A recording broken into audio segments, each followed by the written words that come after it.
off in Project Zomboid. For those who missed, we did start looting the nearby buildings. Like, I got the construction site basically looted. There was like 2 or 3 farmhouses we managed to loot. I believe there's still like a tool shed or something I hadn't looted by the one farm with the sheep. And where we left off, we were stuck trying to make a decision that there's a handful of locations we can aim for. We can aim for the town we started in. We can aim for there's like a little town to our west. We can aim for there's like, I don't know if it's a wildlife preserve or whatever it is, but there's a thing with animals, kind of northwest.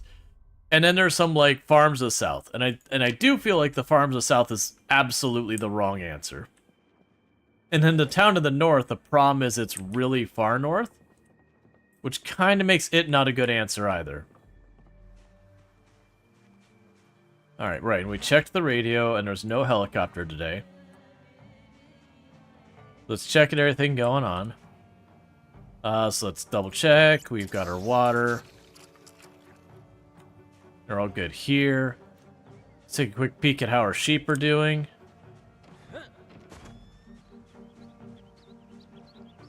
First, we do have 3 sheep in here, so that's good news.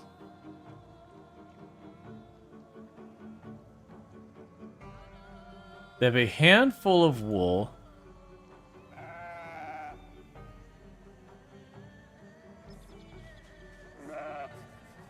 I'm assuming we'll need shears to get the wool off, and then we would take the wool over to make the thread at the loom. Anyways, with all that said, so things are not, like, we're not picking up, we're not going that far, but they're starting to be not quite as slow as they've been before. Just because, like, we're the early game of this, everything is painfully slow. What did you see over here? Oh, that's fair. But we are starting to get a point where it's not quite that bad. So places we're considering is the options I have is, one, I can go down here and check these farmhouses. There's probably definitely stuff down here, like over here, down here, probably that's probably just a barn that probably doesn't have anything in it. But you get the idea. You got stuff down here. Certainly not bad. But that is a pretty significant trek because that is woods, which does mean ultimately we're going out, around, and then down to it. So that's a pretty big trek, considering we're here. Now, going to town's kind of the same thing, where we either go over here, or we have to cut across, it's somewhere around here is town. So again, gotta go out because it's woods the whole way around, and then up here. Or we've got like this little town over here. It's not a big one, just a handful of houses. I don't know which one it is. I'm thinking that's going to be our target. And otherwise, up here, there's like a wildlife refuge, whatever you want to call it. I'm not quite sure, but there's animals at it. I don't know if there's any good loot there. There's certainly the animals, but I don't know if there's anything meaningful other than the animals. It could be a wonderful place with lots of goodies. It could be utter garbage. I don't really know. Versus a bunch of random houses should give us just generically decent loot. You know, and it's just down here and across to there, as opposed to out here the whole way around and all that. So this is like half the distance of going down there, and it's maybe like a third of the distance is going up here. So that's what I'm thinking, is that we will be pushing that neighborhood or whatever. Likely out of the locations, it's... I don't know how it compares against the refuge. It's going to be a higher density than those random farmhouses to the south, but it's probably going to be lower density than any of the others. Except for maybe the refuge. The refuge looked like it was pretty high population, but it could be one of those things where it's not really that many zombies, they're just kind of condensed. I think it's a really busy place. Because I'm guessing its major advantage is you kind of have yourself a guarantee of any and all animals you want there.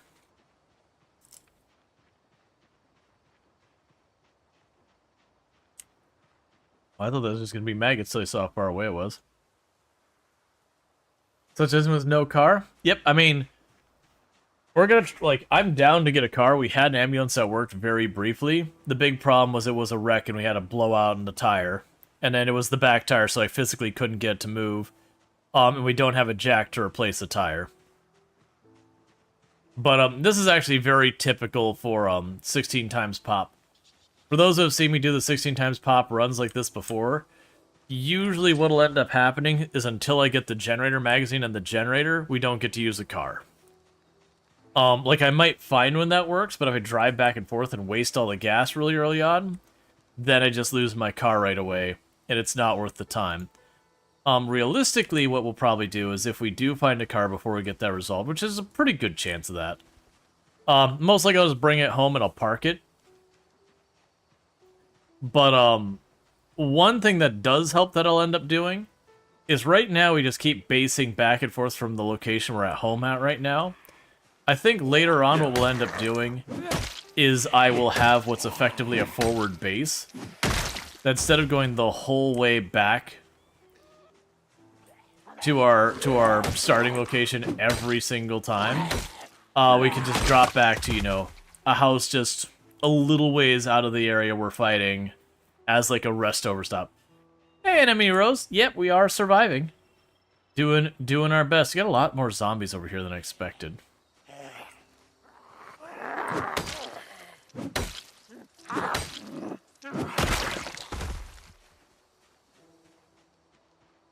That was weird. Couldn't turn right there for a second. And if it does seem like I am just going ahead and fighting stuff that shouldn't matter, that's because I'm going ahead and fighting stuff that feels like it should matter. The reason I'm doing that is, one, is I don't have to walk around them forever when trying to get between locations. I'll just make my trip even slower. And then two, is on top of that, these are kind of zombies that when we have a meta event or a helicopter or whatever end up getting dragged directly onto my lap. And it's better that I fight them on my terms when I can, you know, choose to fight them when I'm nice and rested and I got some decent weapons and all that, versus suddenly coming home in the middle of the night and they're just in my backyard.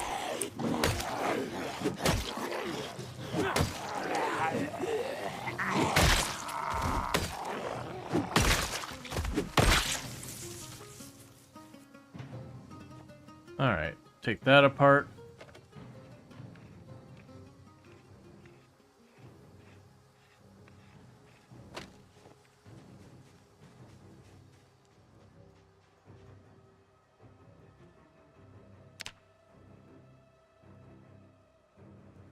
Okay. And little by little, that muscle strain will build up as the day goes on. That's fine.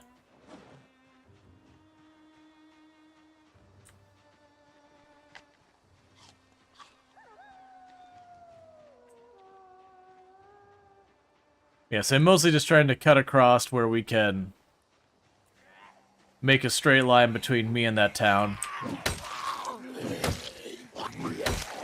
And clear out the zombies between us, just so when I do the back and forth, I'm not trying to maneuver around too many zombies. I just fight, be done with it, pass clear.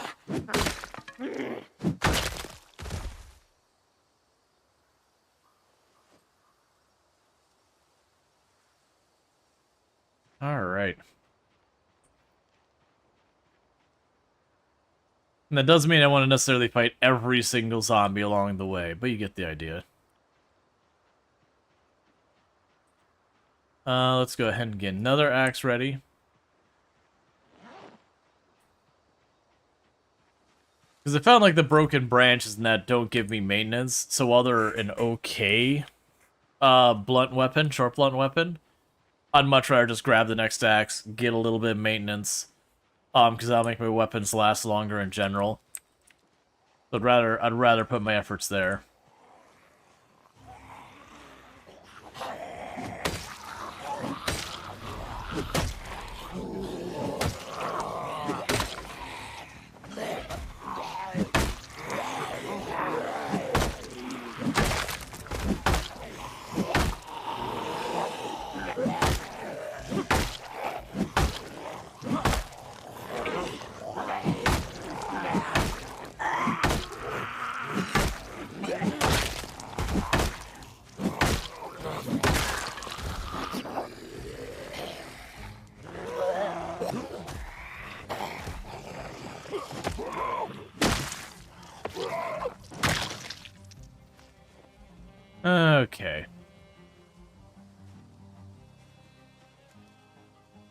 I imagine eventually stuff like the rude letters and all that will probably actually say something.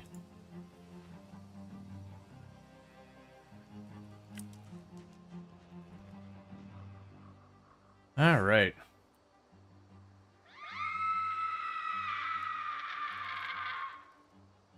Cool, man. Give yourself a good scream. Get out of your system.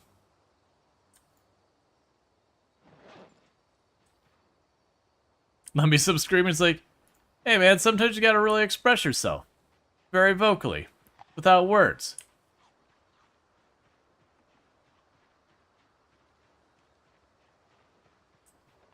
Looks like it's southwest. Maybe. Gonna get that frustration out? Yeah. If it's southwest, that might actually work to my advantage, because again, we got this river over here. So it's probably trying to pull zombies from up here, they just bump into the river and they can't go any farther, so it just clears out more zombies from that area. Which I wouldn't even actually expect that many zombies to be in that area either.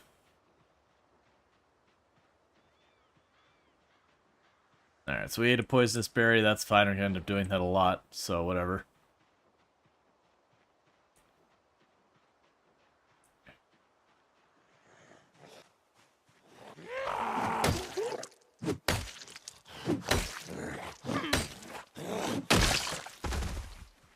Hey, Dick Butte, how's it going? Yep, so we're just gonna work our way up here towards the sheep farm. Double check to make sure we've looted it. Now we want to try and like clear around that area as again like a halfway point. So it still need to drop back to the main base to like resupply weapons, to you know, top off our water, like these kind of things. But as far as like just the drop back to rest, that kind of thing, have myself a safe place I can go back to that doesn't require the full schlep between the two.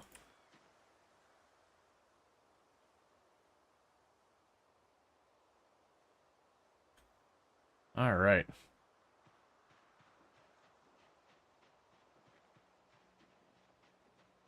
I'm doing pretty good. Just got back home a little bit ago. Yeah, it's also be one of those things that as we kill more and more zombies along this route, we'll run into less and less that I have to do cleanup of. So as long as like we're doing this where I've cleaned up like one full rally group and a bunch of partial groups, we'll keep scaling up. That'll go faster and faster. And eventually we'll be able to consistently have a car at her ready to zip around. That's going to be a little while. Looks like we're about to get a point in strength, fitness, and foraging.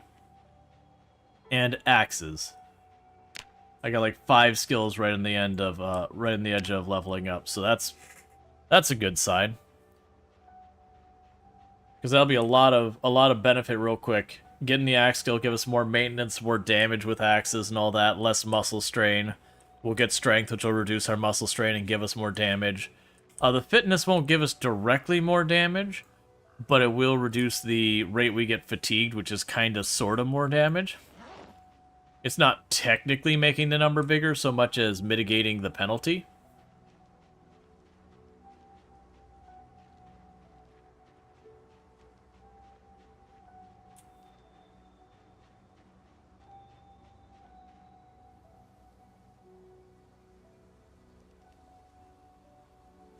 All right.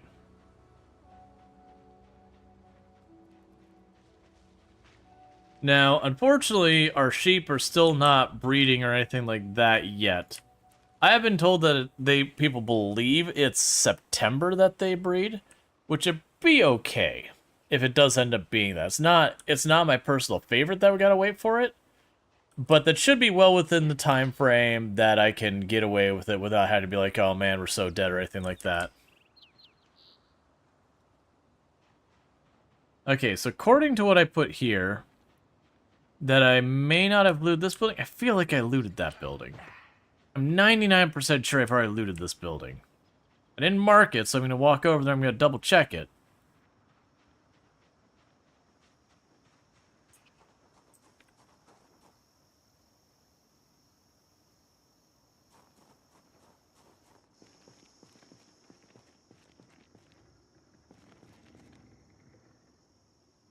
Yeah. Oh, wait. I didn't remember the bucket. Give me that bucket. It probably just didn't prioritize it the last time. Because the bucket will be really good for when we do get milk, because it's got some pretty high capacity. Obviously we've looted this building. Yeah, no, we went in here, we looted this. That building back there was the one I didn't loot. That's right. There's a zombie in there, and we ran into the problem where the zombie was at the door banging on the door was locked, and the issue with that was, if I went through the window, I'd get grabbed instantly because I'd be climbing through on a zombie.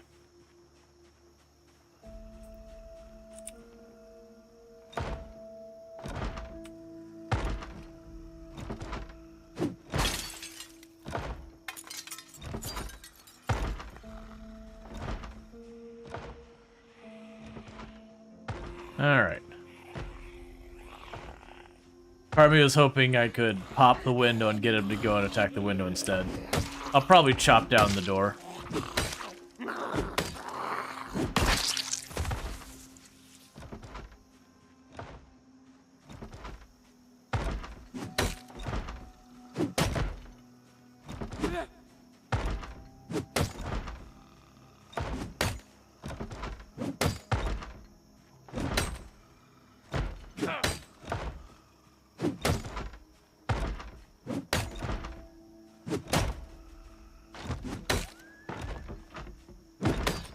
Door's mostly destroyed. It's making the different sound.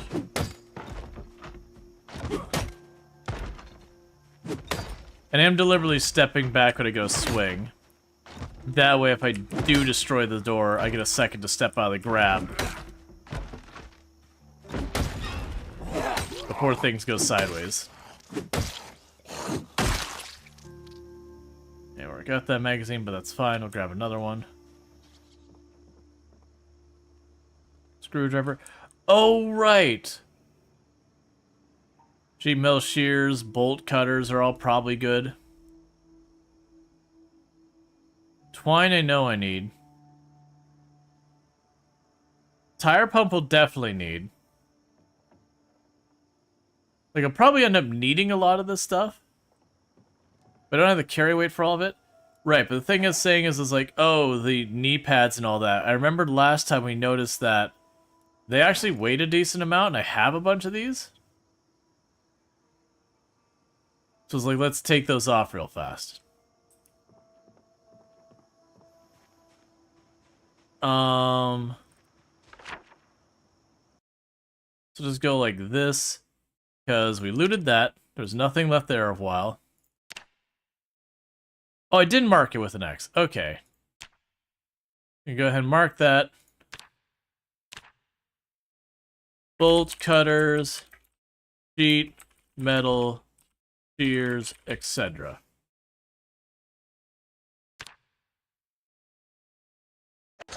So we do end up needing those things. We're good.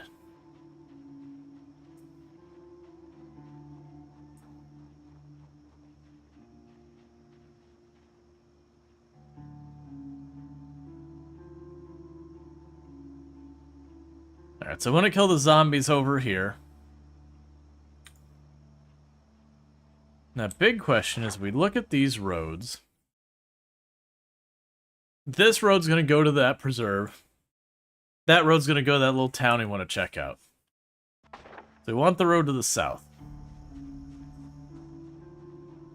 Let's start over here by clearing out any of the zombies immediately around this home.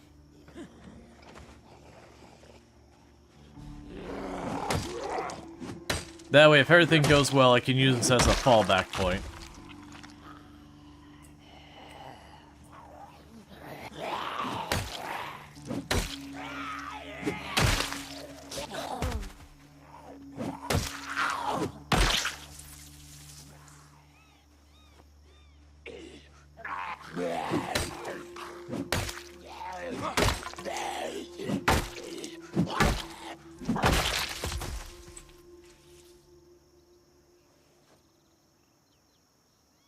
Oh, kitchen knife. Take that right away. Meanwhile, carrying a broken stick, like I said, we don't.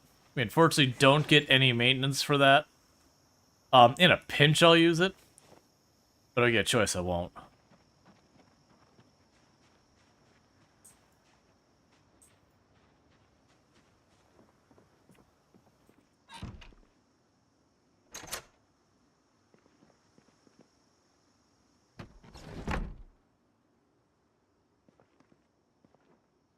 Use that as a weapon. It's not amazing, but it'll get the job done.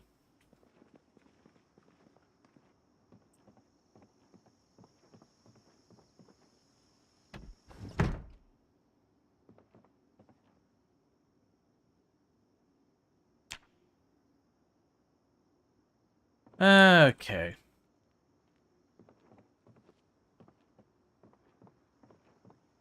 So we close that, we don't have to worry about zombies popping through there. Take a little sippy sip from the bathroom. Cool. So it does give me a fallback point that's not amazing, but it's something.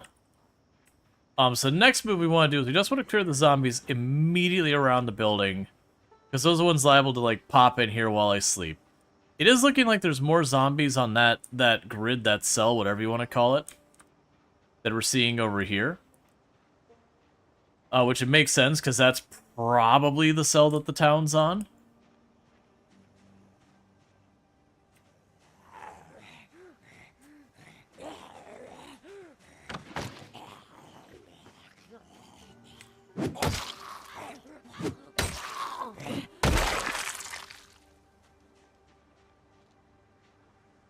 Yeah, it's killed some of these individual ones nearby, because like I said, Oh, you know what the other thing we need to do?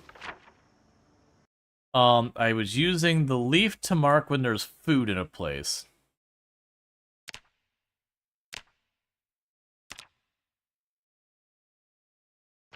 And the idea is that way, if I start running out of food when we get to, like, winter or whatever... When I say food, I mean for the animals. So if, like, we get to, you know, winter and the food starts getting really scarce for the sheep and all that, I know where I can go and quickly snag some more and that kind of thing. Alright, Axe 2. That'll go a long way. That'll increase our damage, crit chance, and durability of axes. It'll also reduce the speed, or it'll make it so it takes longer for me to become muscle strained as well. That's a real big win. I don't know really the percentage change of it, but I do know for a lot of people they were finding outside of particularly heavy weapons, around 3 to 5 in a muscle, like in a weapon, your muscle strain becomes just shy of a non-issue. Like your exertion will be your limiter, not the muscle strain.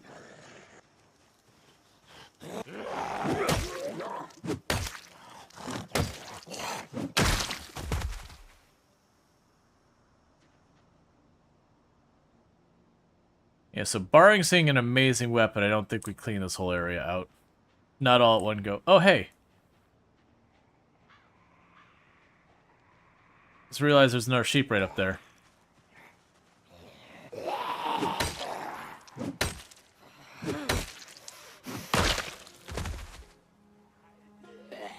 Oh. Hi.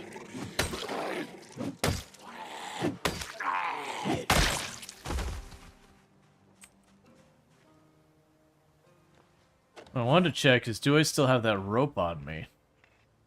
Because I was keeping it on us. No, I do not. Alright, well, let's take a little bit of a bold decision right now.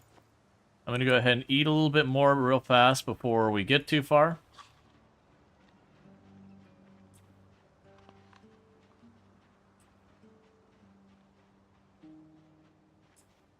What I could probably do, since there doesn't look like there's any zombies here.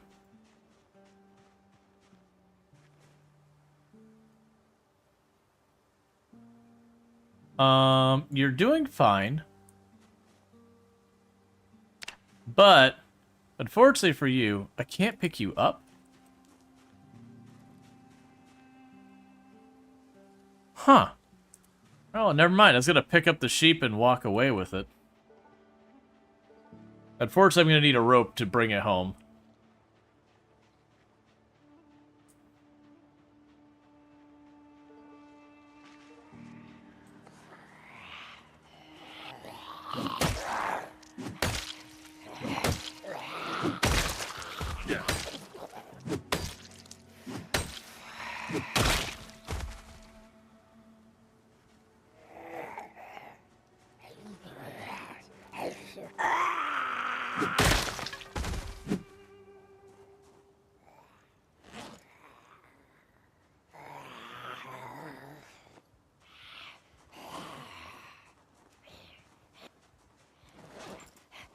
Okay.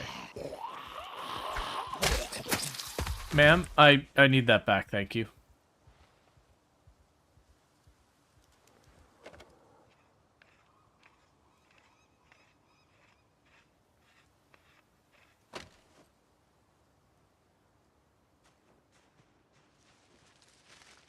It's interesting I don't get more options than that. Okay, so we still have one more sheep up here. I'm not going to run back, grab the rope, and then come back right this second. What I think we do is we keep clearing. And at the end of this game, in-game day, when I go to back out, I back out the whole way, grab the rope, we bring the sheep back. Because I'm going to need a bunch of sheep probably to support us. And so getting those sheep earlier on will help out.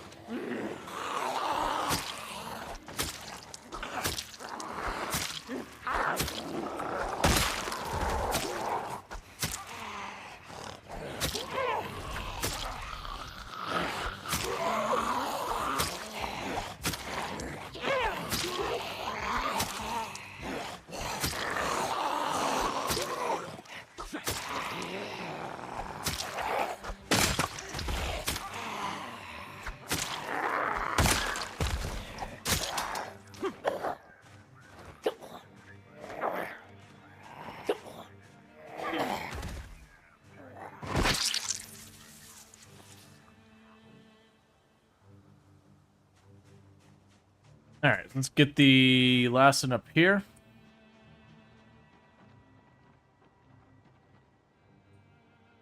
And I have literally nothing in my hand. Let's see if I get the option to pick it up. Because I know we carried sheep before. And that was fine. And I know they haven't updated the game since we did it.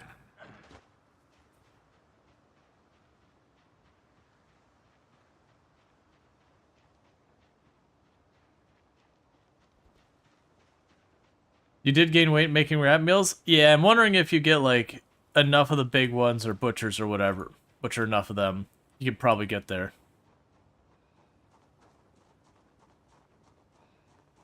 For the peripheral vision, it's the eagle eye trait. Okay. Hey!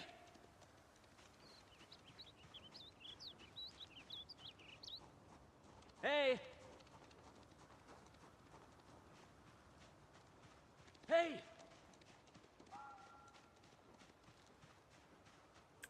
Hey! Hey! They're just bullying it back away from the woods.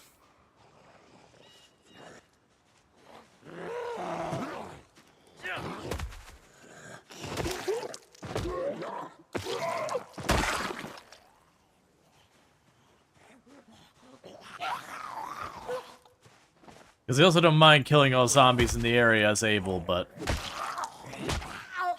I figure if I lose the sheep in the woods, then we won't be able to come back. Or we won't be able to deal with it as easily.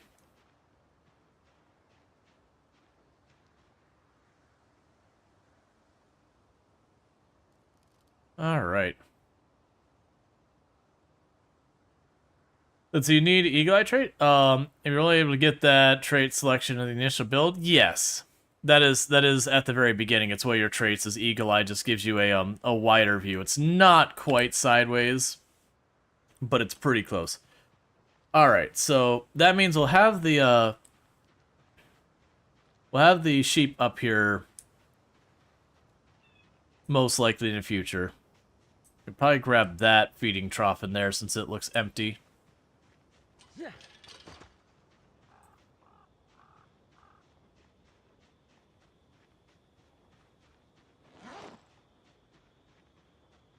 Maybe. Might actually just leave it the way it is. Yes, let's leave it the way it is.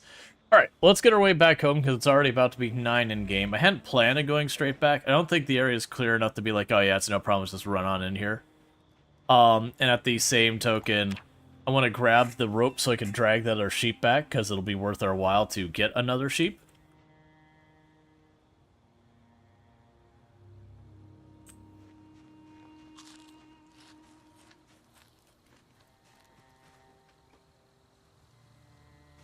what just... Yeah, it's whatever. Oh, we also got the bucket, and we got all that stuff. But that'll be good. I wonder what the credential... Like, the... did your sheep start producing milk? Not yet. They can produce milk, but they have to have an offspring first. And we haven't made that happen yet. I've had people mention that they don't start doing that till September. Like, that's just their breeding period or whatever. And we're in August right now. But that doesn't mean we should be fine for September. Like, maybe it gets a little sweaty, but we're not even into low weight yet, and we're already into August.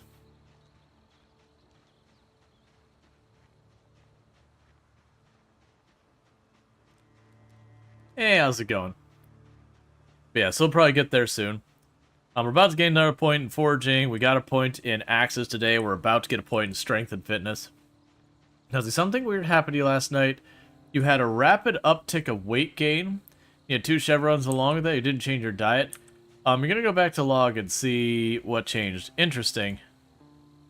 Do you know what you happen to be eating?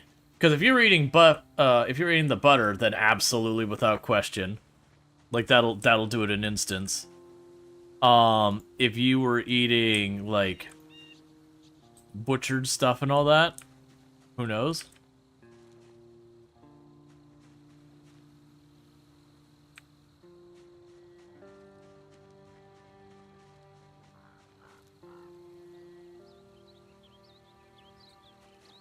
Alright, getting more clay. Clay is good. I need lots of clay to make the furnace later. So clay's really good. We might have to get in the habit of starting to jog just because of the distance. I don't like doing it because it means we'll get exhausted faster. But we're starting to also get to that point where it's not really the exhaustion that's my problem. It's the travel time. That's usually not that big a deal because my hope is that we can get over here and start clearing out stuff. Let's see. That's all you've been able to get so far?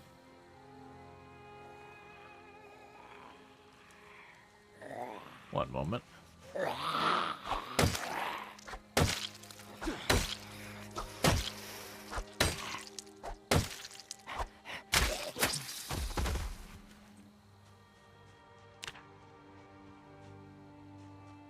Ah, it's just weird glasses, that's fine.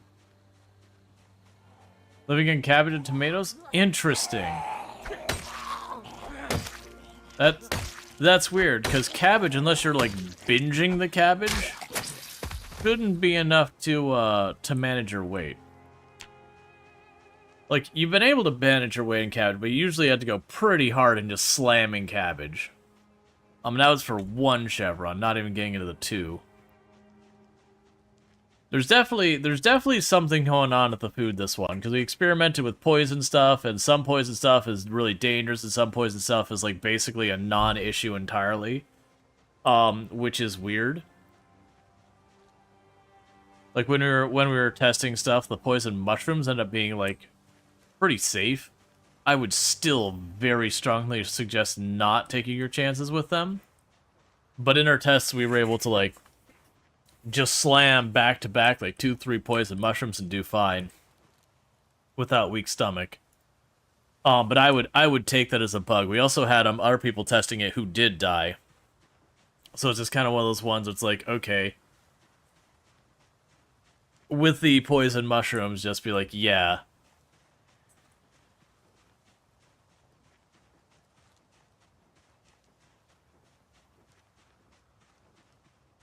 It was a weird thing because you've been struggling with keeping your weight up. And you got double chevrons for the last 3 days. Yeah. So there's something going on with food that's impacting a bunch of different things. Again, like the poison seems to be doing fine. We got stuff I expect to get way more calories out of it who are way lower calories. So there's like something is being a little bit weird.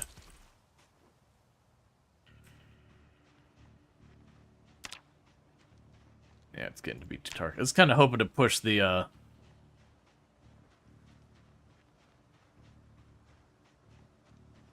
push the foraging to the next level today, but nah, it's not safe. It's too dark. So we'll just get home real fast.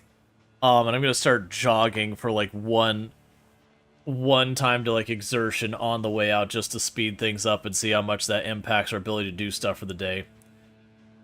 Because eventually that'll stop being that big of an issue. But right now we're struggling just because walk time. Once we get the car and we start being able to secure that, that'll be fine. Another thing that'll help a lot is once we get a forward base kind of set up, we could use that forward base to hold things up. The one downside of the forward base kind of idea is just the fact that I can't really board up the windows. We don't have the nails for it. And with how dark things are, I should not have gone this way.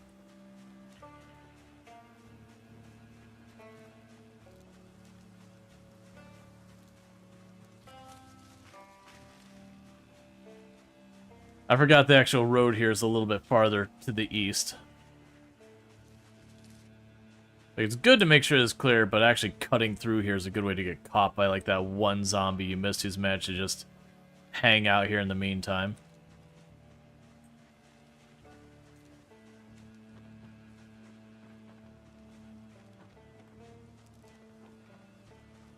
Hey Packers, how's it going? Just saying hi before firing up the new computer hardware for the first time. Nice. Good luck with the zombie state? Yeah, I appreciate it. We'll see how it goes.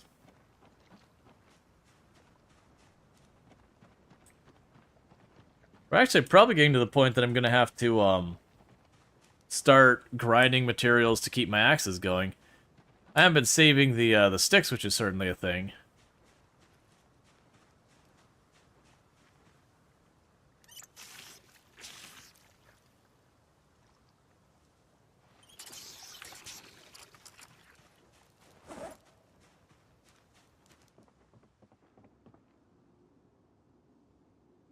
Let's see here. There's the bucket. Drop that in the ground.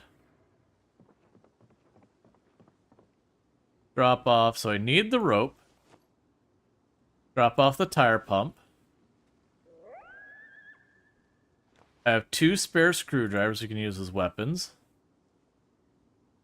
Drop off a hand fork. You don't need 2 of them. Drop off the tree branches. The long stick.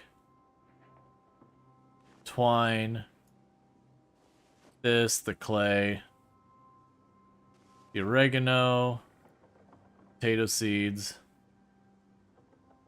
Termites. The grasshoppers, the cockroaches. The lighter, the scrap. Put the food in here, put this water in here, put you away, put the caterpillar away, put the other clay away. Then go take the magazine and put it on the shelf.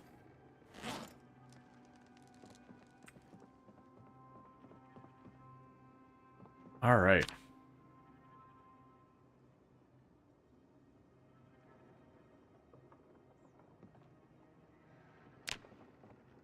And next go.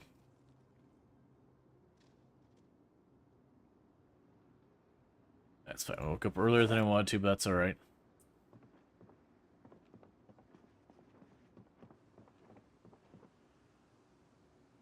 You in the back.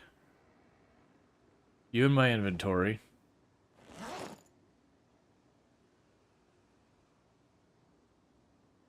Right now, chuck that in there. Let's see. Decent enough amount of food.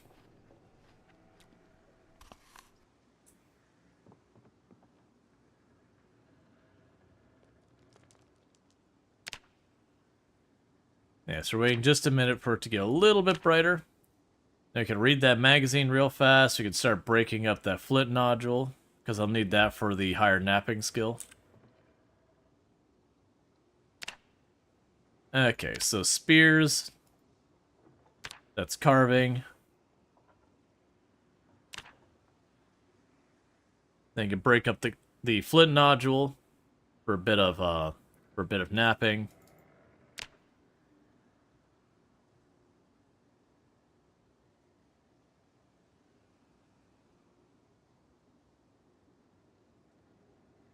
It is a thing that'll be curious. I'm gonna have to find more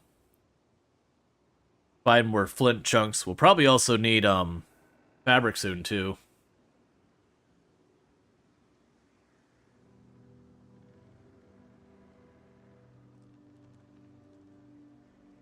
Okay.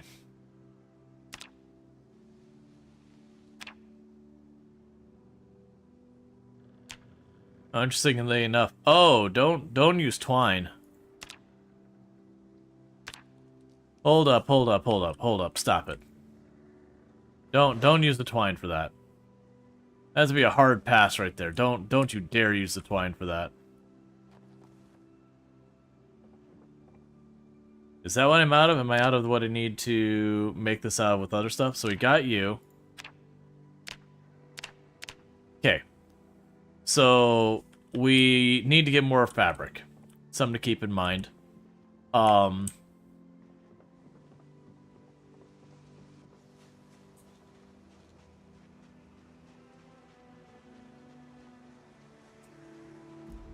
Yeah, we already grabbed our rope. We already grabbed the axes we could. I've got... Oh, I was going to read the basal.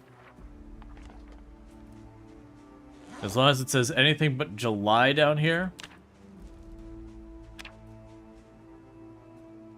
Sorry, August. Then it goes on the shelf. Cool. Okay, so we got ourselves a couple weapons. It does look like I need to shred some zombie clothes. Just by the fact that we don't have what I need. 1 second, I'm getting, like, blasted with AC, like the entire house decided it needs to be made out of an igloo.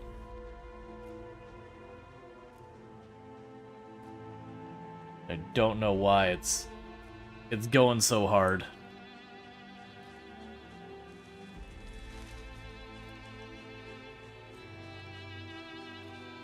Okay, so let's get to these trees.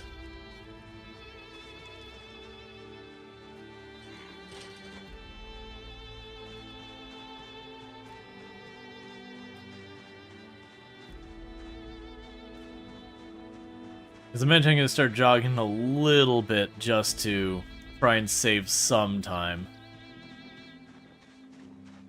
I usually don't like jogging very much.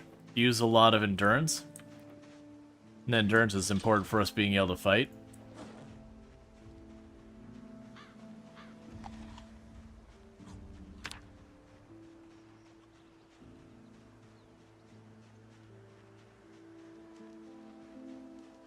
But, you know, gotta do what you gotta do. I think they were a little sad from it. Hey, Rokusha, how's it going? Just got scammed out of 1800 over a Pokemon card scam from Japan. Ow.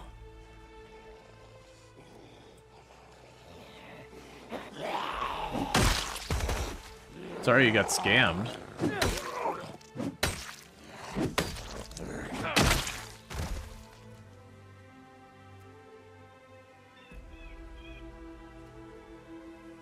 Booster boxes had one piece and fruit juice inside. That's no fun.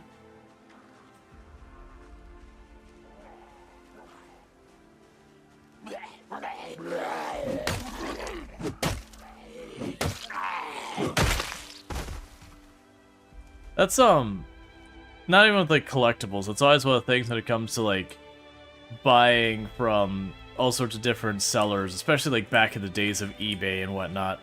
I was always super paranoid about that stuff. There's just so little you could do to protect yourself.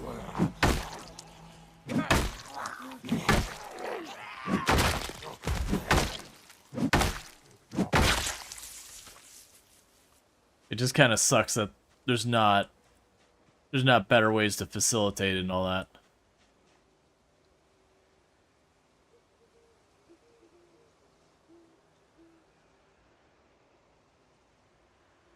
It's got a lot of zombies moving around here, which is not great for us. But it is what it is. I'll just have to keep cleaning up.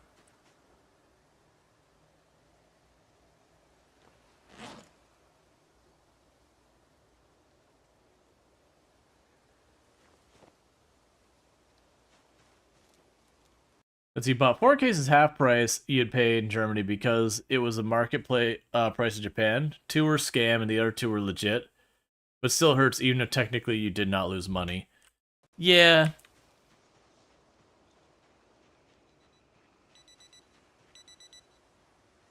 Like I said, for me, I always end up being paranoid about it, so I don't get the deals, but it's also like I tend to be the kind of person I'd rather pay full price and know I'm getting what I'm getting than, you know, and miss the good deal than I've dealt with people who've tried to scam me before and managed to mostly protect myself from it, but it sucks. Because like I had to sell a couple of things when I was a broke college student to help keep things financially sound. And I had once or twice people tried to get away without paying kind of thing, and that became a whole ordeal. Or I've had a number of ones that are like, oh yeah, we'll totally pay when you receive the goods. Like, nah, nope, I know you gotta protect yourself, but I gotta protect myself as well. It's like straight up. Because even Germany can be scammed because people also via proxies and scam, then really just reshrink the boxes. Even here you can get duds. Yeah, that's the kind of thing that would keep me from just engaging whatever the thing is. I used to do a lot of collectible card games back in the day, but I definitely fell off at some point. Also because the seller doesn't know it? Yeah. That's the thing, like if I was in something that was like rife of scams, it would probably be one of those things I'd almost not participate outside of official channels, and official channels were too much, I just wouldn't do it.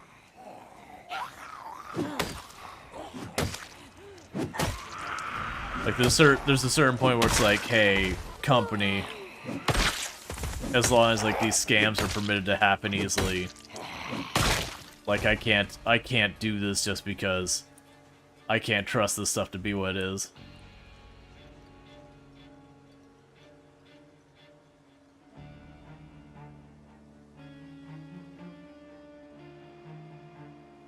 Man, not this. It just sucks.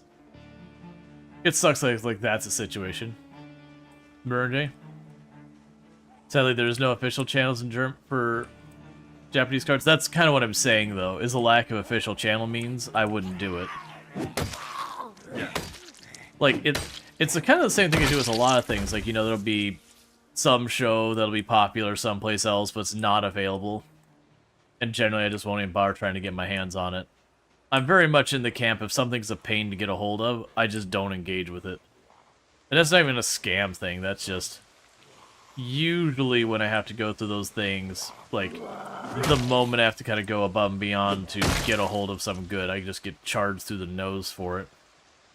And this isn't me being, like, critical of you or anything like that. It's just kind of, I have a very heavy level of paranoia about being scammed. Just because I've seen the kind of crap people pull.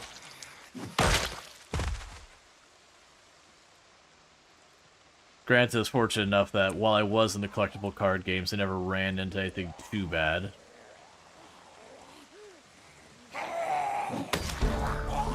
Alright, another point in strength. That's a big win.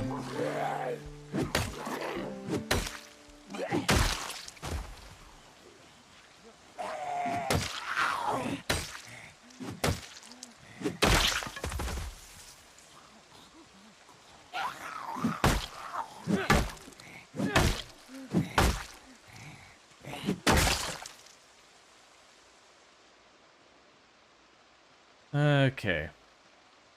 Card said you fell in the rabbit hole of a YouTube guy that incurs crazy scams and likes coffee.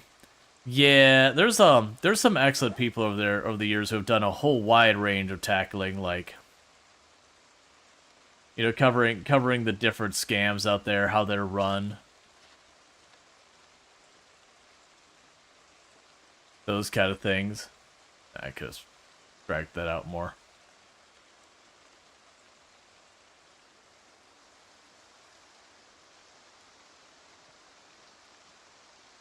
Nick, do you mean hemophobia? Because hemophobia is a very different word than the one you used. Hemophobia, yeah. I mean, you can use it. Your character's gonna panic a lot if you don't keep yourself clean. Generally speaking, all those maintenance type traits, I don't use any of those. They're fine, especially in the short term. Long term, a lot of them get very annoying because there's very much a lot of traits that in the short term are like no big deal, like high thirst. But once you've been alive for a while and you're saying you're having to deal with that like same nuisance, because none of them go away. You don't get better from high thirst or hemophobia or any of those. Your character doesn't get over it. That they do become a bit of a nuisance. Is it like unplayable or anything? Sure, certainly not. I know a number of people actually do like it. But it's just kind of one of those things that I see as the maintenance thing. Yeah, you're mostly thinking in terms of using the poncho. I've heard people say that the poncho helps or not. And I don't honestly know from my own practice. But yeah. Any trait that has a ongoing upkeep, I'm usually not interested. I know like a lot of people have absolutely loved the smoker trait. I found the smoker trait to be completely obnoxious. Even though it does have some low-key overpowered benefits. I shouldn't say overpowered. It does have some strong benefits as well, that you can use it to mitigate stress from other things. You can use, like, it in agoraphobia or claustrophobia. You know, your character gets stressed out, so you puffy puff, and suddenly it's all better. But still. Good or not, the fact that I gotta kind of keep looking for cigarettes all the time. And Build 41, they're not that bad. Build 42, I've heard the cigarettes are a bit harder to keep in stock.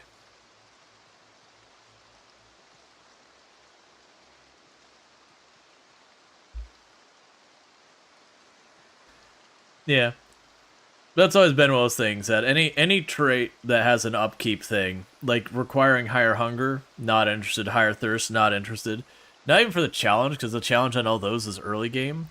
It's just when you get to that mid game and you basically solved food, now you're just carrying more food on you and eating, like having to eat more regularly, which is just a manual process you do more frequently now.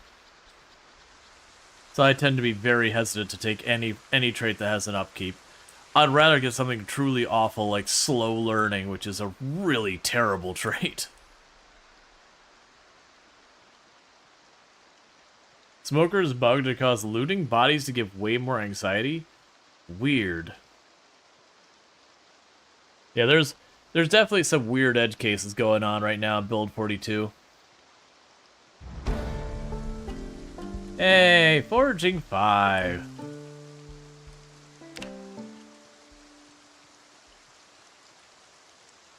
You're getting really close to the next level in fitness.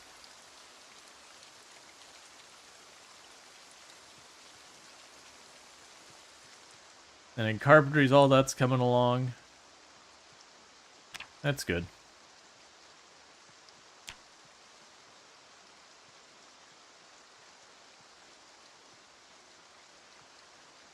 Yeah, so basically we jogged until we hit the first enemies, and then I cleared them up, and now we're walking.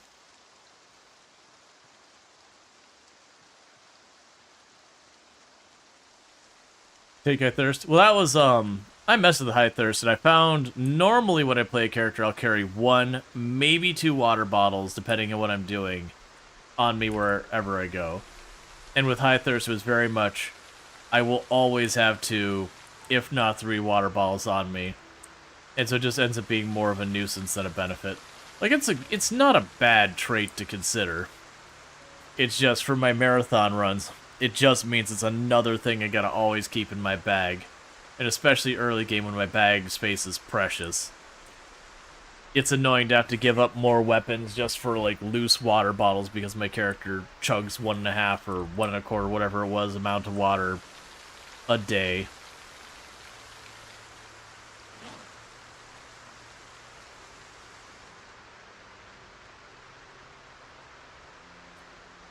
Alright. So the big goal here right now is I would like to get that sheep that we saw and bring it home. And I'm pretty sure that's the last sheep in the area, because I thought I saw 4 and we had counted for 3, and I was like, I guess I just miscounted, and now we saw that there's one more. We're worried about grabbing stuff on the way back.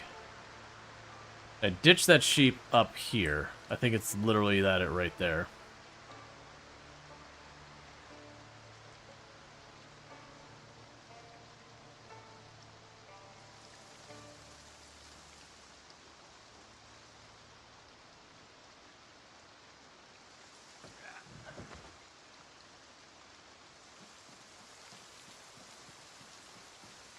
Let's see. I'm, of course, interested in seeing what the Indie Stone does in the new year, but given with all the changes involved, you think Smoker Point's nerf was completely unjustified? Making tobacco harder to find and making locations harder to access does a good job of desensitizing its own? Yeah.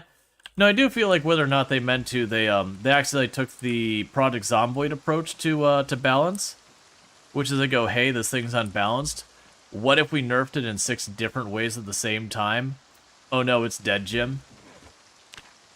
It's a very common thing that Path of Exile does on accident. Is they'll be like, oh, this thing is legitimately extremely powerful to the point that we do feel a need to like really tone it down. Fair enough. That certainly happens.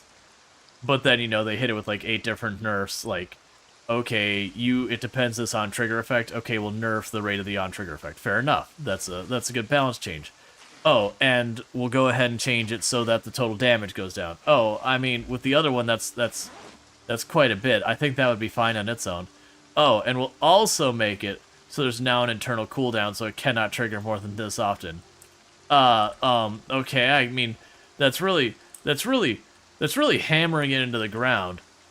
Oh, and by the way, that internal cooldown is going to be shared with these other 4 things that are commonly used with it. And you're like, okay, well, now it's just dead. Like, now you straight up murdered it. Oh, and it's got reduced range and action speed. And no longer can have these multipliers on. You're like, my god, just stop. Yeah, it's they turn all the knobs just a little, and it always just ends up being way too much. But they've done that a lot, so usually they'll take a skill, it'll be overpowered. Like I said, legitimately overpowered. Like, legitimately you look at it and go, alright, hang on, wait a second. This skill is, like, way stronger than is reasonable, you know, for the investment and all that. And so it's like, fair enough. Needs a nerf. Like, you'll even have a lot of the community get behind it. It's like, yeah, no, this skill needs a nerf. Everyone's playing it. Like, it's getting really boring because everyone's doing the same thing. Let's nerf it. But yeah, no, it's the fact that they don't... It's one of those things I do think less is more when it comes to a lot of the nerfs. Like, if you have a skill that's just outperforming, just, you know, hit its damage by, like, 5-10%. And just leave it at that. And see how it does. And if people are still using it, maybe you do another nerf after that. Like, when I say, like, using it, I mean as in heavily using it, like, it's still showing as, like, the meta. But one of the things I find a lot of games are really bad about is there is 2 parts to balance. One is if something's overpowered, you nerf it. You go, hey, that thing's just way too strong, let's bring it down a hair. But just the same, if you have something that's really terrible, bring it up a hair. And I find very few games are good at buffing stuff. So like if we have, for example, let's just say hunting knives, for whatever reason they were horribly fragile. The damage is only okay, and so all in all, like you're like, oh man, hunting knives, these are genuinely pretty bad, and they're kind of rare.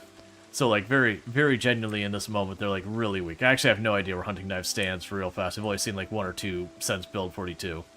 But let's just pretend they're like really unbalanced in a weak way. Like they're just completely left behind. And it wasn't a deliberate decision. It's just, you know, accidental cannon fodder for other nerfs. Then you would just go through and be like, all right, what do we feel like the appropriate way to like tune this is?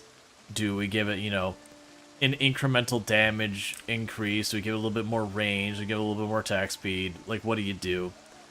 I find a lot of games are unwilling to buff stuff very often.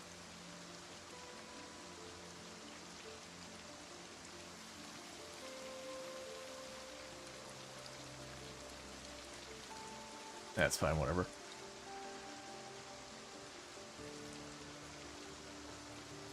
But so you had, if you had to pick one thing to criticize Indie Stone's development pipeline, it's that the package, all the content of one massive update, 2+ years apart, is mind-boggling. Well, okay, let's be a little bit fairer about it. I get what you're saying. They do like their major updates, but like even with the last update, Build 41, they dropped Build 41, and they did drop a good, what was it, like 5 or 6 pretty significant updates after that to kind of like balance it out and get it where they wanted it. And then they started properly digging into Build 42, or what would become Build 42. So I will say they do that, but they do approach as and they want to do like significant changes in one. Let's see, yes, significant changes, but totally makes sense. But balance and adjusting traits or bug fixes, these need to be at a very high cadence. I disagree. You can have two different ways of approaching software development when it comes to gaming. You can have frequent incremental changes, or you can have bigger, fewer changes. And like right now, keep in mind you are playing the unstable beta, whatever, like version of it. You know, this Build 42 is not officially released. It is not done. You are warned. It has bugs. It has balance. You're literally doing the beta test right now. Like it is the thing you have to acknowledge. You are doing the beta test. The actual update proper will probably not be out for a number of months. So we are being guinea pigs and opted in to be guinea pigs. And that's after internal testing, which a lot of stuff that we are seeing didn't get caught by internal testing just because of the way some of it was getting approached, or some of it did get caught, but you know, it just didn't get fixed in time. You know, or even a separate issue got fixed and introduced this new issue. You get the idea, the typical stuff there. But it isn't a bad idea to have fewer changes. And I'm going to say fewer and more polished changes. You'd be like, ha, Build 42 isn't terrible. But again, it is the opt-in unstable branch. Technically, if you're not doing the beta unstable stuff, you still just had gotten the update. But I'm far more in the team of, hey, I'd rather you have fewer, better updates so far as like more functional than a lot of super frequent updates, especially with a game that your runs are supposed to take a long time and that death is horrifically punishing. The move fast type of updates, the really fast incremental ones, usually end up being actually way buggier.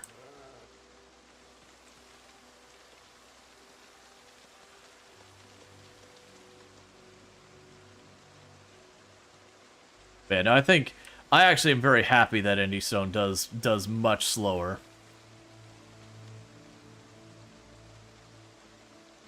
Good to periodically return every couple months to a game with the big updates. Yeah, no, there's a bunch of different strategies. So Indie Stone, generally speaking, usually the way they've done their cadence is they'll do like their big update into an unstable branch, or whatever you want to call it. But the big update drops. Fair enough. And then for some period of months afterwards, they'll do a lot of bug fixes and balance tuning and all that sort of stuff to like really polish it up. And then they'll move on to the next major update, the next major task. And to be fair, in reality, they're probably concurrently doing these on the back. Like someone is working on like the next major branch, or the other one's doing all the cleanup and all that kind of stuff on the currently live one or whatever. It's just Indie Stone does do the testing where they go, okay, they have their internal dev, then they have the internal alpha, then they have an external alpha, and then they have like their external beta, and then the unstable branch. And then after the unstable branch, once they're happy that they're like, this is where we want it, then it becomes just the version that's live. But until it goes that live, it's not published yet. It's not out. You're opting into a beta. Because you want stable and you want balance, you're playing build 41 right now. And you're just waiting another 3, 6, whatever months for build 42 to drop. And there is negatives about having the really large spacing between drops, to be fair. Like, people can lose interest in all that. And that is, like, for example, that's a problem that happened to Valheim. Valheim's updates have been few and far in between, that a lot of people have not lost faith, but they've kind of moved on and lost interest. But at the same time, you do have games that they're updating a new update like every other week, and you get a fatigue that people are like, all right, well, I'm just gonna wait till it's more done. So I do feel like there's not a correct decision between A or B.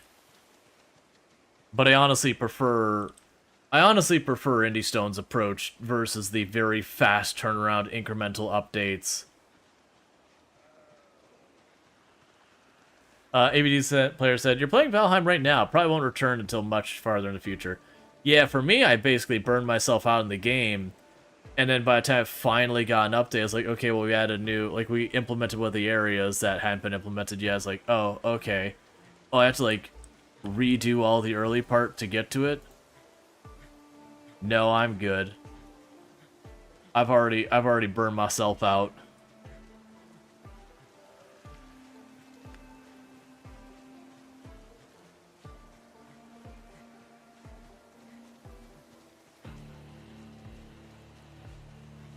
Am I more likely to fill up, to get baby sheep, fill it up with vodka, and decorate the sheep manor with candles? Probably not. It's not the right season.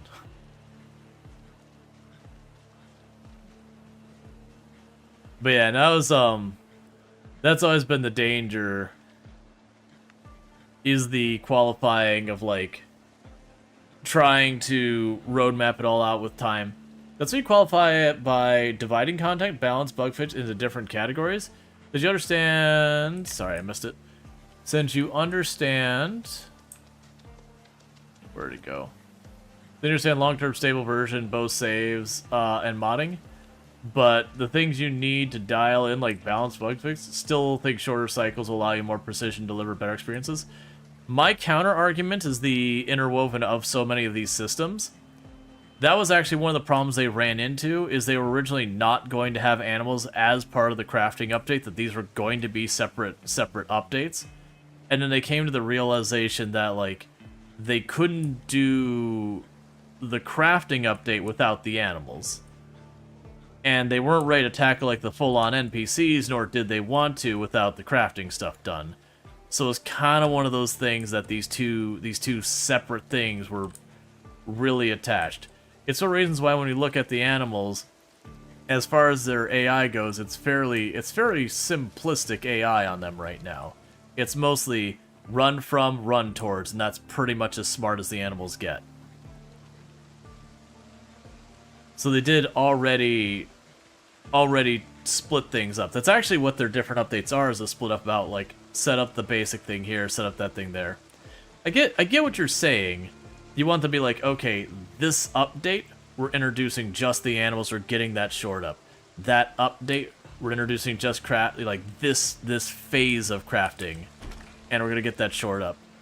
It's just all these systems are pretty interwoven that I feel like you'd be doing more and more rounds of balance, knowing you are about to break the balance again, doing the next thing.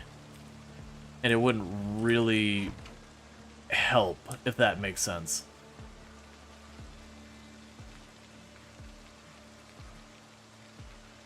Mostly like how you might as well ignore it at the moment. I think most of the times that how farming is much longer term. Yeah, I mean, right now there's definitely a balance problem with farming that I agree. The issue is you look at the amount of time that farming takes in the current version of the game. And if you're, like, actually trying to accomplish stuff in your eyes, like, should I be farming? My answer's gonna be no, actually. Just, like, right now, is farming worth it? No. There's not even... Like, I don't need to, like, I'm not even going to be putting a qualifier on it. The answer is no.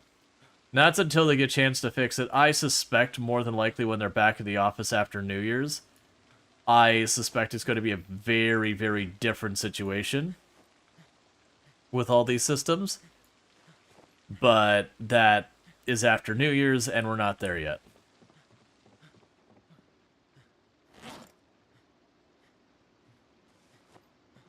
But no, I'd rather we get farther in between updates, because if we look at build 41 when it actually released, so not the I will back up my save build that we were on for like a year, but when it actually like released, it did have a couple of bugs. Most of them were around like multiplayer desync kind of things, but not exclusively. But that was the bulk of it. Otherwise, it was a relatively smooth launch. But again, we're not talking the you opt in, I will back up my save build, because again, it explicitly tells you, hey, this isn't unbalanced. Literally, you're playing this to give us feedback and be like, yo, that's not balanced. Yo, this doesn't feel good here. Like whatever feedback you give. That's just the thing of it this way is that we get to test it, because the alternative is what Indie Stone does. Is they pack away that update for an extra 6 months, and they probably run into half the same bugs anyways, because we all have different ways we play the game and whatnot. But it's fine to want smaller changes. Would the balance changes affect the save, or would you want to start again? The balance changes usually will affect your existing save most of the time.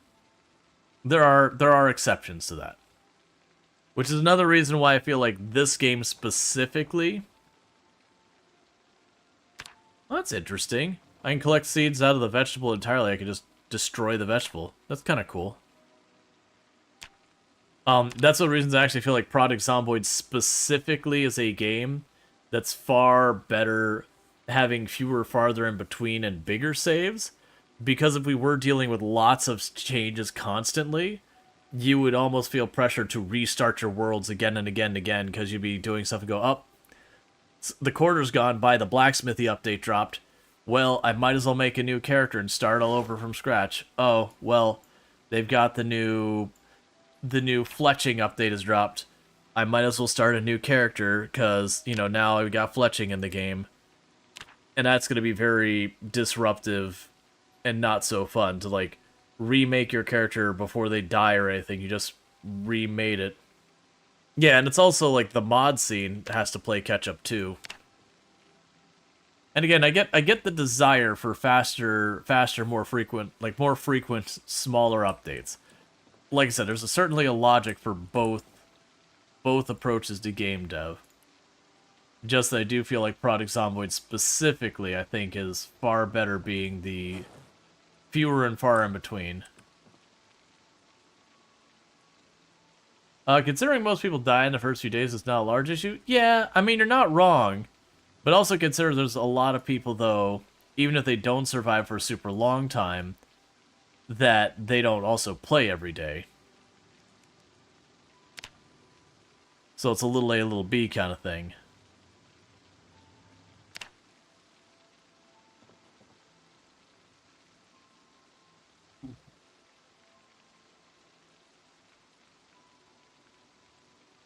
Is my knives over here? Is that what's going on?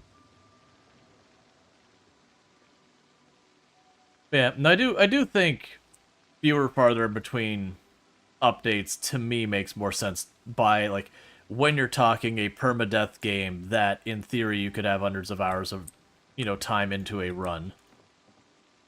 It's not that they shouldn't be allowed to update until everyone's good and ready. But you could quickly drive away some of your core player base if they start to invest a little bit of time in a run, and immediately you've got a big update, and you're like, all right, well, I guess I'll just put that one aside. After the third or fourth time, you get bumped from your run because of a major update that makes it really want to start over. You just be like, you know what? I'll just wait till it's done, because that's basically my Valheim problem. They would do these updates and I'd have to replay almost the whole game before it made sense.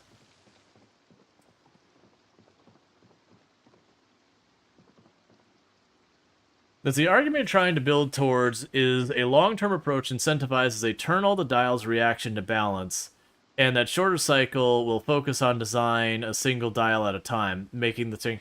Oh yeah, no, I got what you're saying there. I wouldn't say Indie Stone has a reputation of turn all the dials. That was Path of Exile I was talking about.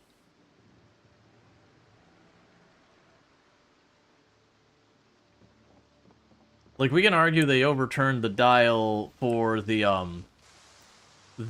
what's the word? For the muscle strain, but I think that was more just timing than speed. It was the timings they needed to go on vacation.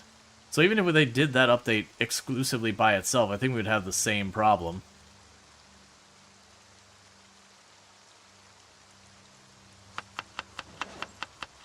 You know, I mean, perhaps I'm in the minority. I don't feel like Indie Stone actually has a reputation of, you know, just way overcompensating, destroying something, like with their balance passes. That's something I'd accuse Grinding Gear Games of. They're terrible about that. That they either do complete nothing burger of a change, or they just absolutely nuke it from orbit.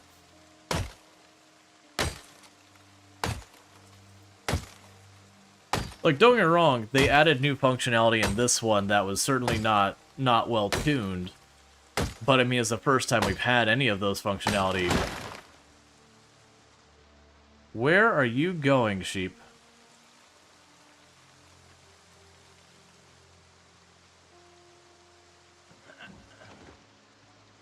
Hey!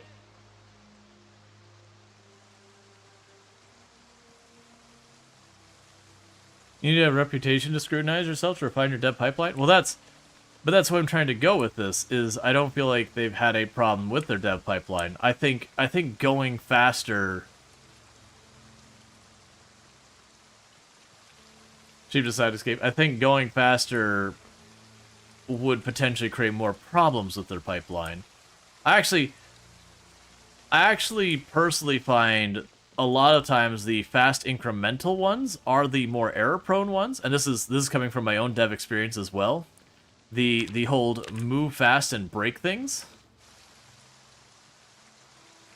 What are your animal handling skills at the moment? We're like barely about to hit level 1.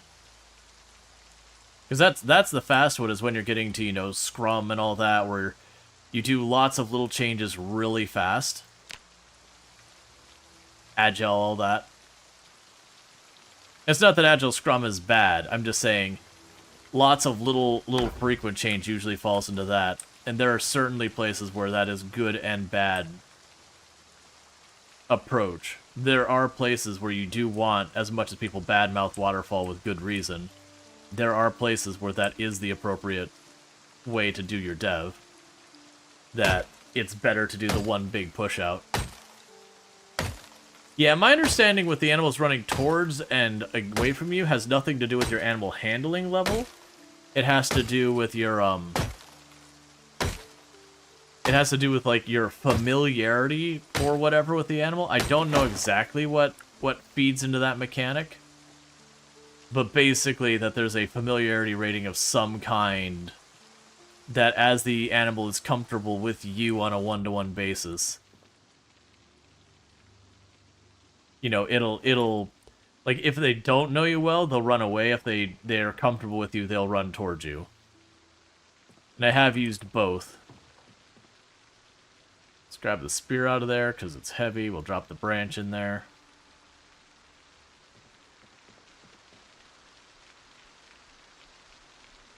But yeah, no, I definitely find there's places that it makes a lot of sense to have fast turnaround.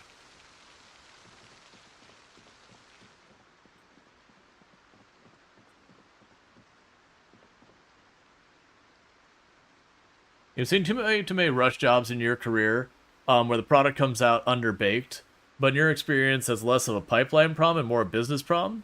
Sub jerk. Oh yeah, marketing. It's always your marketing and sales department. That says, yeah, we can totally do that feature. It's like, we don't have that feature. We don't have a plan for that feature. But no, like, that's a consideration of the disruption of your updates. Like, for example, look at all the negative PR and criticism Windows gets for its updates. Even when nothing goes wrong, that just people are upset about updating in general. So it is a thing where they do actually have monthly updates, and it's greatly upsetting to people, even when it's a total nothing burger of an update. The teacher will take 6 months of your products to do. Oh yeah, no, we get plenty of that stuff. I think you can make both fast and slow work. I honestly like Indie Stone's approach to dev. I am far more in the it's ready when it's ready. It's okay if it's a big update. I'm perfectly fine with that. I will take that any day over the week versus, you know, a lot of early access games get they fast update, they fast update, they fast update, they fast update, they fast update, and that kind of thing. And they constantly are breaking things.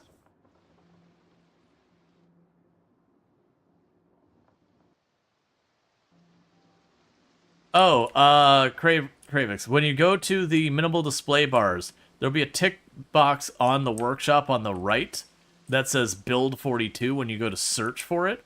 You've got to tick the Build 42 tick box. No matter what update you're getting for the new version of the game, you're going to hit that tick box. That's what's going to decide between, are you getting something that's up to date for Build 42, or are you going to get something that, you know, who knows?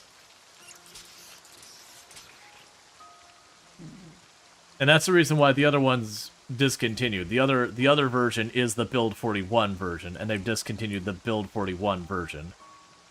Would you get back in your little home? I don't know what your deal is, but I'm literally making a place to keep you inside of, and you keep wandering out. Are you stressed or something and I've overlooked it? What's your deal, kid? Information. You are stressed. Why are you stressed? Hey!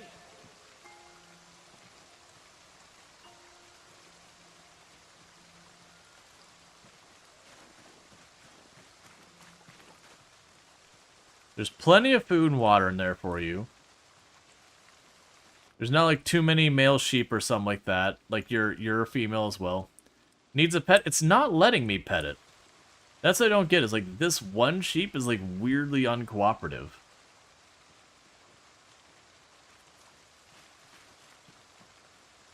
Don't you dare walk out of here.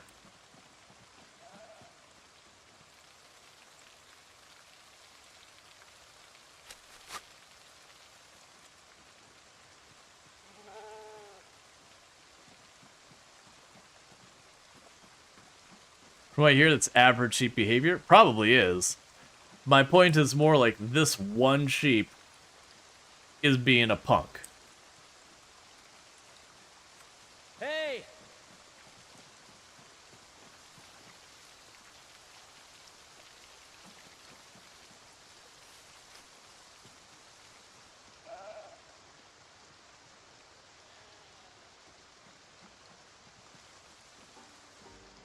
I mean, if that's close enough it's a problem, I would argue that's a bug.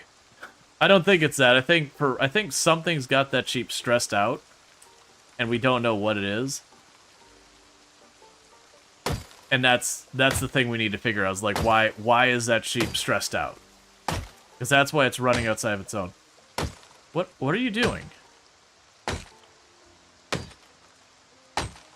Why are you all stressed out?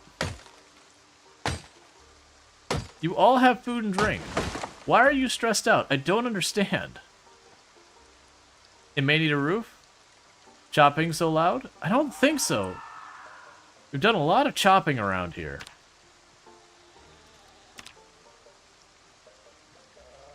I don't think it's a chopping.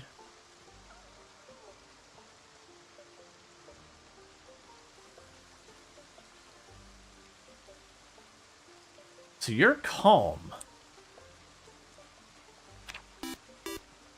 Thank you War Machine 89 for subscribing for 1 month.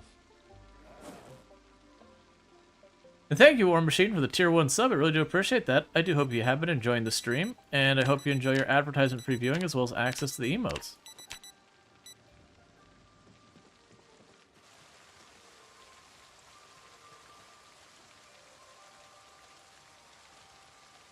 Don't put sheep in the car.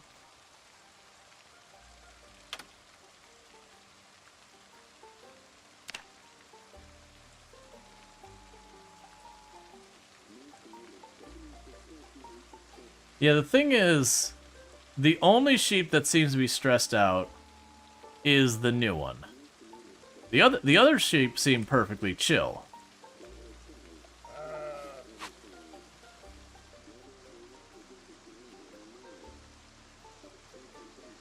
So I don't know what's going on because this one said it was calm when we checked on it. Because if that is a mechanic in the game that you need to have a roof or whatever, then it needs to be something that when you check the animal info, that we can go to the animal right here and go, hey, I'm stressed out because I don't have a roof. I don't think that's it. Because it'd also be weird because I don't believe a lot of animals they even keep them like with a roofed area. Like a lot of sheep, it's just an open area that they keep them. So I don't think that's the case. I could understand certain animals being that way. Like chickens would make sense for me that they would need to have their little chicken coop or whatever. That I'd totally believe. I think it's something with that one animal that I brought it back, because it was already weird that I couldn't do as many interactions with the one, so I think it is stressed out, and it's just not de-stressing out. Maybe it's because they're getting wet? I mean, the other ones aren't being marked as stressed, though. It was literally just the one I brought that was new. Yeah, no, what I'm saying is, if that is a mechanic to this, it needs to be in the UI, otherwise... thing.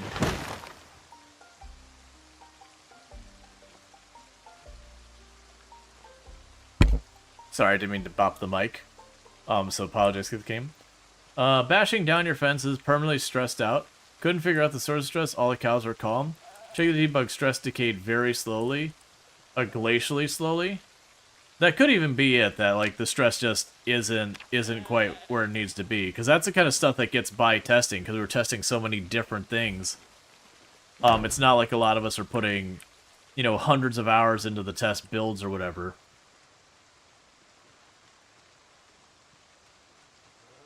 So I'm going to take a point to just seal up this pen, make a priority of it, so we don't have to worry about the sheep running everywhere.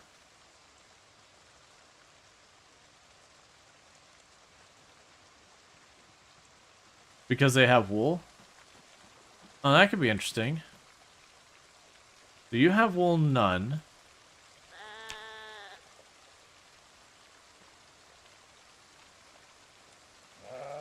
You have a handful of wool and you are stressed. No assigned zone will wander. Oh, I missed that this zone didn't take up the whole area.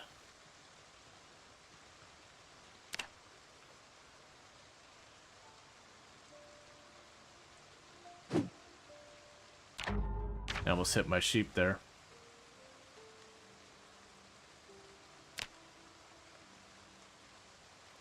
Okay.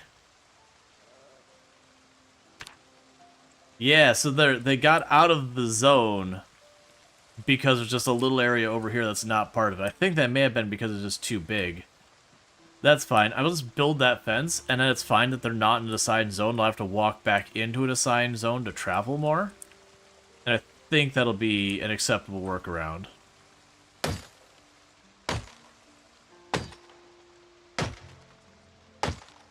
Interesting. Maybe it is a thing with the trees, because we've been chopping trees around these sheep for a long time and they didn't seem to care. And the other one wasn't marked as stressed because we checked it. That one is marked as stressed.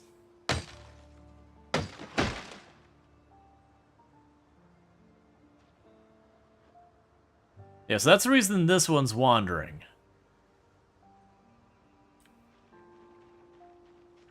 It's because it doesn't have an assigned zone.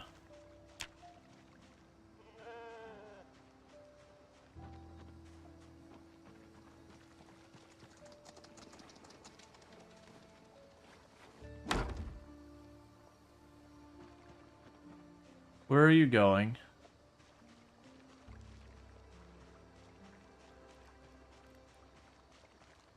I'll deal with them in a minute. I don't want to keep collecting them just to go back out. They will not eat it without zone? Well, no, they've, yeah, like, here's a perfect example. Like, that one went back in to eat. I've had cows that got outside the zone, and they'll go back in their zone to go grab the food. It seems weirdly, it's only whichever sheep are in this area panic. Like, these are all being chill now, whereas the one that was around here suddenly kicks off. It's almost like the sound that stresses them out is emitting from the wrong place. And we've had that problem before in Project Zomboid, that where a sound was coming from versus where it sounded like it was coming from was in the wrong place. It's been a while since I've seen that bug, though.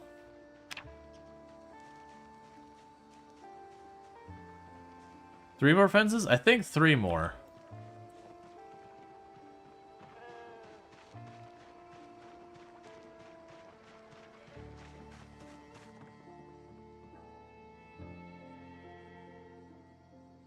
And once I get that, I can stop worrying about this entirely.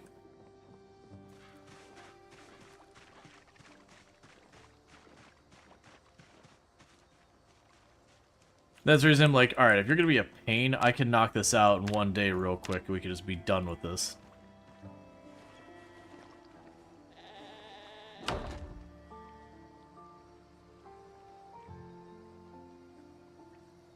Alright.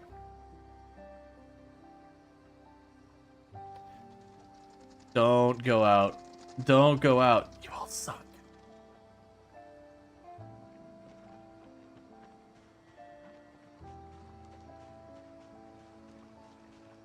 Yeah, so cut down this tree. That should give me enough to wrap it.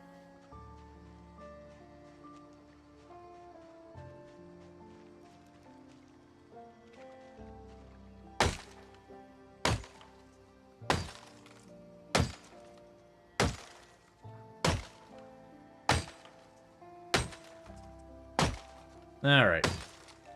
Yeah, so we've just been cutting the line of trees back farther and farther away from the cabin. It used to go up like this on both sides. But we've been using that to build our fence here.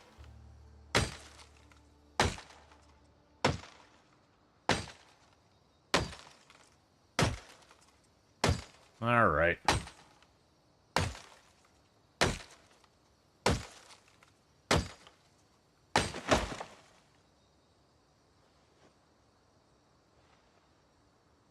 Now, downside is chopping down trees makes you sleepy faster. The good news is it looks like all of the sheep, one of the sheep have gone back in on the perimeter themselves. So I might only have one I gotta lug back out.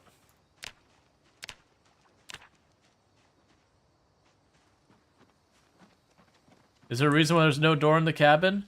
Because I found it that way, and I don't know how to make a door. Thank you for going back in on your own. Alright, so that should do it. And all 4 are now inside there. And no matter where they wander, since they can only wander back to the zone, I shouldn't have to worry about it.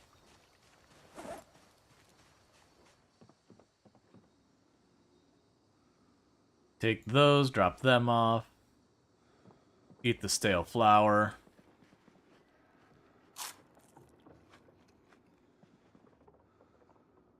Sit in the chair. Eat a probably poisonous berry.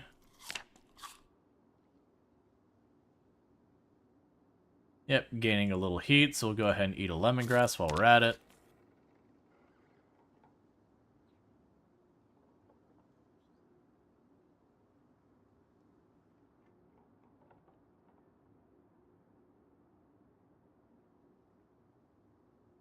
All right.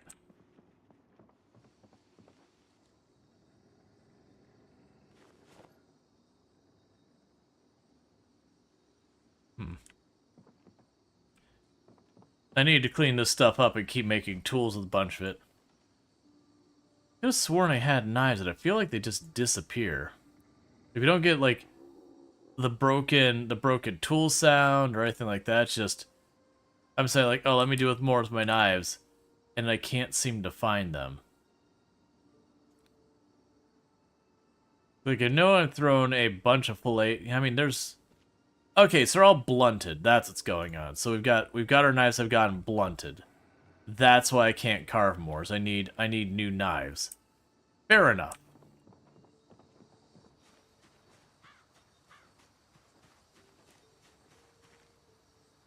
Yeah, no, you've been able to do that for a very long time.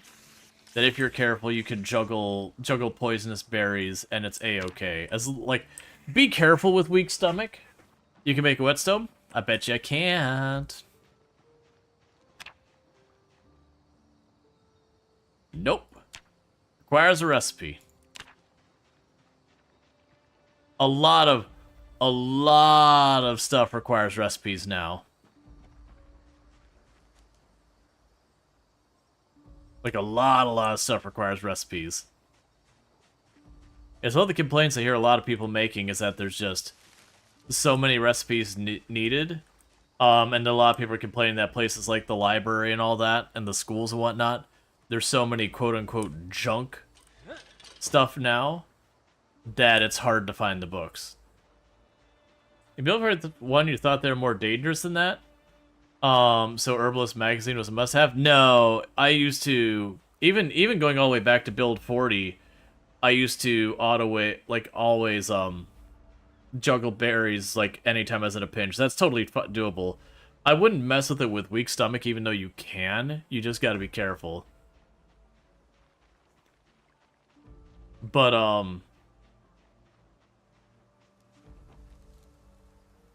yeah, no, it's always been a thing you've been able to do. I don't expect to get very far in this in-game day, but I'm hoping maybe we can get over to that house and maybe sleep there tonight.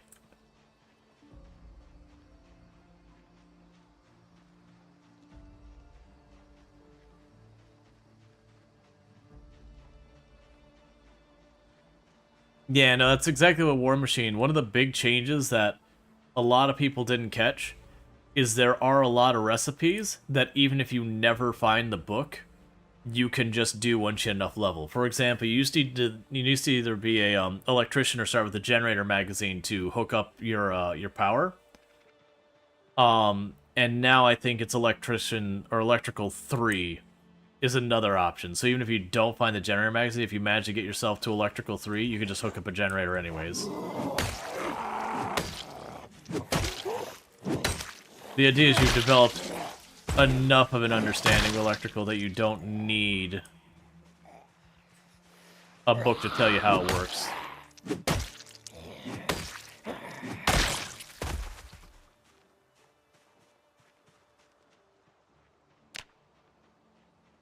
All right.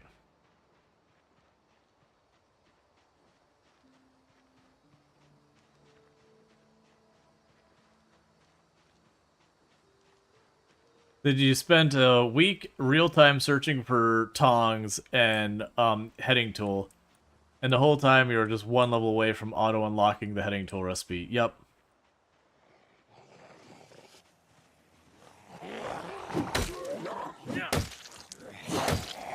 Maybe what they'll need to do is where it says, like, recipe, like, you know, where it sits there, it says, hey, you need a table, hey, you need a recipe, hey, you need this, like that kind of thing.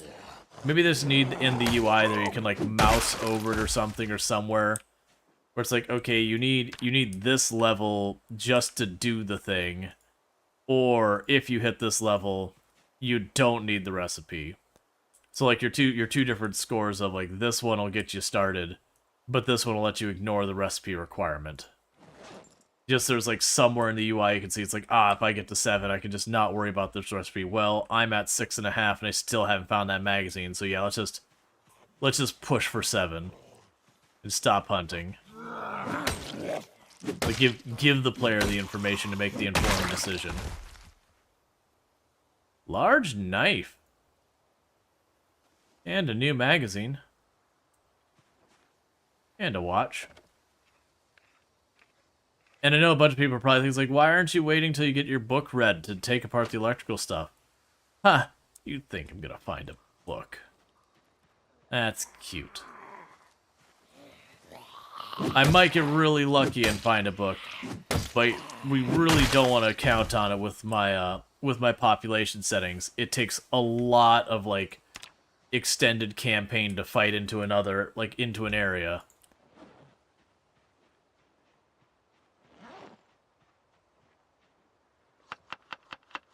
All right.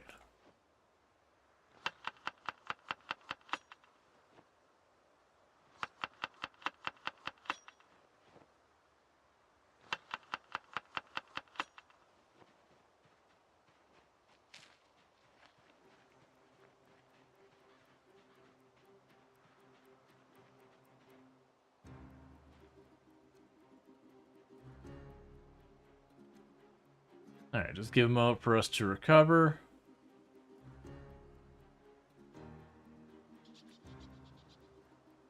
And keep on killing.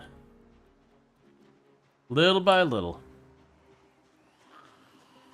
It's nice that I can actually take groups now and not be wiped out before I even kill the first zombie.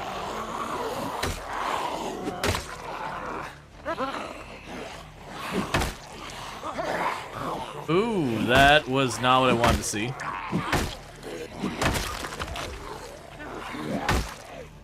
That thing people have been talking about where you can kind of target past stuff.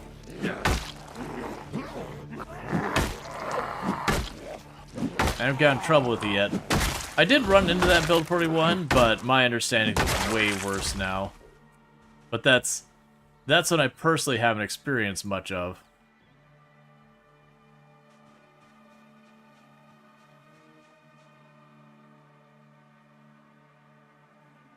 No, grab that. Those wear out. Like nowadays, like it used to be, once I got my first like trowel and everything, I didn't bother grabbing more.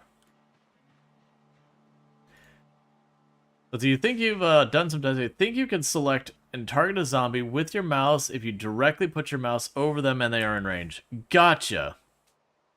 So normally I would put my mouse way past the enemies.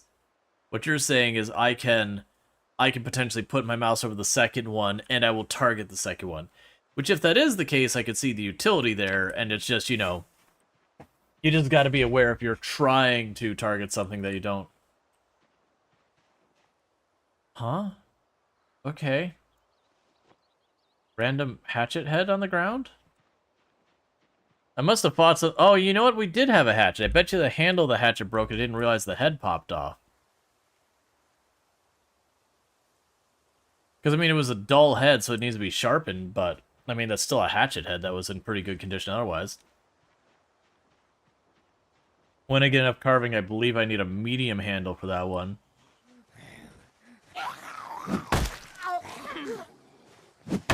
Be able to do something with it.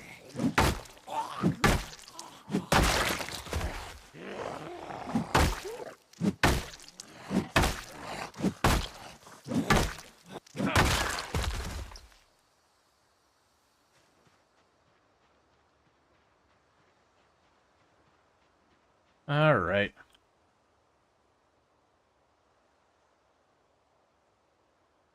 You wonder if leveling makes illiterate worth leveling? I mean, I would still say illiterate is a very punishing trait.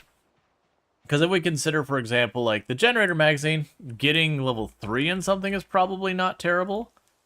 But some of these other ones where we're trying to talk like 7 in a skill, the difference between hitting like 5 to qualify and then 7 to unlock without the magazine, those 2 levels are big levels. Those are pretty big levels. For example, imagine you have like the cars and you have like mechanic 1 that you could do something, and then mechanic 3 would let you work on like the regular sedans without the magazine.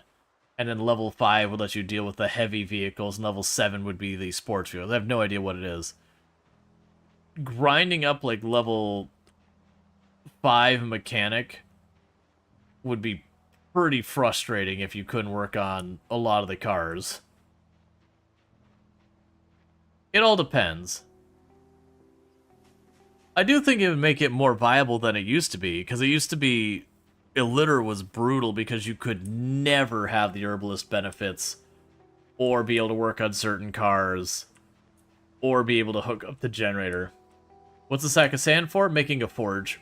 I need the sack of sand to combine with clay and water to make a bucket of cement, or bucket of clay cement. And then use a bucket of clay cement to make the forge itself.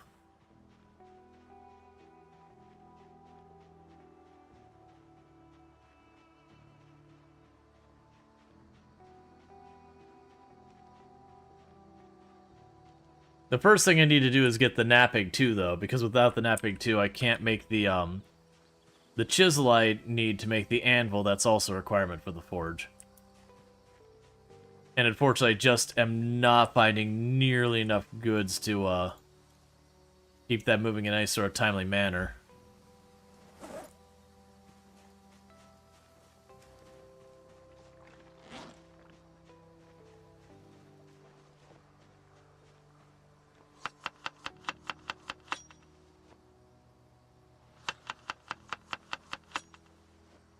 All right.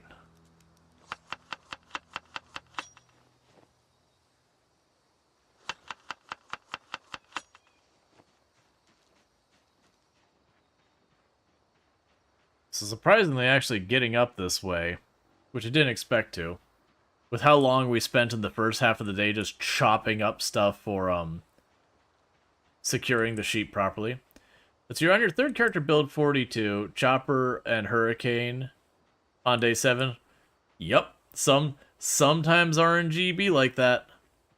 Sometimes everything seems, smooth and kind and wonderful, and other times you're just like, oh, let me start this one. What if? And the game just, like, absolutely trash you. And of course it'd be like a 7 p.m. helicopter or something like that. So it's nearly pitch black the entire time you're dealing with it, going just, great, thanks, man. I love not seeing the things trying to kill me everywhere.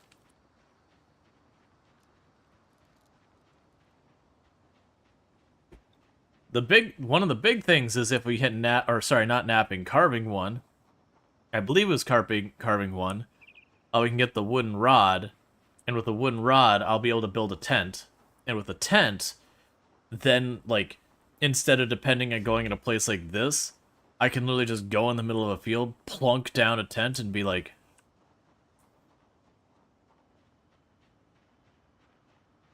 Oh, right, we had the meta event. The meta event was southwest, so it probably drew the zombies away from here. That's actually a good thing to have happen.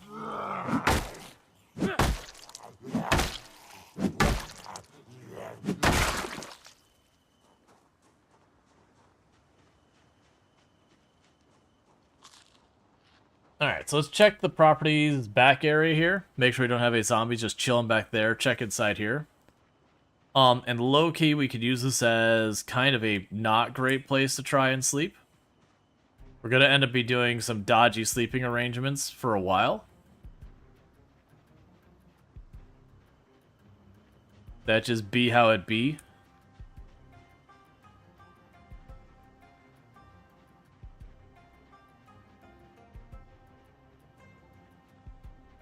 Kill like 1 or 2 of these, we won't push too much.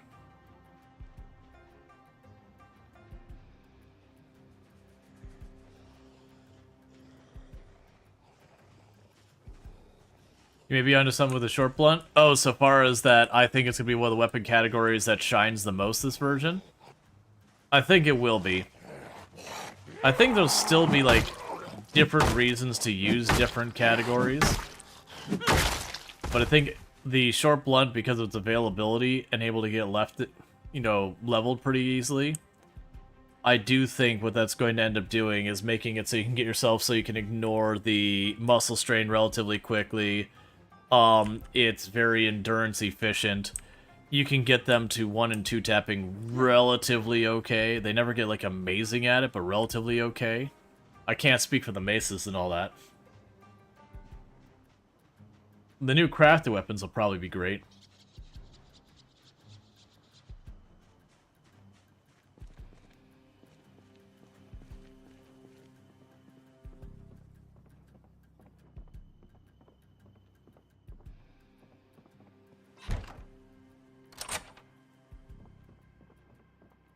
Yeah, I think all the weapons will get good with muscle strain in time.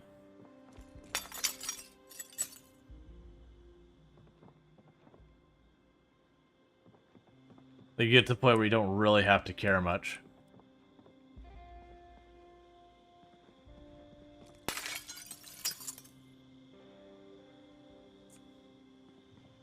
Yeah, no, you can source the axes okay by forging the roads a lot.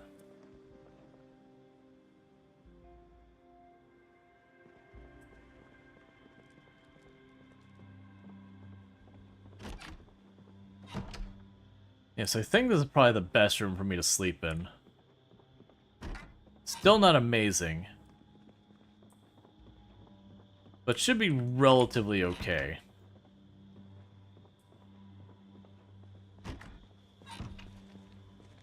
In the meantime, I might as well, until it's a little bit darker, again, pick at the 1 or 2 or 3 zombies. Like, whichever zombies are closest to the property, pick at some of them. Because the goal here is to make it so I can go to sleep, and then instead of going all the way back to my main base, that, you know, I kill some zombies, we run ourselves low on weapons. I just don't have a thing, it's stone axe the whole way down. Yeah, the stone axes are solid, though. They get very, very strong late game. Alright, that's not my favorite. Just give me the carrot.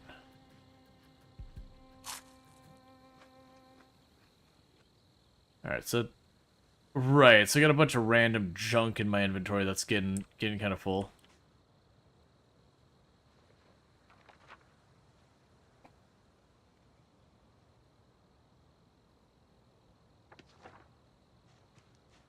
Honestly, change my mind. Have that pork.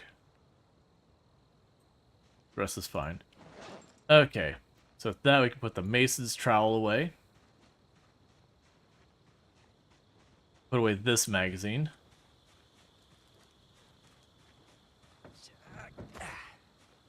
A short plant's stronger than axe. It's marginal though. Well, generally speaking, axe, that's kind of its magic, is you can get to one-tapping stuff with the axe, not counting execution animations the fastest. That's what things that the axe does.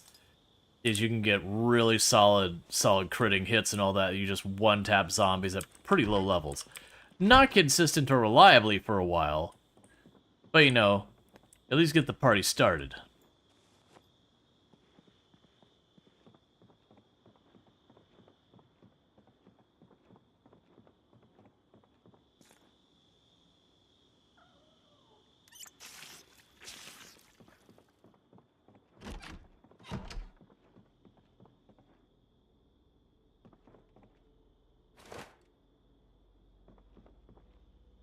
Real mixed feelings in that one.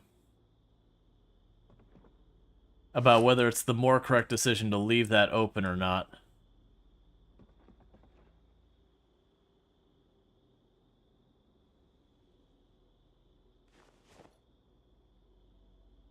Alright, we're gonna do exercises for a minute.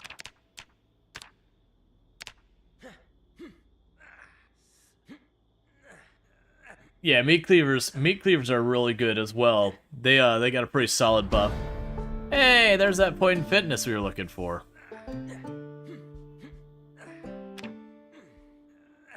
So we're at 2 fitness, 3 strength, 5 foraging, 2 axes, 2 maintenance, 2 short blunt. Right about to hit carpentry 1. Thanks to those fences we built.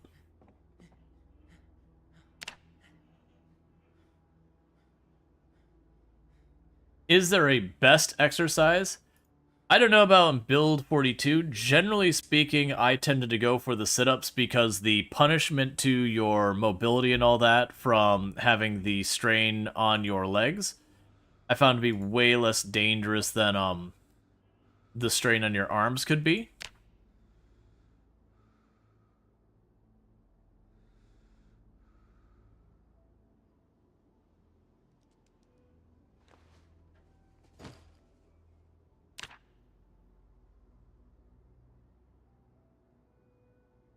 The downside, like burpees are the ones that cover everything. Aren't like they give you strength and fitness.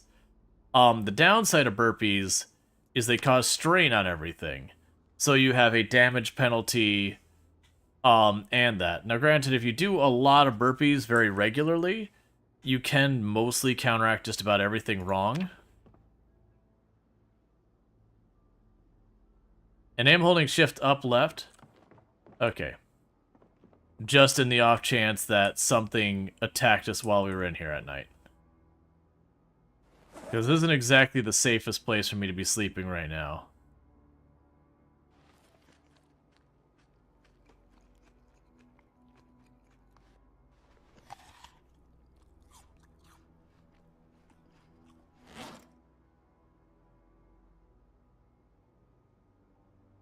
Yeah, no, I know Raisin. Generally speaking, I usually don't have to put much consideration or effort into managing my strength. That tends to come pretty easily with not a whole lot of work or effort. Fitness, on the other hand, there's that. But it's also one of those things that when it comes to fitness and strength, I don't usually go out of my hand ever to level those. I just keep playing the game per normal, and they come gradually. But if I find myself with nothing else to do, I'll knock out a round of sit-ups to help with the fitness, because it goes slower than strength, so I want to kind of give it a little nudgy nudge to try and convince it to pick up the pace. Alright, not going to run all the way over to this field and try and clear all that. I think that'd be unnecessary.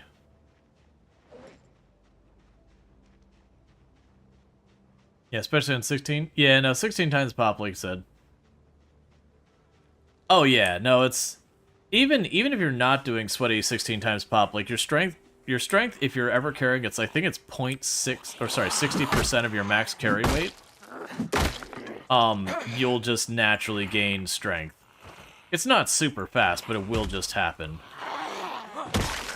And if you're fighting any amount of zombies, every time you hit a zombie, you're gonna gain a little bit of strength and fitness out of that too.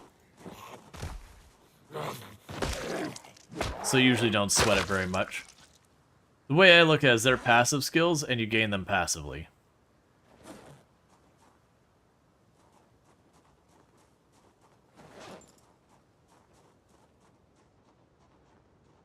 Doesn't have to be a whole big ordeal.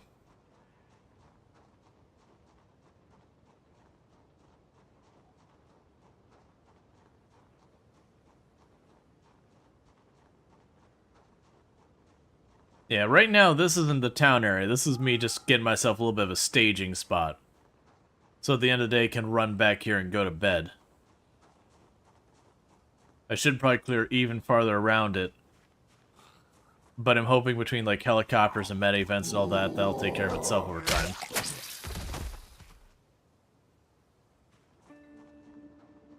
Because this road, I believe, will take me straight into town. It's a really little town. I don't know if it's Ekron or it's a completely different one, like a mini town or whatever. But there are a bunch of houses over there, and this takes me towards them, so, you know. You know how this works.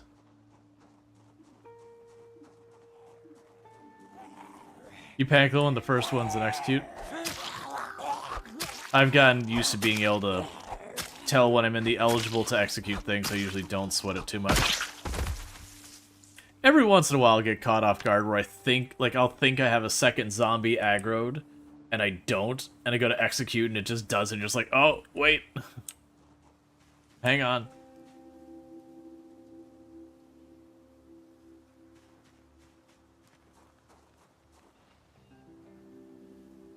Don't waste the big knife. We'll come back for that.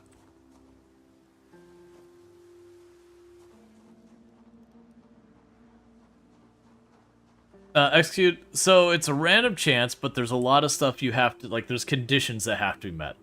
To execute with a knife, a short blade, you have to have only one zombie aggroed, it has to be a certain range from you, and then with all of that, there is a chance you will execute animation. So you'll notice I'll walk up, something will be like, poke, poke, and then execute them. It's not like I hit, like, F key and it, you know, I attempt an execution or something, or anything like that. It is just sometimes when I'm poking stuff, it might give it to me.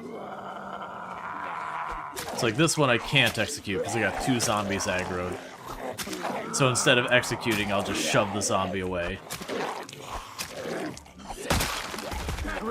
Whereas now, I can execute if RNG decides to give it to me. It did not.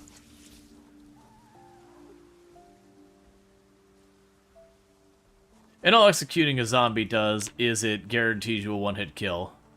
Yeah, no, you can't depend on execution. Like at really high level, you can get pretty good chance of getting execution. But like it's not like if you're depending on it, you're doing something wrong.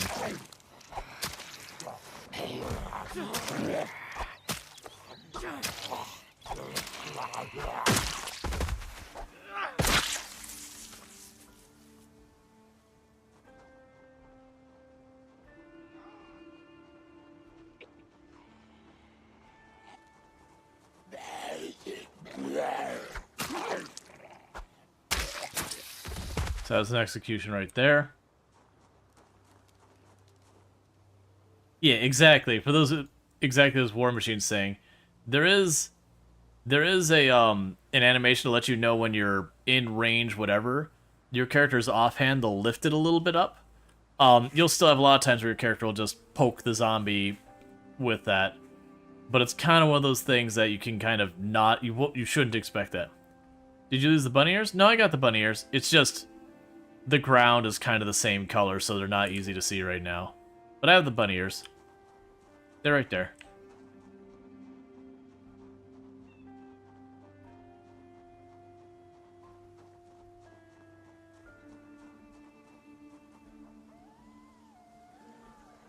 Been playing for 2 days, just got your first can opener? Yeah. Let's see. Execute doesn't stun lock a character like it does. It does hold the character still. The difference is because the short blade only allows it to happen when one enemy is aggroed. Normally, you do not need to worry about like accidentally getting yourself killed because, you know, you got held in place. The exception being is if I execute a zombie right on a corner or like right up against a tree or something where you don't have line of sight, you can technically run into the situation where a zombie comes around the corner, is not aggroed on you until the moment it gets around the corner, and trigger your execution as it's coming around the corner, so that it instantly aggroes you at like 2 millimeters away and grabs you exactly when it happens. But I mean, to me that's not the execution animation killing you. That's the fact that you're fighting directly on top of a corner where it's very easy for a zombie to just get around the corner and attack you before you have any chance to respond. It's the reasons why when you're fighting, you always go wide on corners.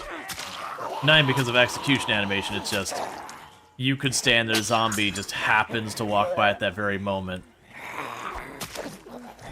And now you die because you have no time to react before the zombie's already grabbing for you.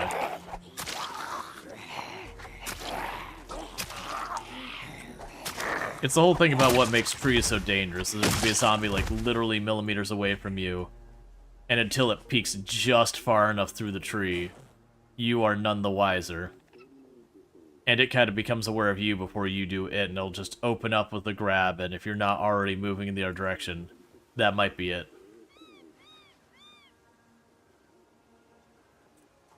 Okay, scenario activity detected today, so turn that off. Doors and corners, that's how they get you. That is a way a lot of them get you. What about the spear stick? So the rules of the spear stick is, think about it like this. If we have our character, there is like a cone. I don't know the exact distance. There is a cone that your character will check to see, is there only one zombie here? And if so, you have a chance of the execution animation with the spear, which is what makes it so dangerous. Because, for example, if I have one zombie over here and one over there, and they're both closing in, if I turn and run up and try and stab that one, while the other one's coming in from the side, inside that cone I have only the one zombie, I can lock in place where I go to do the stab, and then the other zombie just comes from the side, grabs you, and bites you because you're locked in place. And it's only a very narrow window, like a very precise distance that you can get in trouble for it, that you can't get away from. But it's still one of those things that always feels super uncomfortable when you have those ones that you're kind of closer than you really want to be to the danger zone. So the big thing is when you run to the situation, say like I'm here, and these two zombies are coming at me, is instead of running up and trying to kill that one, then trying to back off and kill that one, where they're closing in, instead, keep backing up so that they kind of close together. And then when they close together, where they're both in front of you, you don't have to worry about it.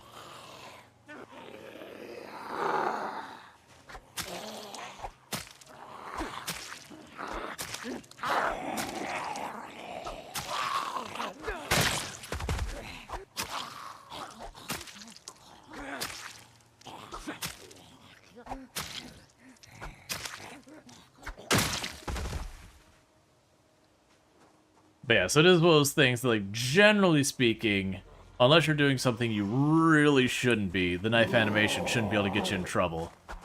Alright, so we pushed him, so I was gonna say, we had a second one aggroed to us, and we could tell that because we pushed him.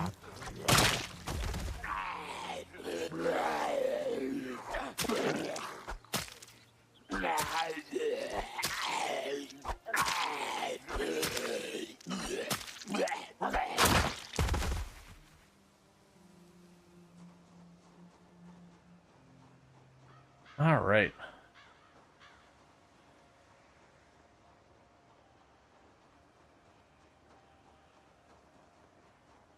So I aggroed some more. Looks like we might have our first building. It looks like it might be just a barn on the left.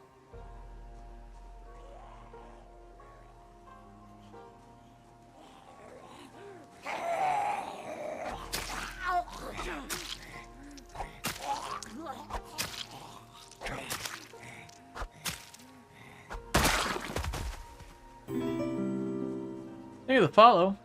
Welcome to the stream.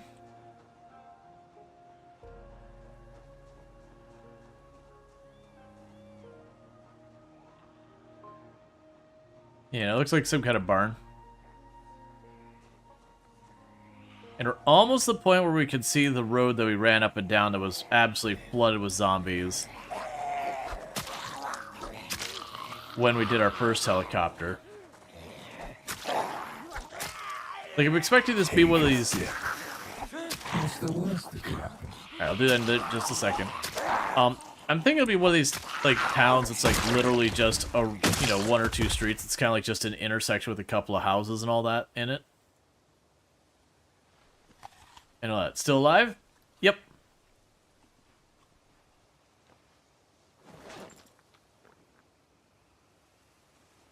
I'm honestly surprised it's only 9. We're just kind of slowly walking up here, taking care of business.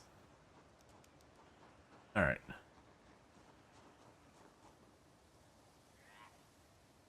When a bookstore had one skill book? Yeah. Remember short blades were the objective meta?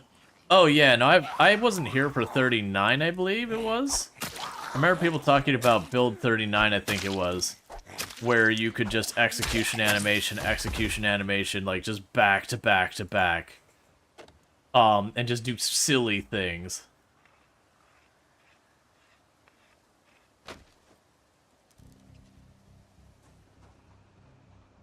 Yeah, it does seem like they did a deliberate change where it used to be, you know, you'd start your run, you'd hit, like, the local school or library or whatever. And it was just kind of one of those things that you'd just be set in all... Like, you'd usually miss a couple of books. You'd hit the library, have, like, 2 or 3 books missing, and you'd just go find them, or you didn't care about the ones you were missing. And you're just done with the books for the run. I think it is good that it's a little bit harder to get all the things you want. Well, it can be a little bit frustrating, especially when there are things like books that are like, okay, but really, you know, I kind of want this in the early game. It's like, yeah, well, it is one of those things that having those as a chase is a bit better now. And you can still just crank up the loot on if you don't want to deal with it. Honestly, surprised screwdriver's not broken yet. Screwdrivers are reasonably durable, but this is Bit much. So you're a big fan of the long blade aiming and reload? The long blade aiming and reloading books. Gotcha. There are long blade books? Yes. My understanding is there's a lot of long blade books that make the long blades better. Okay, so this is looking like it's just a barn. I'm not going to focus on it. We're just going to go right on by. So we can take... Let's back away till we know which way the zombies are moving. Okay, the zombies are moving north. That might work out for me in the long run. The short run, let's just get the heck out of Dodge. I don't think we need to go too far. Well, no, there was some in this field, wasn't there? The reason we're backing off is that is dragging zombies straight across where I'm trying to fight. You can see it back here. So it is those ones that could very easily get you in trouble.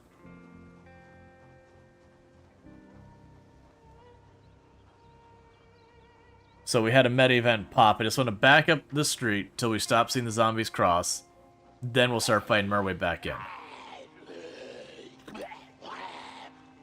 Because otherwise there's a chance it gets surrounded. While it's not the end of the world, I'd probably be able to maneuver through it just fine. It is those things to take stock when you have like a meta event or a helicopter. Be like, okay, where's danger going to come from? Let's reposition to keep the danger as much as we can on one side.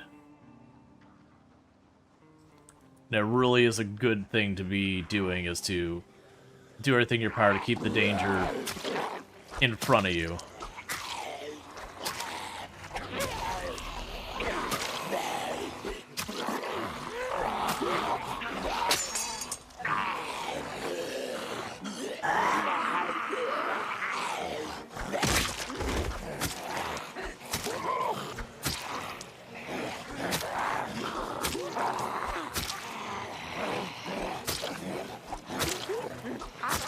Alright.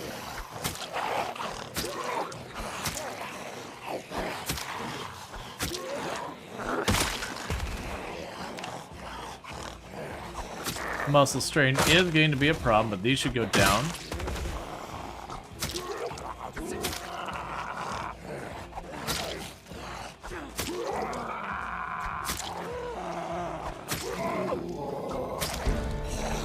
Hey, short blade 1. Another weapon skill coming along.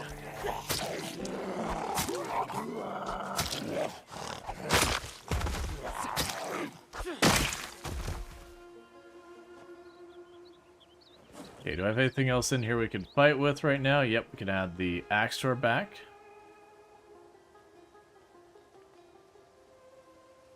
We're hungry, so we can go ahead and eat more of the questionable berries.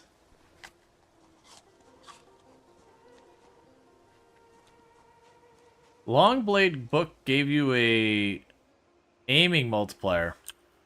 Well, that definitely feels like it's a bug.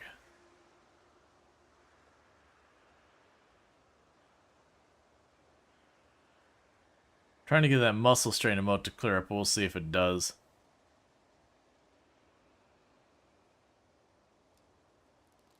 Alright.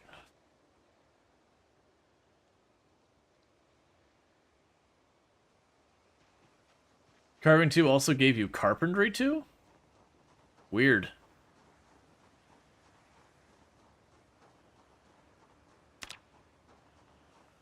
I just have no idea what the overlaps are going to be. Let me guess, it's classes. Yep.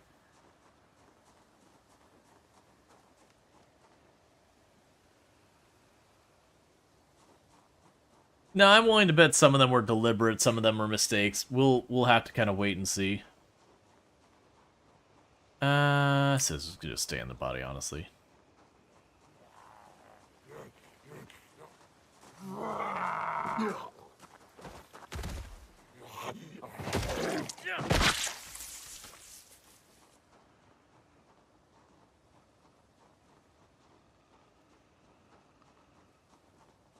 Yeah, so we just backed up just in the off chance that when that meta event rolled in, we had like 3 or 4 rally groups walk over top of us.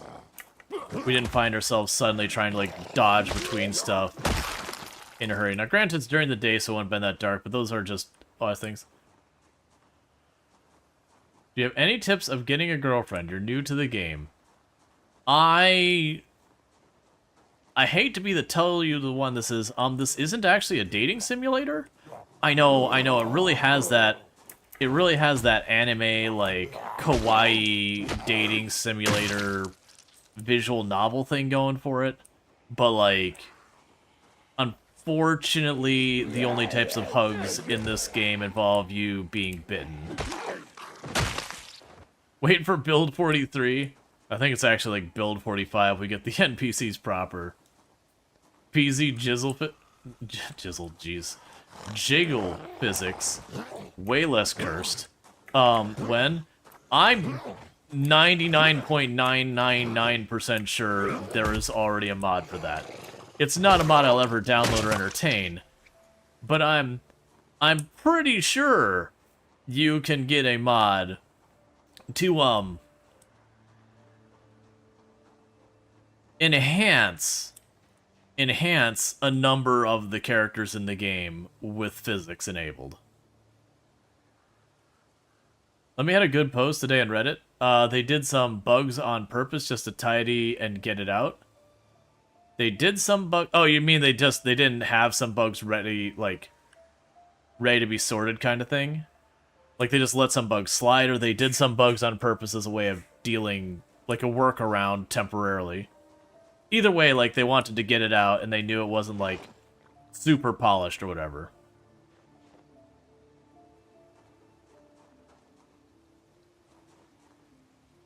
Like clay not being enough for pottery? Yeah.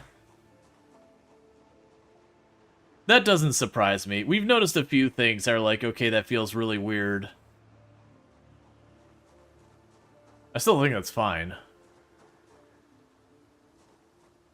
They won. Oh, yeah. No, that's...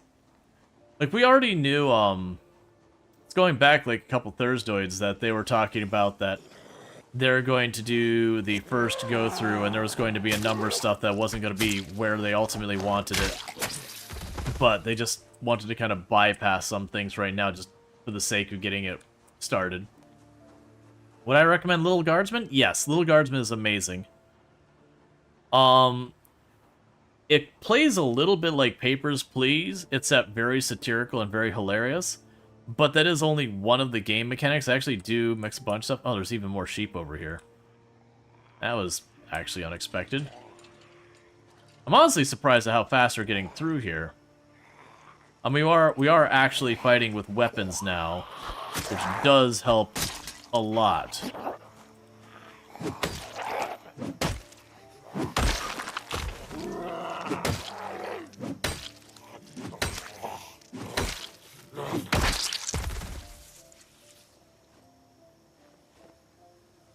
But yeah, we've known for a while that what we're getting is not the full package, if you will.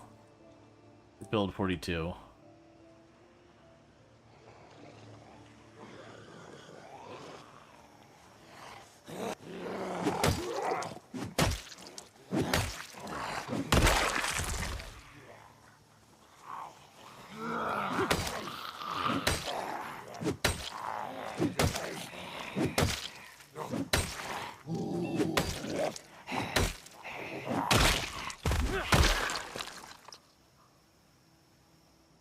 Back up a little.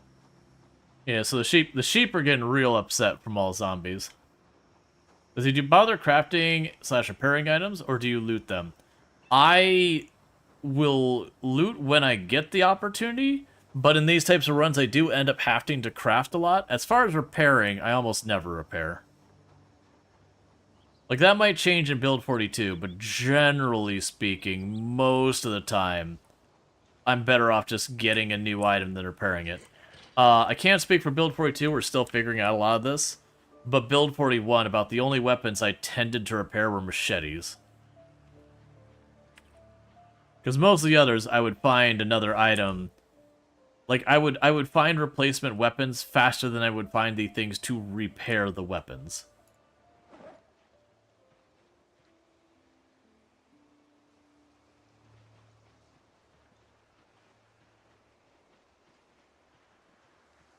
Just keep fighting.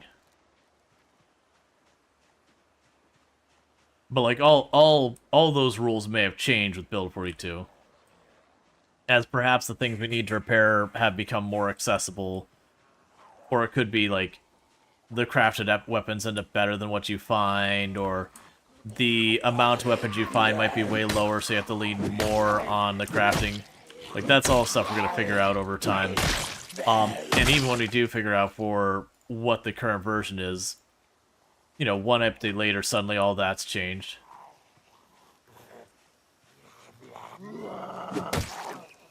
Let's see, do long sticks show up when you're searching for firewood? I would assume so, but also I almost never specialize in my search, so I can't say so with confidence.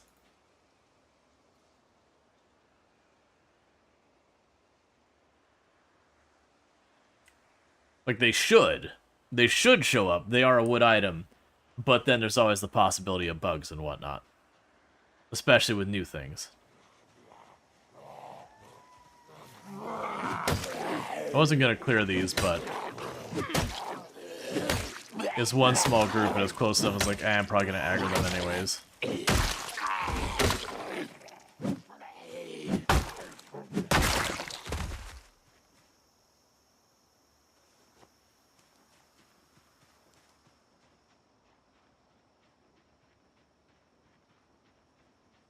Yeah, we can't take the second adult male.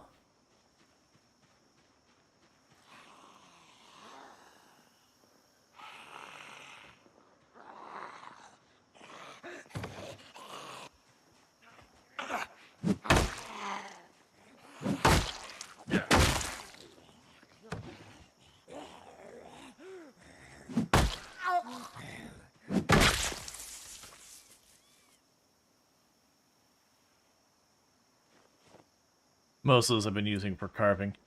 There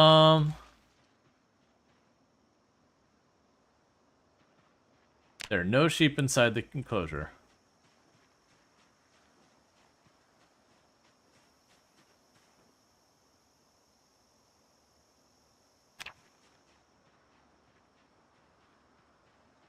I'm trying to see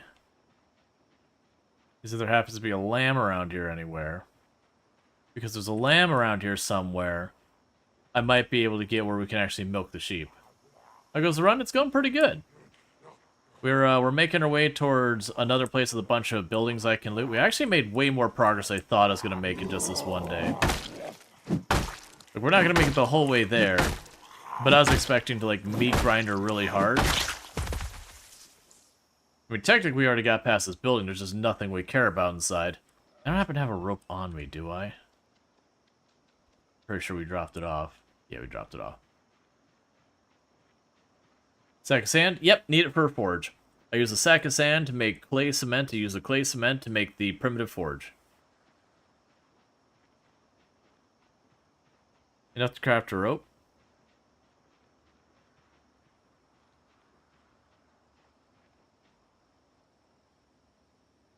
Yeah, let's see another sheep. There's probably 4 sheep in here somewhere.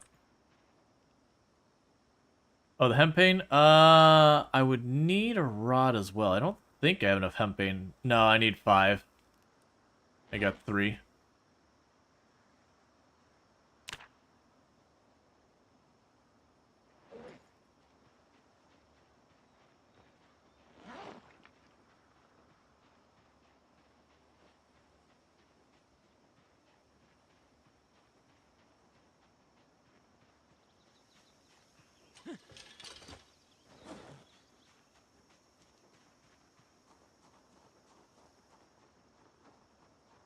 Okay. So probably got a couple more zombies in us before we're just completely tapped out on equipment. And then we'll end up needing to back out, because I'll probably have to go back to main base to grab what we can. I unfortunately think the only thing I got any amount of is spears, and that's because I've been deliberately avoiding them.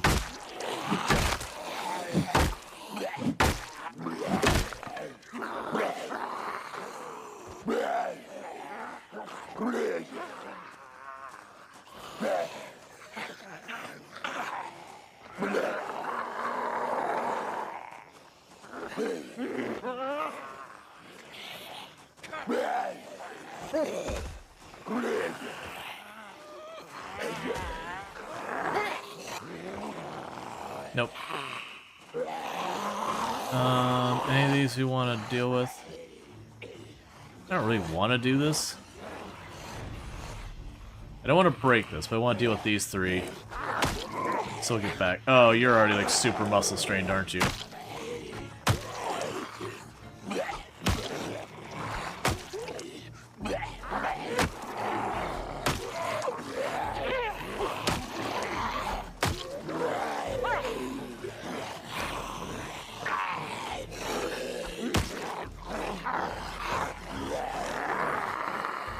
Okay.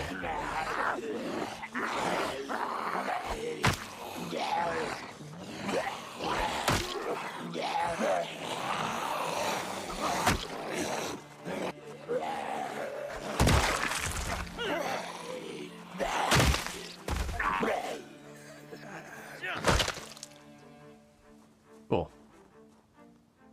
So with that, hey, you down here, buddy? I want to show you a cool place. Let me just go ahead and grab this out of my hands and put it away so I don't break it, because I do want to make sure I nap it. That is a U.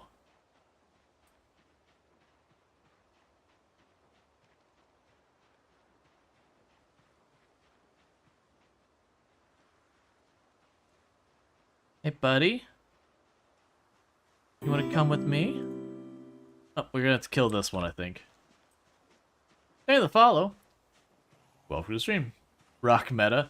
Yeah, no, I've been deliberately avoiding just like doing the rock nonsense. It is really strong, but it's really strong in the feels like maybe this isn't how it should work kind of way. All right, hey, you, hey, buddy, stop walking. Stop walking.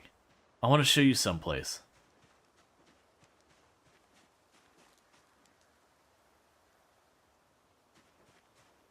Why can't I pick you up? I was able to pick up the other one way earlier.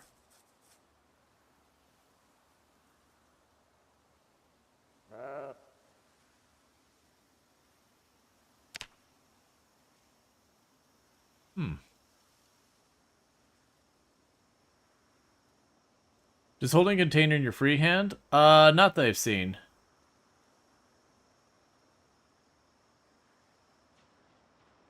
I know if you have a container in your primary hand, you can't push, so, like, be real careful about that. Oh, maybe I have to not have the thing? Because we picked up a sheep earlier and we carried around. Like, I'm wondering if maybe it was, like, a juvenile or an adolescent and I missed it.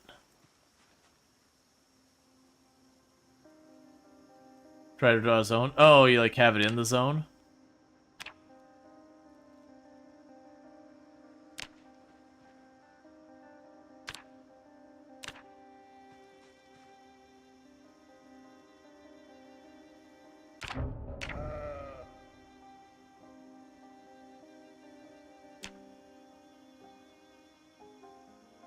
Alright, that didn't seem to help at all. Okay, let's go ahead and delete this zone.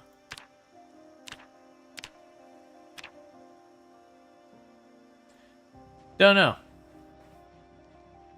We can just come back later. I can just do it. I don't really need that U. It was more I needed to back out anyways because I'm kind of like out of weapons. Maybe too heavy. Well, that's the thing that was weird is I carried one before and I don't remember. Like it was heavy, but it wasn't super heavy. It was kind of like okay, but I don't know. It may have been the one I picked up. Might have been like juvenile or something, and I missed it. I thought it was adult, but you know, obviously something's not working there, and that is a possibility. Hello, do I have what I need to...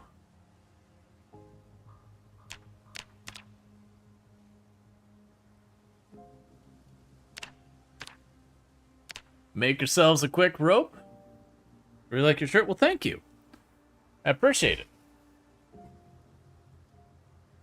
It's a really fun Path of Exile shirt. Keeps it nice and subtle.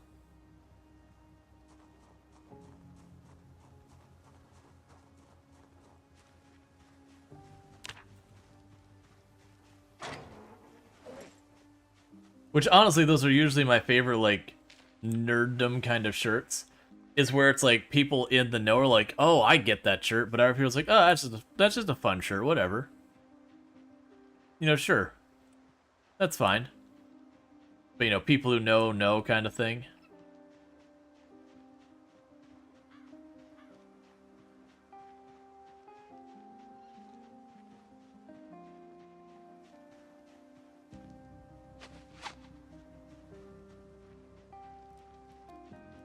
Welcome, new sheep for my, my ever-growing group of sheep.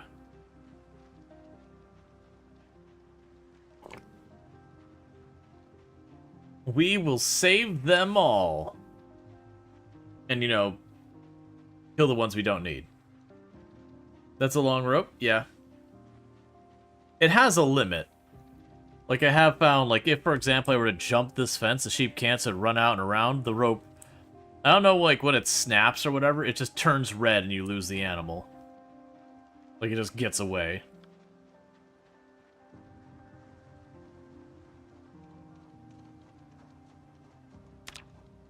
Let's see, wear a black Mesa hoodie that looks like Alex's from Half-Life 2. You get compliments from people that get it. Yeah. Well, this isn't what I want.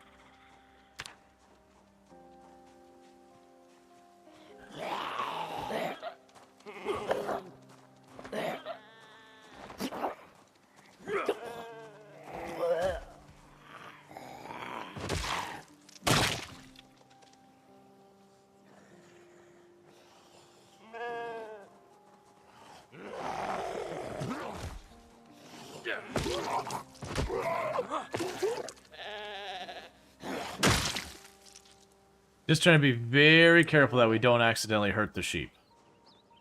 Because some of the animals will fight back if you hit them. There was right when Build 42 dropped that a whole bunch of people talking about getting gored by the bull. And it was one of the devs who was like, serves them right.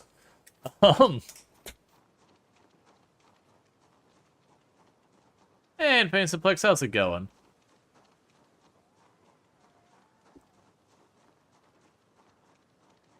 Hauling sheep across the map like Age of Empires? Yep.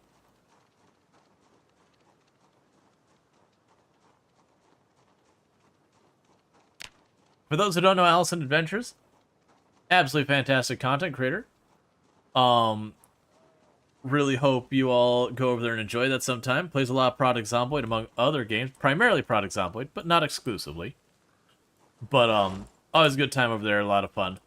Been doing, like, honestly, it was one of the players I've seen, words are hard.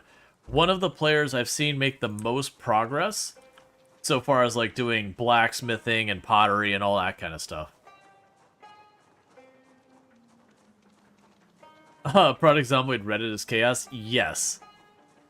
And it is a mix of, like, the good kind of chaos they can have for the build and the bad kind of chaos. It's got a little of both going on.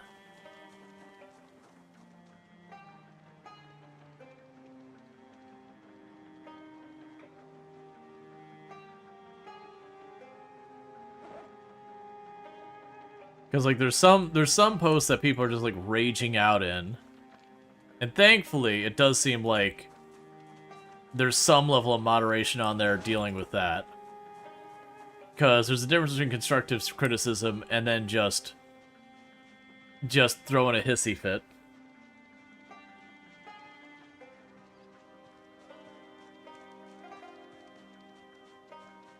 Oh yeah, no, the misinformation on the Product Zomboid subreddit specifically is terrible.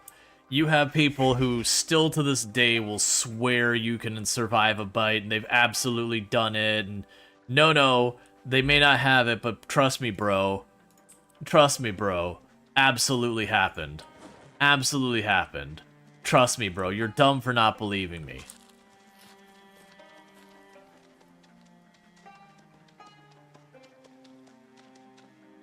But it is a thing that's been in the community forever.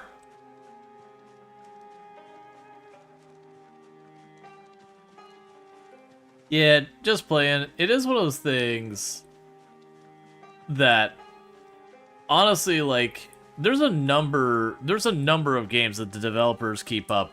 It's honestly quite often on the communities that are a lot of what leaves devs to stop communicating with their audience, because you have people who are like, they don't like a change and they send death threats, or they, you know, start sending nasty things to them at work, or all sorts of like garbage. Like, it really gets pretty awful. And it's understandable, like, you go through that a couple of times, you're like, you know what, forget this. And yeah, it's the loud minority of the group, like, you know, the vocal minority, whatever you want to call it, about people who are just, like, really awful. It's one of the reasons why I do feel as a platform, when that stuff happens, that should just be the end of it. You're off there. Like, you're just not welcome to the platform anymore. The moment you threaten someone or, like, personally attack them or something, that's just it. You're off that platform. No second chances. You're just gone. Like, that's not acceptable behavior, and it needs to be treated as not acceptable behavior. Like, and I do wish, at least here in the US, our rules were different about, like, we have very strict rules about when you threaten someone, what is actually, actionable by the police. So you have to be like, hey, it is a credible threat. And I'm like, I don't care if it's credible. If you say, like, hey, I'm going to kill you, and it's outside the context of you're playing a game or you're playing paintball or something where, like, okay, in that context, sure, it makes sense that it is not a real thing. That it's not that you go to jail for it or something, but it's just like, hey, you know, that kind of thing can pretty much instantly get you a restraining order rewarded, and that person basically gets in, you know, significant trouble kind of thing. Because it is pretty obnoxious how things go with a lot of that, and they're like, nope, can't do anything, sorry. They gotta say, like, a time and place and means and everything. They're like, oh, hey, wait a second, we can actually do that. And I get the police can't hover around you and protect you, you know, 24/7 or anything. I get they don't have the resources for that or whatever. But it's the fact they're like, nope, can't do anything. It's like, dude, they said they're gonna kill me. Like, whether credible threat or not, like, that should be a thing, being like, hey, here's the evidence. Like, I just want a restraining order that says, hey, if they show up at my door, like, it doesn't matter what else happens. That's already a problem.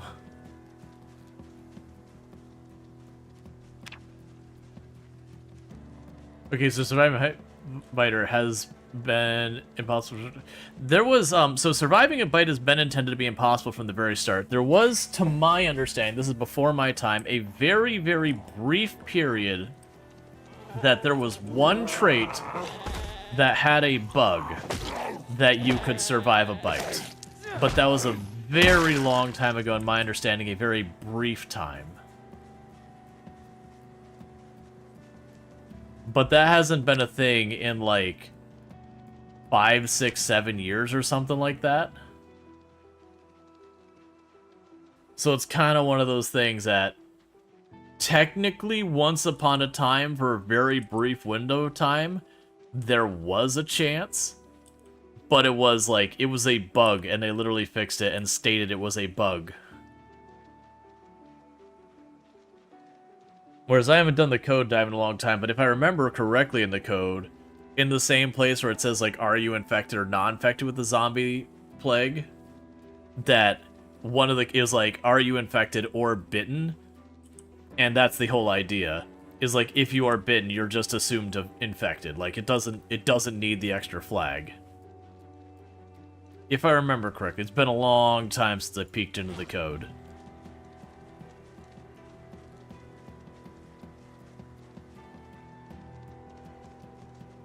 Yeah, you survived a bite once using debug. Yeah, that's exactly it. Most of the people who survived the bite who are like, no, legitimately, I did it, I swear.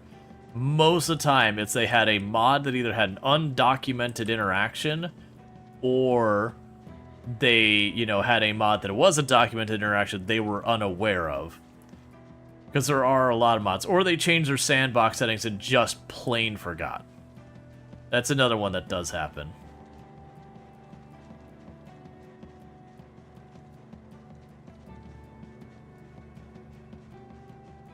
Yeah, surviving it by a UFO of aliens one's that.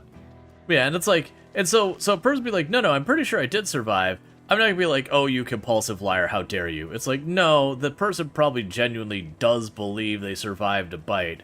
They just failed to realize that this mod that, you know, this mod that gave all their character big, adorable, kawaii anime eyes also, for whatever unknown reasons, had an undocumented thing where it also made infection not a thing.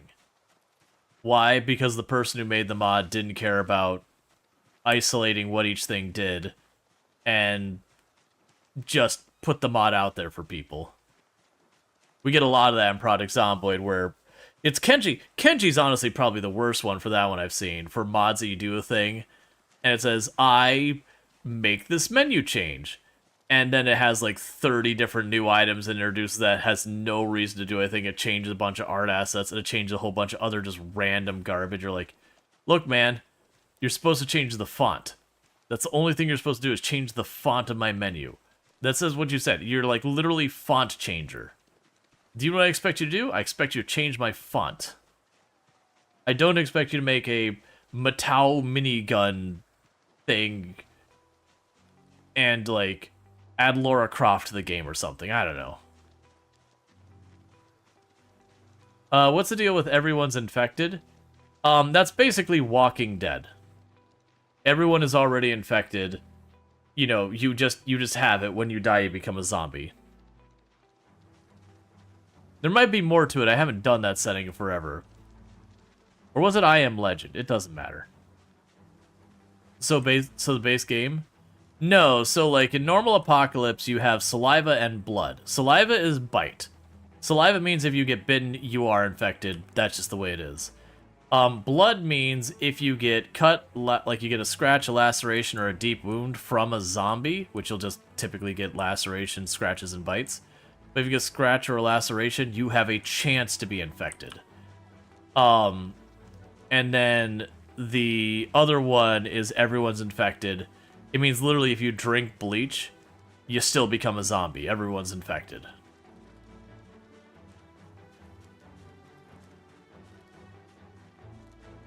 Like you are already infected, it just doesn't kill you.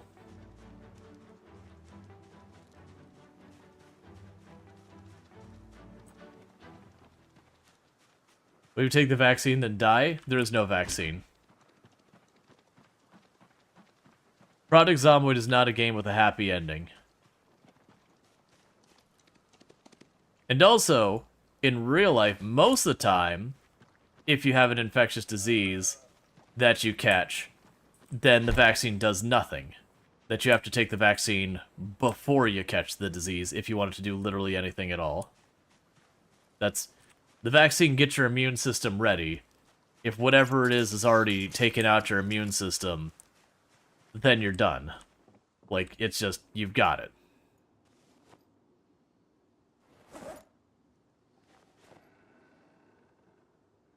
There are some things that you can get a vaccine after you're exposed, and it works, but those aren't a very long list. I think rabies might be on there. Can't remember.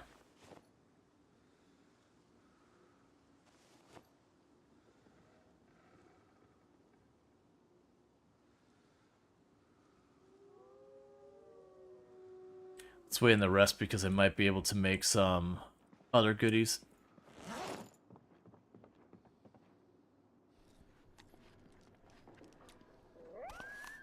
Yeah, this is make your work by work double time. Sometimes it's just the nature of the vaccine is something your body can figure out what to do with.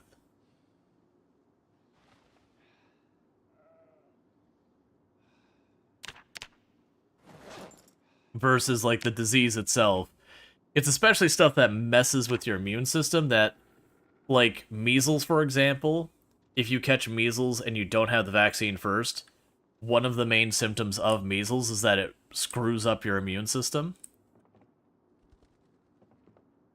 Did I accidentally bring 2 males here? Hang on, we might actually have a problem here. And the reason we might have a problem is if you have 2 males, they do fight. Let's just verify we don't have a problem here. Are y'all gonna get along? Y'all gonna be friends? Okay, it is another you or whatever. Okay, we're fine. I just saw, like... Yeah, I mean, that's honestly what it boils down to, is if they were both males, one of them's gotta die. Is a male sheep a ram? Yeah, it's a ewe is a female and a ram is a male. Which is the reason I went out and checked real fast, like, hold up, wait a second. You two can't be together. You're gonna get all uppity on each other. It's gonna be a real problem.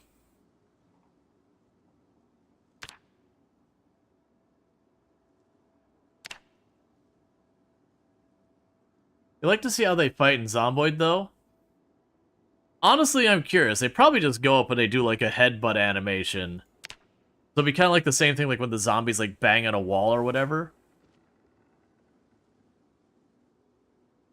You know males of two species fight as well? Yeah, no, the implication is they would just fight other males.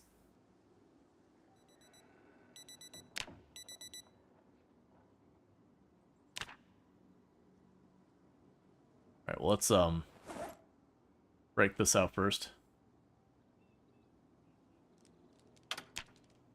You know, in real life, that wouldn't happen that way, but still. It's not one of those things to care about. It gives you a reason to have more than one pen. It's pretty much exactly that. Roosters will jump, do a jump animation to damage each other. Yeah, so they probably cause lacerations or whatever to each other. Like, however they calculate the damage on them. They probably don't even have, like, lacerations. That's probably, like, literally just hit points.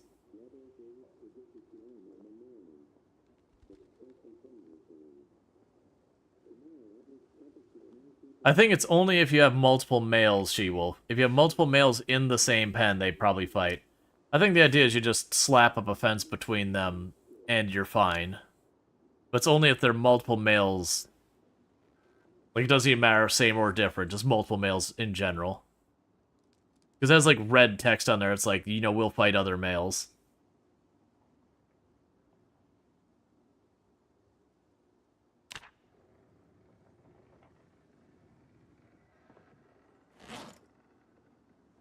Put you on the back. Put you in the bag.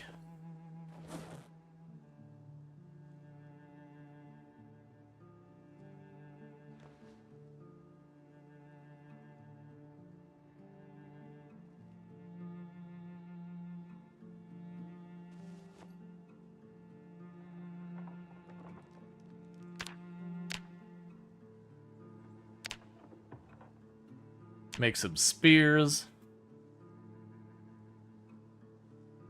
Baby sheep are so cute. Yeah. Well, I'm hoping we'll get one soon. That's part of the reason I'm bringing so many. We got a ram in there. Come on, man. Pick one.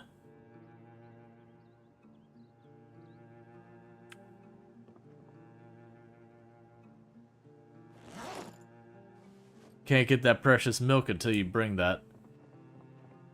I'm gonna start making a heap here.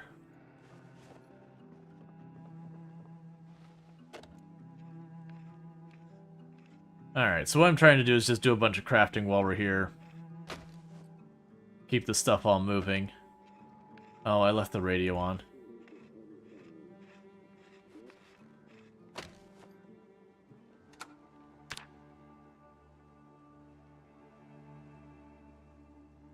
Guess I'll keep the rope in my bag. I hadn't planned to, but...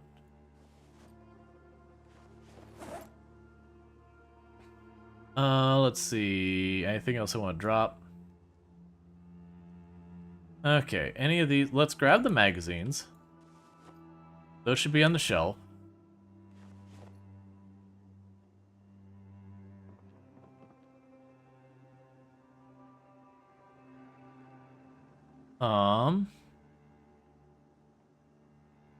Put the mace's trowel away. We got our axes. We got our hand fork. We got a thing of nails. Let's grab the 17 twigs.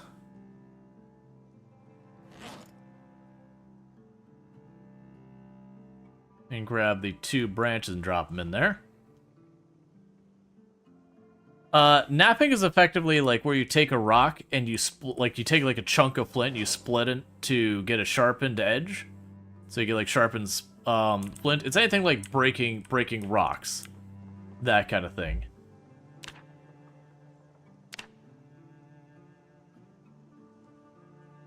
Well, I didn't want to do this, but I really do. Ooh, actually, wait a second.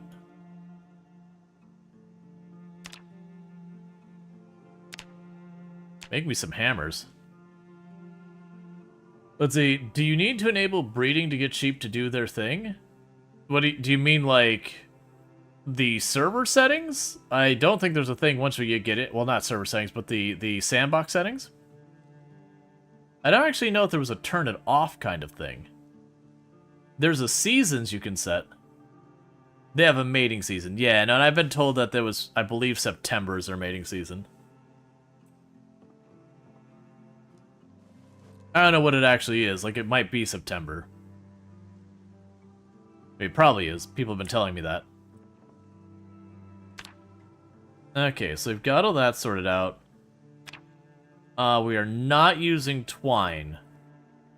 We're definitely not at all going to consider using twine for making pretty routine things.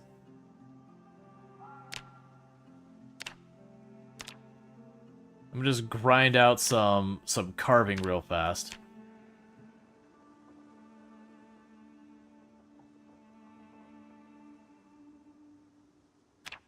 See if we can't get that carving one so you get a wooden rod. Because I believe that's all I need to make a tent.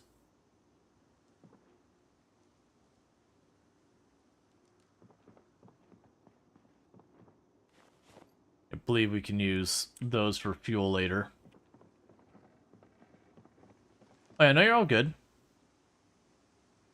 Yeah, no, like, no need to apologize at all. Oh, so...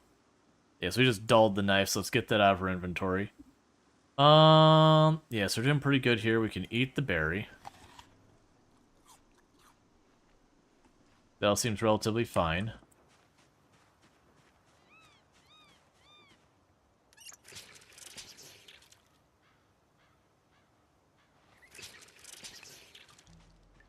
Cool.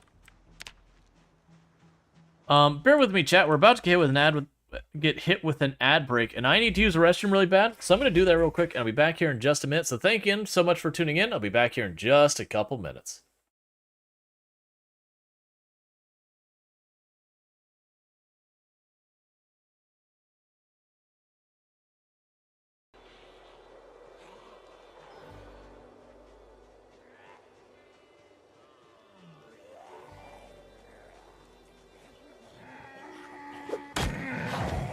Done.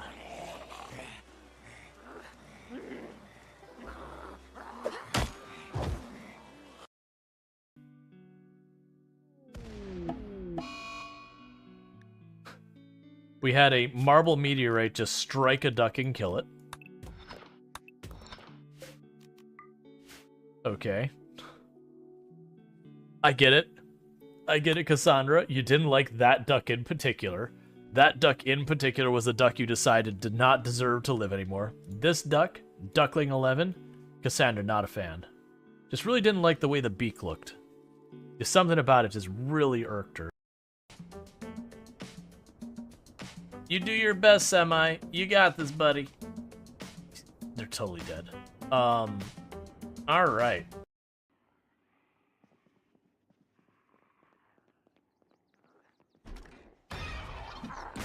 Whew, I almost didn't get that swing off.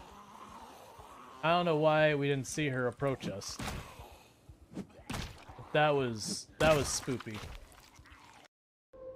Yeah, let's roll the dice. 60% chance that things don't go terribly, 40% chance they do go terribly. Yeah, let's push the button. Boom. They died.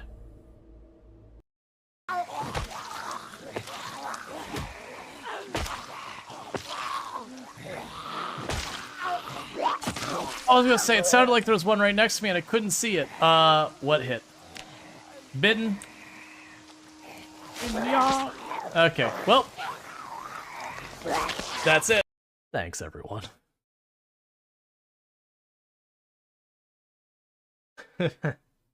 Sorry. Hmm. I did not expect that to do that. My apologies. Stop it, eyes. I need you to cut it out. Are you having an emotion? Yeah. Don't you hate it when that happens? Think we broke Strainer? Yeah. Ah. I think I've only gotten teary-eyed, what, 3 times on stream? Don't get mad at me. Stop. This is okay. Alright, I'm sorry. Hey. Tynan? That's not okay, man. Very clearly this isn't my fault. Oh, it's not even... The worst thing is it's not even the darkness hurting them. They walked into the 2 tiles of fire, and they are dying in the fire. And I'm losing my entire reputation with them, all the way from 98. The whole way down. We were allied with them. We are no longer allied with them.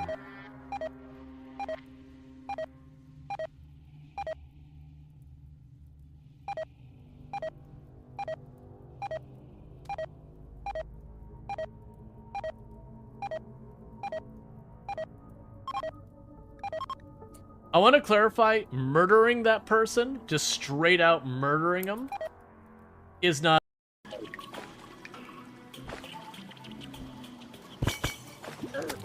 No, no, no, no. I got hit by something else. I saw the trigger too. And I got... so prisoner, begin converting them. So let's see. They're a tough child. And they want to be in the mines. Alright. That thematically fits this in a very uncomfortable sort of way.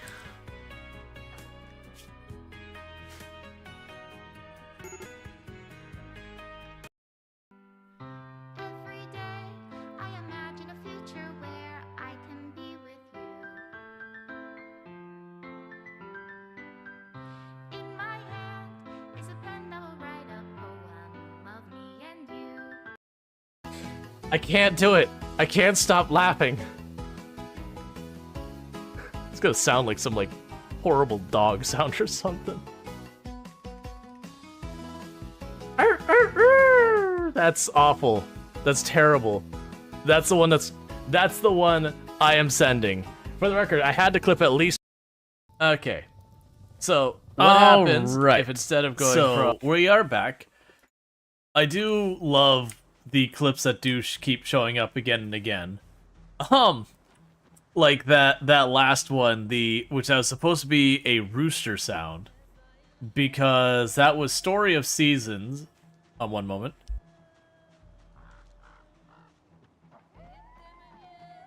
Sorry, I drank my soda too fast. The Story of Seasons. Where on the map am I? I am just south of Neil's Farm / the Cultist Compound, which is south of Echo Creek. You thought it was Doki Doki Literature Club? Oh no, I did play like the singing. That was Doki Doki Literature Club. But it was the thing where it was like, I can't stop laughing. That clip. That was Story of Seasons, which is a lot of people know as Harvest Moon, same game. But basically what happened was there was a thing called Dare Drops, where I had to do certain objectives, and I would get keys to give out to my community and yada yada yada. It's a pretty cool program. We've done it a lot of times. And so I had I had to take a picture of me with one of the romanceable characters, which was actually tended to be pretty hard because you had to get the 2 of you together, and they do not stand still. So you set up the camera, you'd point in the direction you wanted, you'd be like, okay, take the picture, you'd run into frame, and you had to wait for the 3 seconds for it to count down. And it took me 4 attempts because the character would wait till the last second and step out of frame. Or we had one where it was the person's mom or whatever the relationship was, would just step and cover the entire camera. It's oh my god, stop it. But one of the ones we had to do is I had to do a farm animal noise. I had to do a farm animal noise on the stream. And I did a rooster. I don't do a good rooster. But as well as things I did it, I think we got like keys just get for like the full game to give out to the community. So as well as things like, you know what? I'm willing to knock myself down a peg. I'm willing to knock myself down a peg if it saves, you know, some of my computer like or someone in my computer like $35 in buying a game. I think that's a worthy exchange. For as much, especially as the community helps let me be able to keep doing this. Yeah, I'm willing to do that. Yeah.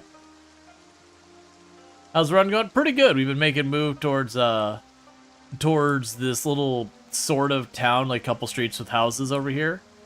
Made more progress the in-game yesterday than I really expected to make. Getting a little late start on this day because I spent some time crafting up a bunch of weapons and everything. Let's do a jog.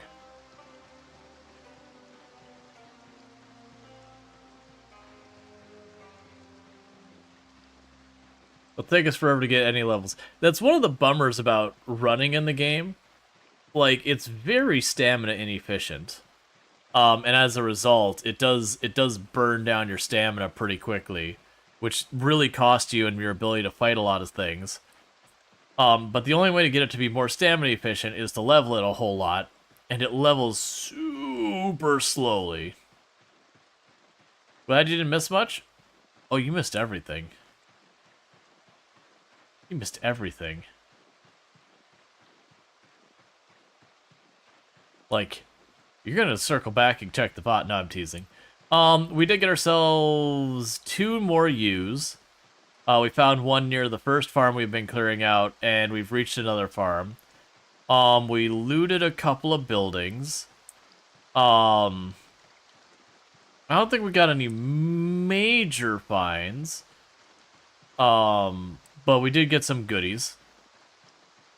We have mostly cleared out this house up here. That's the one that we first got the sheep from. So it's kind of our layover location where it's like, okay, I'm making a move on this town. Let's save myself from having to walk across the entire map. I'm exaggerating. You know, save myself having to walk like a huge distance.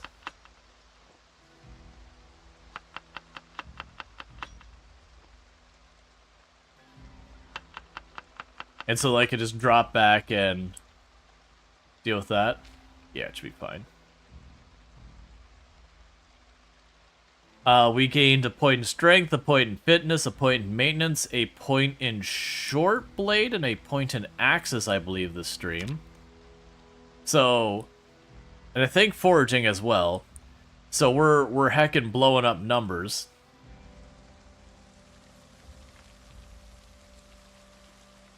Which is genuinely taken a lot of our stuff and really, like, it's not, we're not like endgame where I'm able to start throwing down constantly. Ooh, oranges.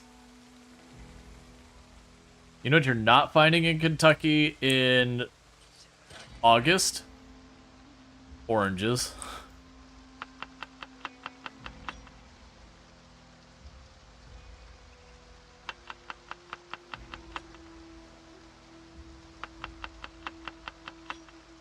So it's an orange, rosehip, leek, broccoli, and violet salad.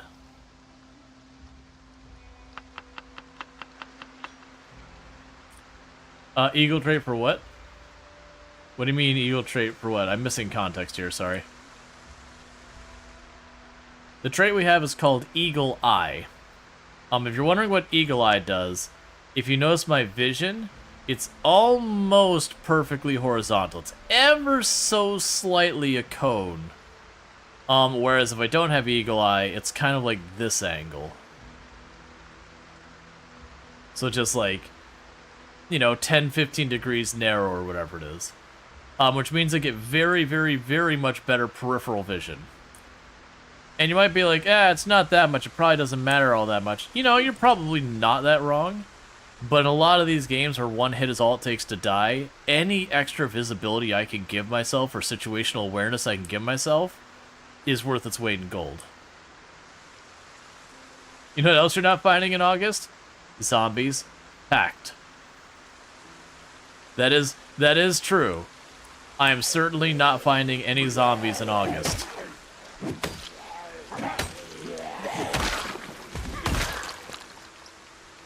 Oh yeah, we do love ourselves a solid zombie getting crit and one tapped.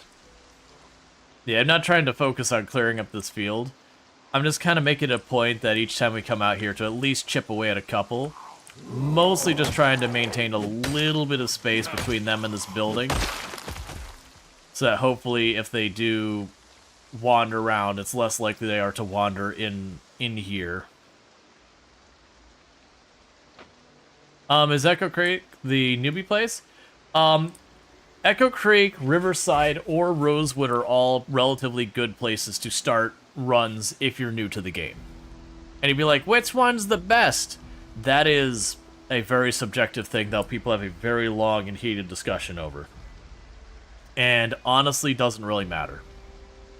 I would genuinely say it's basically, like I said, Riverside, Rosewood, and Echo Creek, all really good for new players. Thank you for the follow. Welcome to the stream. Muldrow is a bit of a mixed bag. It's got some places that are pretty reasonable to go to, and it's got some places that are pretty rough. And then West Point is where new players go to die.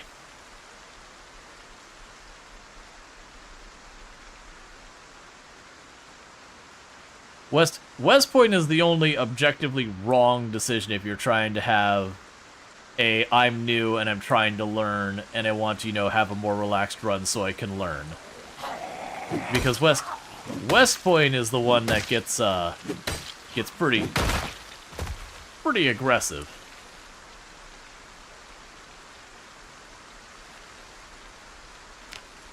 But yeah, no, that's like Echo Creek's good. So like the places that I would normally start, some of this information is gonna be slightly out of date. Echo Creek has a bunch of different places along the periphery of it that are all pretty good starting spots. You do have in Riverside, the west side of Riverside is relatively quiet. So you got lots of options over there. Rosewood, I'm actually not sure where the place you'd go to Rosewood these days. I haven't been there in a while. Like Rosewood, I imagine the east side of Rosewood and probably the north side of Rosewood is relatively good.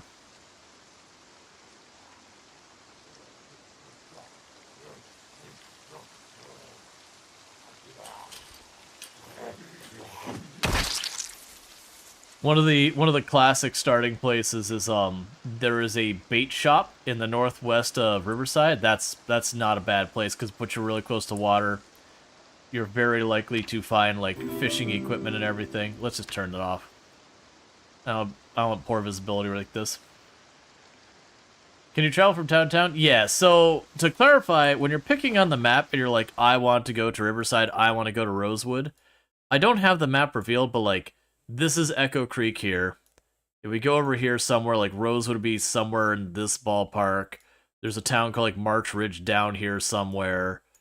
You've got Irvington down here. I forget what the crap that city's name is. I believe Ekron's over here somewhere. Like, this is Louisville way up here. West Point's over there somewhere. Riverside's up here somewhere.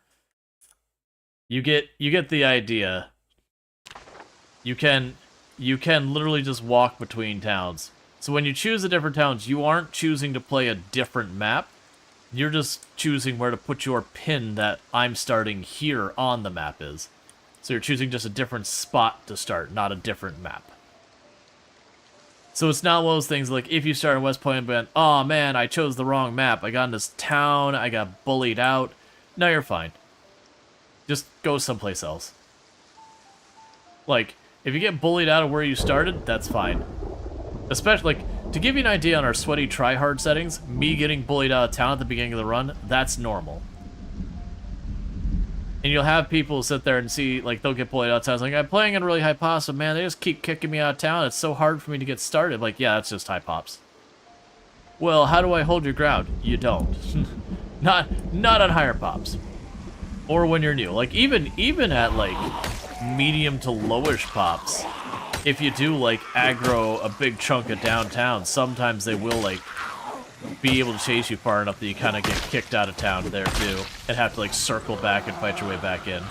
Not as likely. On the lower pops, there's a lot more options to deal with it.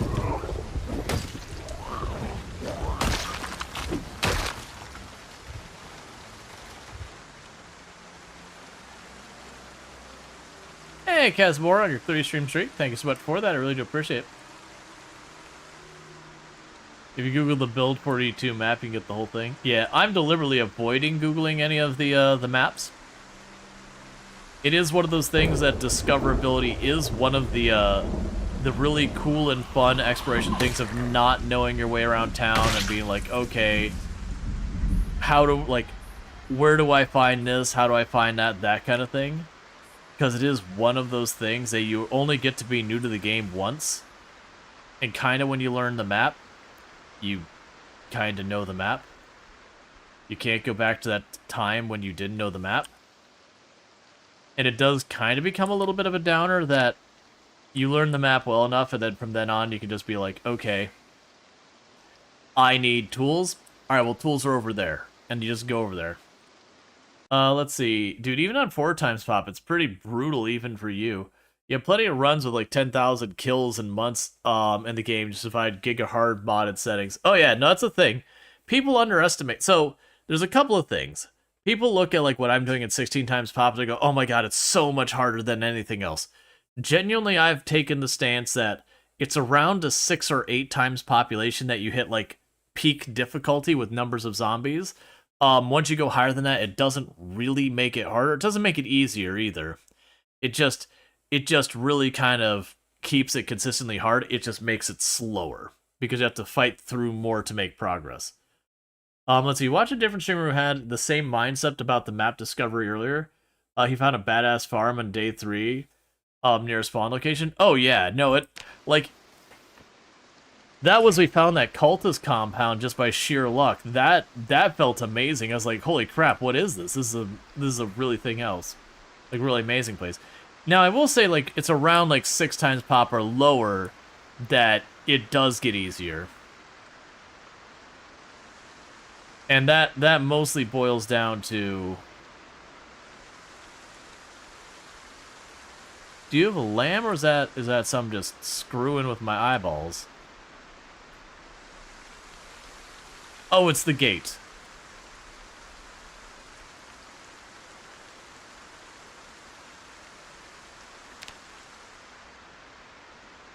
And that's another adult as well, that's fine.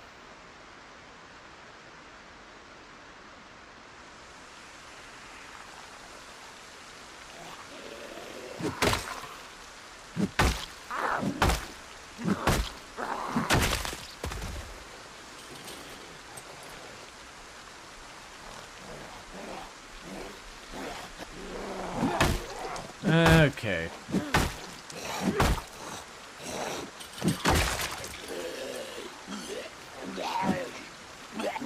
Swing and a miss.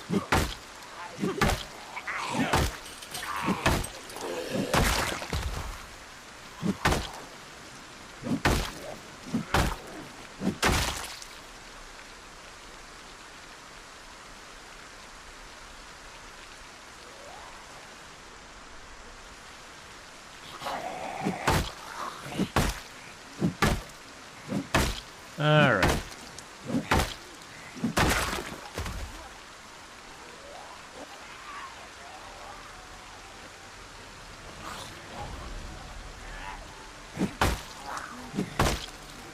So problem is we're getting pretty bad muscle strain because while the stick holds up to a decent number of hits, its damage isn't particularly good and its durability isn't particularly amazing. It works.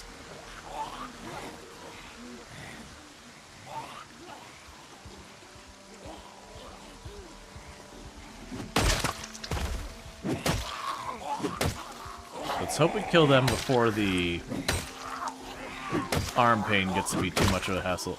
Did you seriously only survive like 3 hits?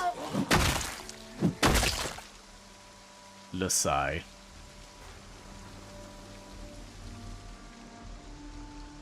Okay.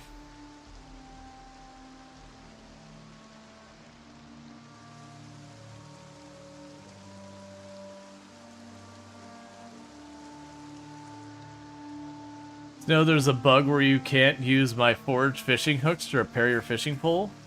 Weird. I mean, at least paper clips and nails also work, and those aren't too hard to get a hold of.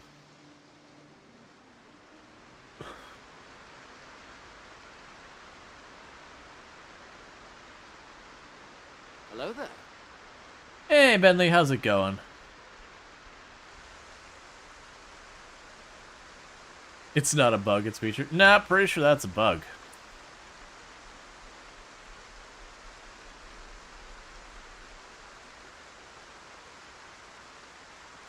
Oh yeah, anything I have that makes a noise expected to have a cooldown. That's just being a smart content creator. Like, or it has to have like hard limits on how much you can use it, or something to prevent you from just like blasting away with it. Otherwise, your channel becomes one of those channels where people just spam the sounds constantly. And there are channels that's the jam, that's the vibe, and it's totally fine that they exist. Hello there. I am not a big fan of those ones.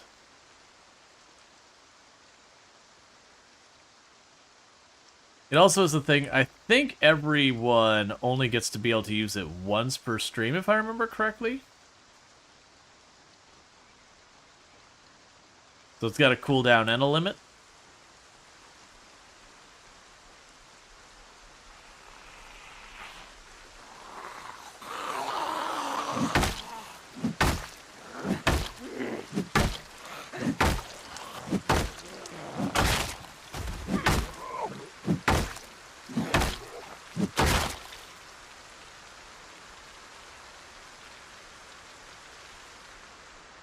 Alright.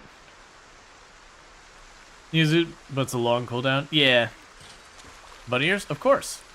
We found them. I mean, let's be honest. If you find bunny ears in the ground in a zombie apocalypse, you know, you just a little bit of blood on them, and for the record, there was a little bit of blood on them. You're taking those and you're putting them on. We had a fedora, but let's be real. Between bunny ears and a fedora, come on. Come on. We all know how that ends.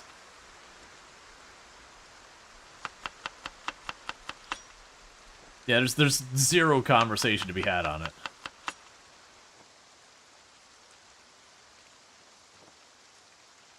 Oh, it's already like 8 p.m. Okay.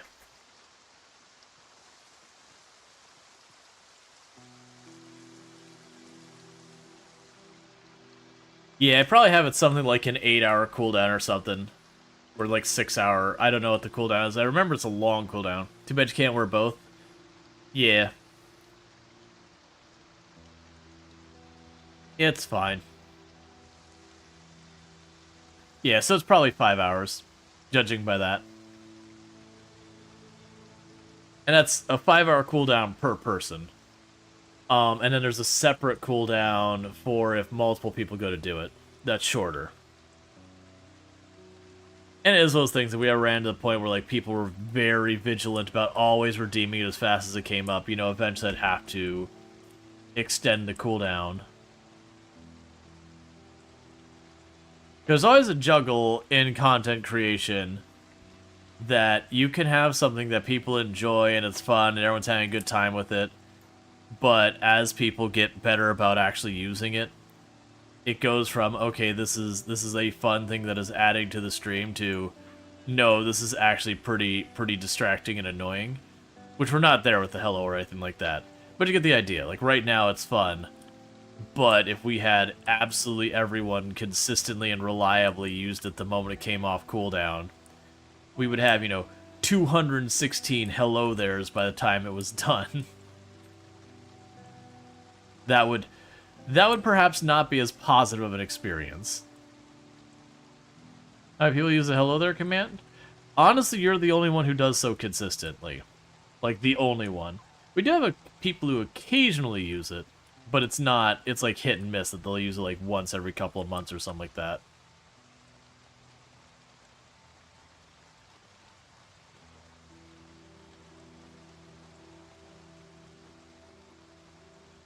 But it's the fun, is it's like, I hear the hello there, I'm like, oh, it's Bentley. I don't know for a fact it's Bentley, but, you know, pretty good chance it is.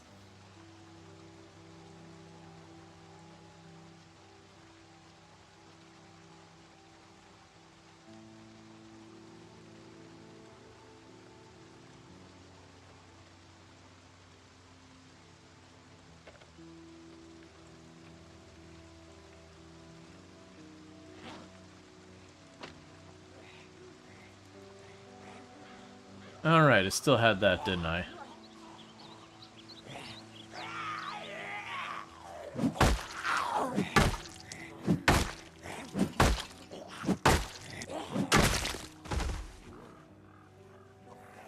Alright.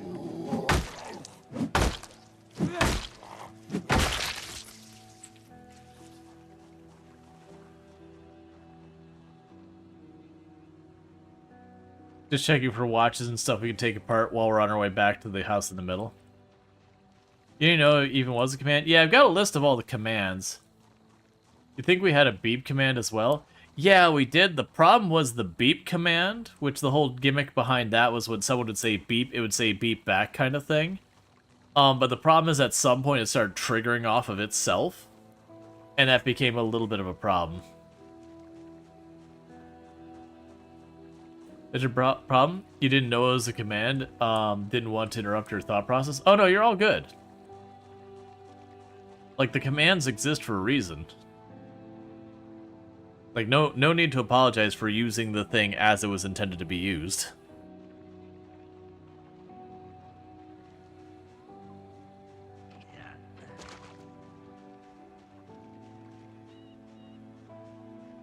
Oh, weird. I'm not sure if you noticed. There is a feeding trough inside the coop. Like, it's merged. They're in the same tile.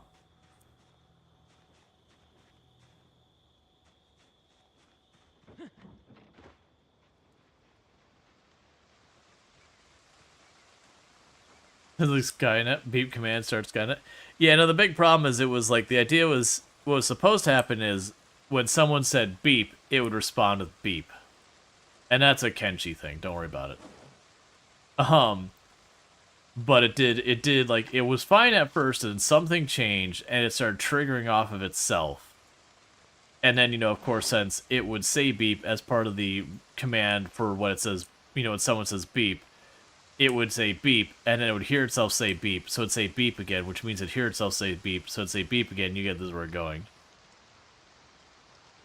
Infinite loop of beep. I should grab that. Yeah, beepception. Yeah, beep is the strongest. Yep.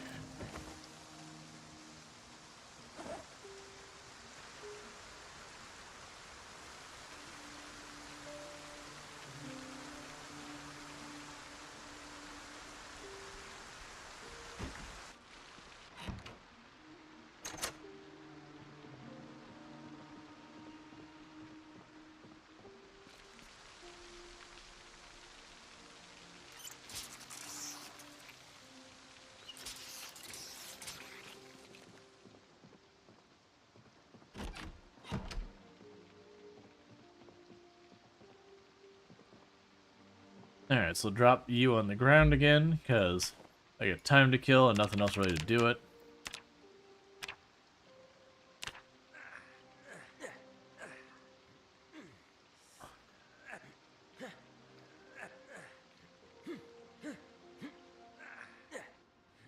It's about to be too dark for us to be wandering around outside.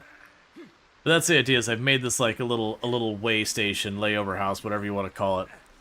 A place I can go.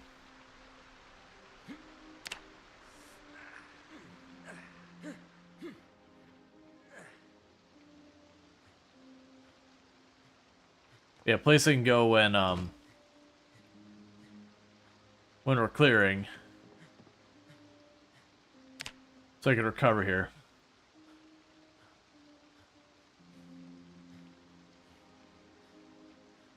Personally, I prefer Pia as a companion because her transformation from a naive,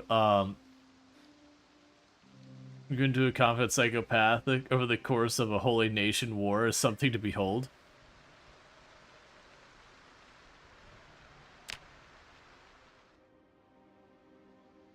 I don't remember all the characters. Like, there's a handful I remember. Like, I remember Beep. I remember, I'm blanking on their names now. We have, Burn. I remember Sad Neil.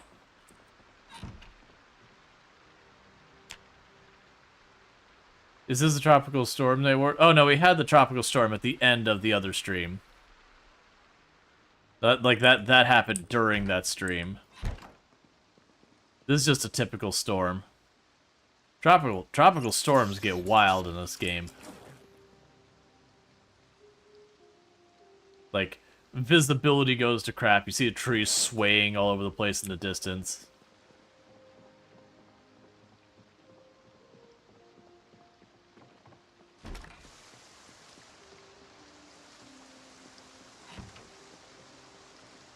Alright. Let's take a quick peek around back, make sure we don't have zombies closing into the area. Oh yeah, Agnew. Agnew's the other one, where he just like screams sometimes and yells and all that.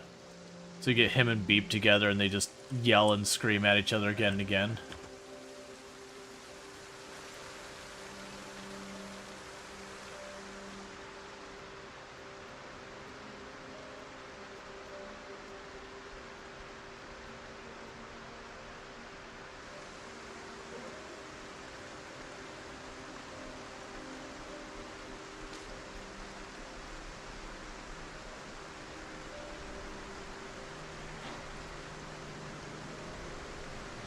Alright. Putting that away. Okay, so we're pushing ourselves back to the west. Because like I said, we're trying to push our way into town. We are making some progress to that end. We have gone up this road. We got to about this point of this sheep farm. Kenji does a lot of fun interaction between unique recruits. Yeah. Kenji does a lot of fun stuff. Honestly, wish, like, I mean, there's lots of mods that change the world states. But, like, the whole world state mechanic is a really cool mechanic. It's always one of those things I wish they did more with. That, yeah, again, the mods can kind of fill in the gap. It's just not the same.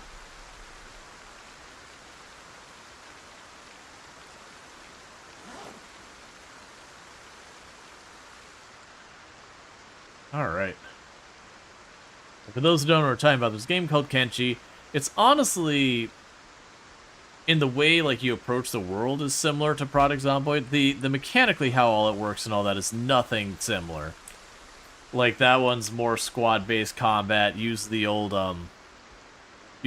mug style where you'd sit there and you get into, or sorry, mud style where you get into a fight. And your character just rolls a dice and said you did this much damage. It just rolls a dice, like you dodge that attack, it rolls a dice, you did this much damage. It's not turn-based, it is action.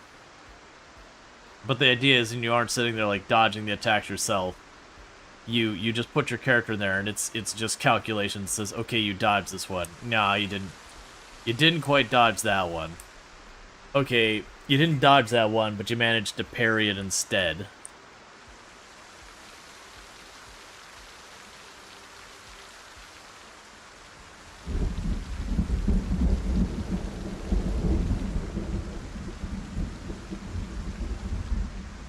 But, it does have the whole thing where there's just a world there and all that.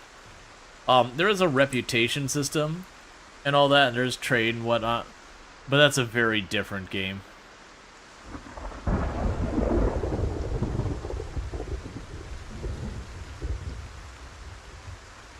Oh yeah, no, the animations get to be wild, especially when you start getting some of the different weapon setups to very high levels, like martial arts, really high. Your character's doing like these flying roundhouse kicks and all sorts of silly shenanigans.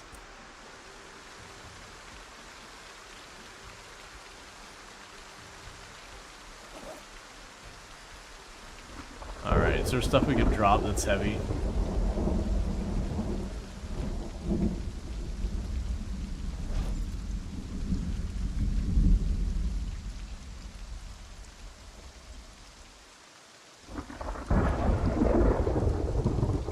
There we go. Now we're not overweight again.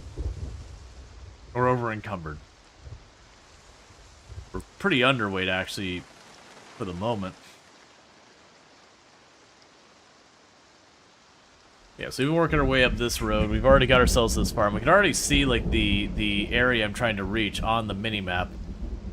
It's just, as we're getting farther and farther from where we're resting, it means more walk time before we actually engage the fight.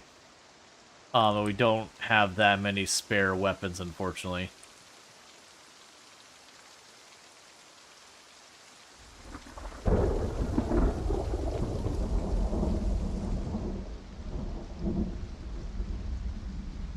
All right.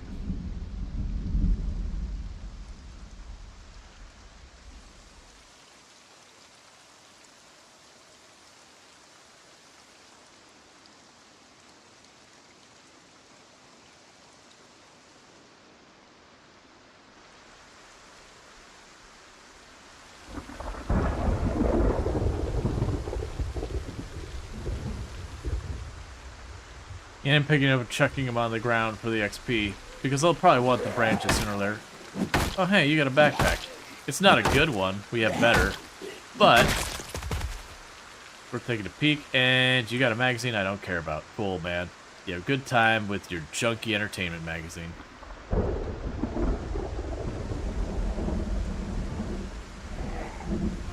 Alright.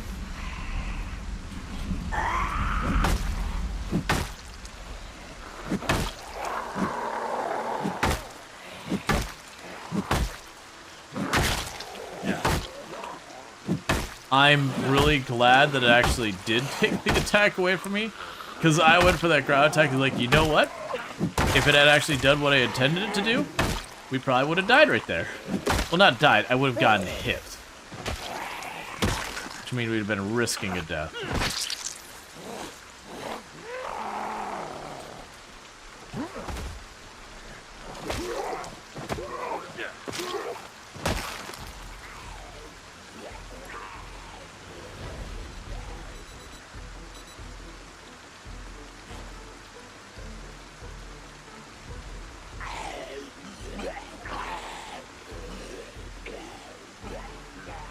Need to stay on top of the radio,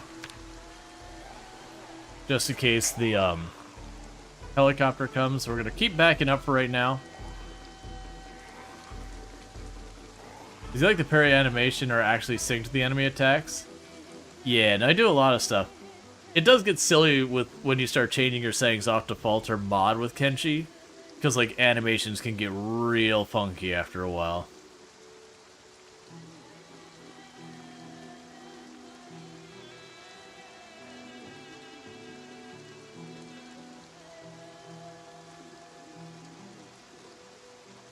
I need them to either split up or I need to finish the radio thing, because I don't want to one-hand the axe. It'll take a huge amount of muscle strain.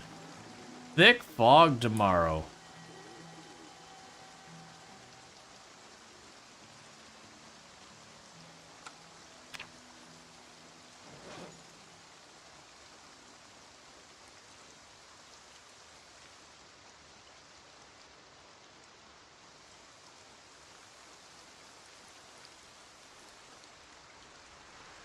Alright, well, let's back up just a minute.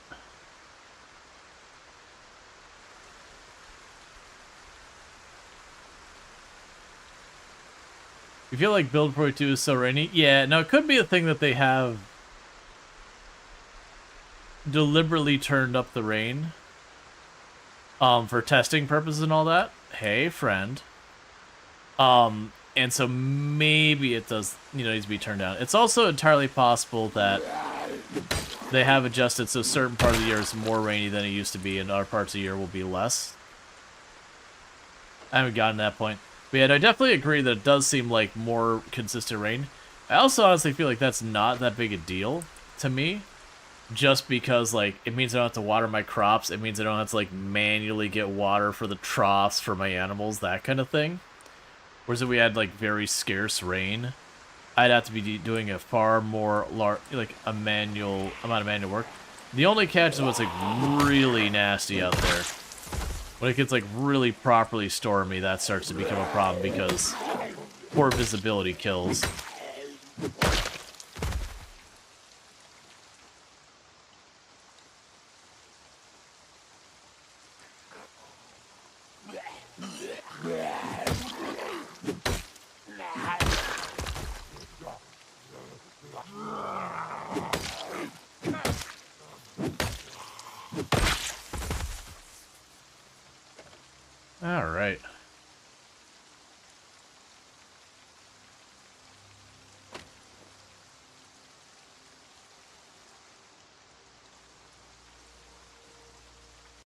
Let's see. You wish the Lo-Fi game is fixed performance things in Kenshi. There was really good performance mods about loading screens and way less broken area in the game. Yeah, I do really love Kenshi, but it is a very janky game. And there are mods that help, but they only do so much. And they by and large have moved entirely on to working on their sequel. Because a lot of stuff won't do that. Let's see, what is the green icon? Oh, that it's saying it stinks. It's because I'm around a bunch of corpses. It's basically just warning me saying, hey, if you hang out here way too long, you'll start to get sick.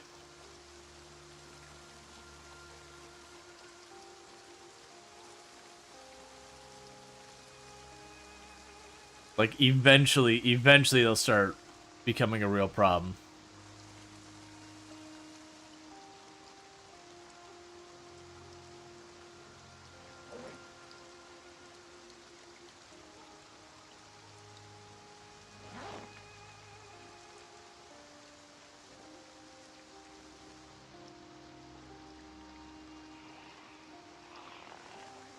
Alright, another group.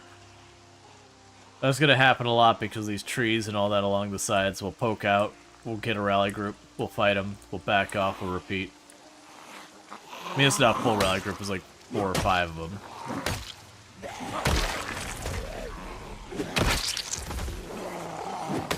I do really like when you get a one-tap kill. It does feel pretty early at this stage of the game.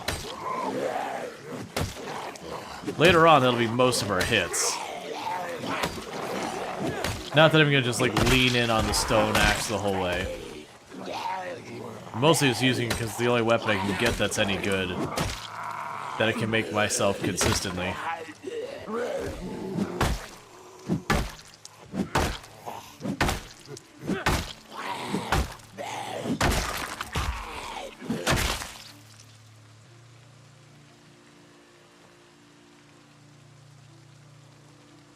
Alright.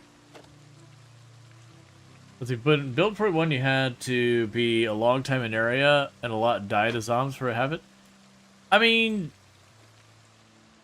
you just had to be around them. Like, you could kill a couple of zombies in the room with you and go to sleep and get yourself killed using it. But yeah, generally speaking, corpse sickness was not really a mechanic you had to worry about all that much.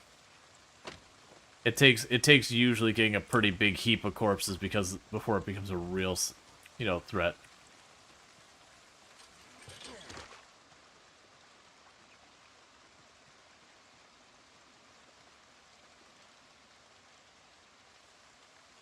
All right. Yeah, no, the broken handle is definitely rough for fighting long term, but we are pretty low on weapons, so it's very beggars can't be choosers. I can hit a zombie with it. That's kind of good enough for me. It is still giving a short blunt XP, so it is still leveling our stats for whatever's next.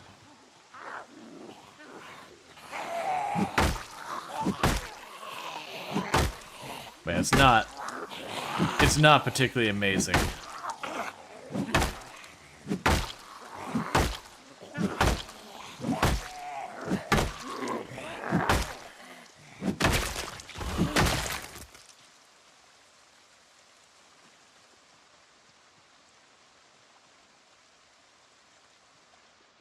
Alright, let's go down here. Muscle fatigue is going to be a big problem for you. I wouldn't sweat it too much. Basically, your muscle fatigue is attached to your weapon skill. And so it is just one of those things that, yeah, early game it's rough. But it gets to be nowhere near as bad as you go along. So, like, part of the reason why this is becoming a problem is the broken weapon here is not good damage at all. And so I actually get okay muscle fatigue out of my short blunt weapons. It's just the fact that it's, like, objectively a pretty crap weapon. And as such, it is a problem. That's fine, you'll figure it out. Or you won't. I don't care. Do you have another thing we can have prepped for the back? Not really.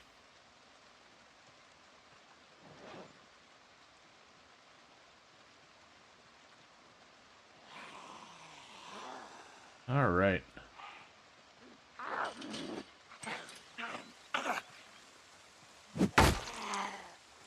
So I got a problem here, chat. And the problem is, I'm running on no sleep, and I was feeling pretty good energy-wise earlier, but I definitely feel that low energy setting in, which is a bit of a bummer because I know it's going to cost some people their stream streaks if I end early. But I do think we're probably going to be ending a bit on the early side today. I had planned to go for the normal time, but I also had planned to get more than 0 hours of sleep last night, so you know, it's one of those things. It's just one of those things that I had to wake up in the morning, and then, because bodies are dumb, it's like, I need to wake up in the morning. Do you know what the great thing is? I'm gonna go to bed and just stare at the ceiling while I long for my body to go to sleep, because it's just one of those things. Because bodies are dumb. And like, I need the thing. What if I was really bad at it? Thanks, body. You're the best.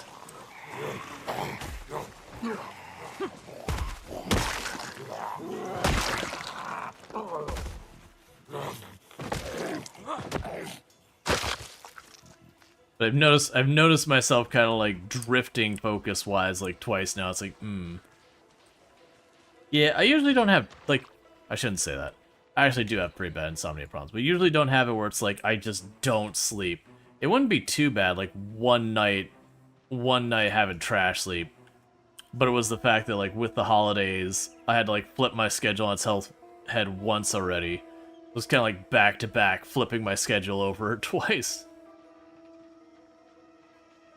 Well, no problem. I really do appreciate it. Normally I stream for like another, what is it, like 4 hours? About 3 hours. So like I'm looking at it, like I'm still gonna play out the day.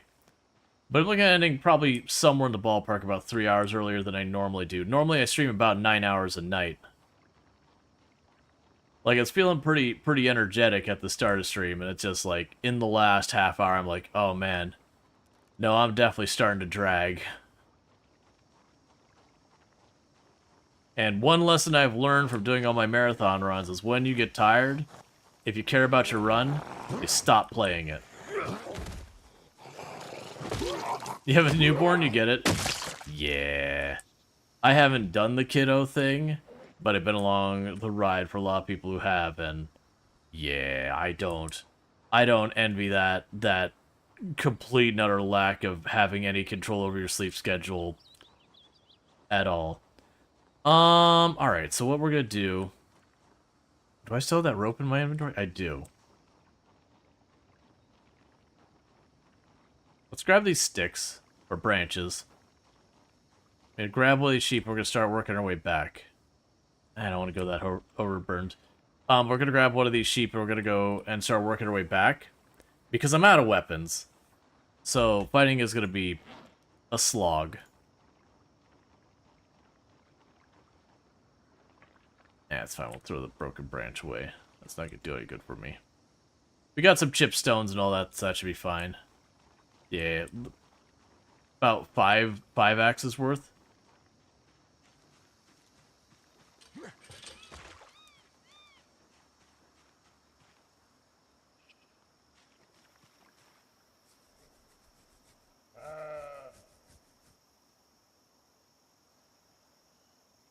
Yeah, so grab you.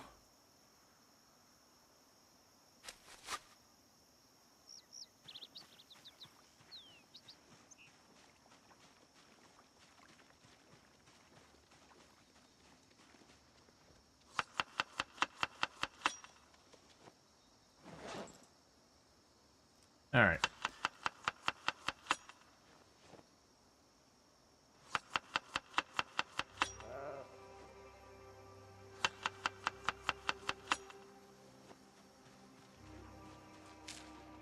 But yeah, so grabbing the sheep, we're bringing it back. Because, you know, the more sheeps, the better.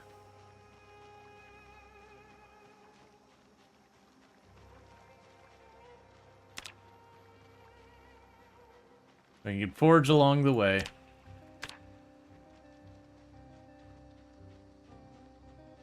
And that's been pretty good stuff. But yeah, so even considering, like, this will probably end up not being a super long stream. It is just kind of one of those things that we still did get quite a bit done. I believe after this sheep, we've doubled the number of sheep we have. We did clear up to that one house over there, like the house over here, and finished going through all its stuff. We looted. There was one in our building we looted. I don't remember which one. We have started clearing up this road and making good progress there. We got a lot of skill points. Skill points wise is probably the biggest thing we did today. We got ourselves another point in strength and another point in fitness. Both of those are really good. We got another point in foraging, which is really good. I got another point in maintenance, which is good. I got another point in, I believe it was short blunt and short blade. I don't remember. No, it was axe and short blade. So we got like 3 combat skills, 2 passive skills which also support combat. Those have like really changed how much I can stay in a fight. I still have to back off a bunch, but definitely better than we were.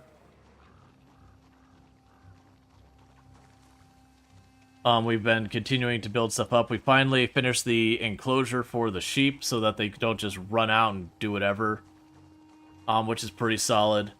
I'm like one or two things away from leveling up both my carving and my carpentry, I believe.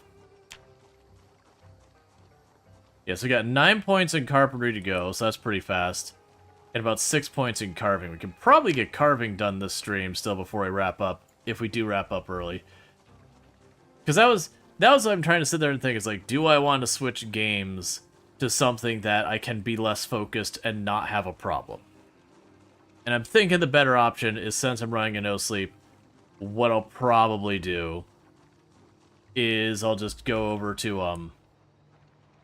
I'll probably wrap up stream, we'll raid out to someone, and from there I'll probably just, like, bring up, like, Planet Coaster 2 and just go zombie mode on it on my own, where I don't have to worry about, you know, keeping an eye on the activity feed and keeping up a meaningful conversation and, you know, being entertaining and all the other stuff that you do when you're a content creator, and instead just put down roller coaster, watch the pretty things, do the pretty thing until it's my normal bedtime, and then crash. Because I have learned if I go to sleep way early, I just totally hose my sleep schedule. It takes me like 3-4 days to write it. Which is part of the problem, is having my sleep schedule already messed up and then not getting sleep on a short sleep night. Anyways, but I do really appreciate everyone hanging out. It has been a lot of fun having everyone hanging out. I'm trying real fast to keep delaying the ads so you don't get another round of ads, because I'm pretty sure I can get us back home and wrapped before the next ad break. So I keep kicking that down the road, because I want to delay it 15 minutes before Twitch tells me, you know, go fly a kite, you're playing your ads. So I've kicked it down the road. Yeah, now it'd be 20 minutes from now. I can't imagine would still be dealing with this, because it'll take me like 5 minutes to drag this sheep home. We'll probably have like just a couple individual minutes that we deal with stuff back at home base to prep. And, well, actually, no, probably a little longer than that. But still, the point is I could use that as like my force, it's wrap time. But yeah, no, it's been a good run. I've been enjoying Build 42 a lot. There's certainly a lot of things that need to be fixed. There's definitely a lot of bugs. There's definitely a lot of tweaks. The random hearing and sight range, I actually have turned those off because, well, and the movement speed, I actually turned those off because the pinpoint hearing plus the slow moving zombies was incredibly frustrating. And the reason it was frustrating is the zombies would hear you from like almost a whole screen away, and it would just slowly meander towards you as absolutely slowly as humanly possible. And you couldn't really afford to push up to them, because you pushed up to them, you just aggro more and more and make your problem worse and worse. But at the same time, all you could do otherwise is just kind of stand there and wait, and you're just like, oh my god, please.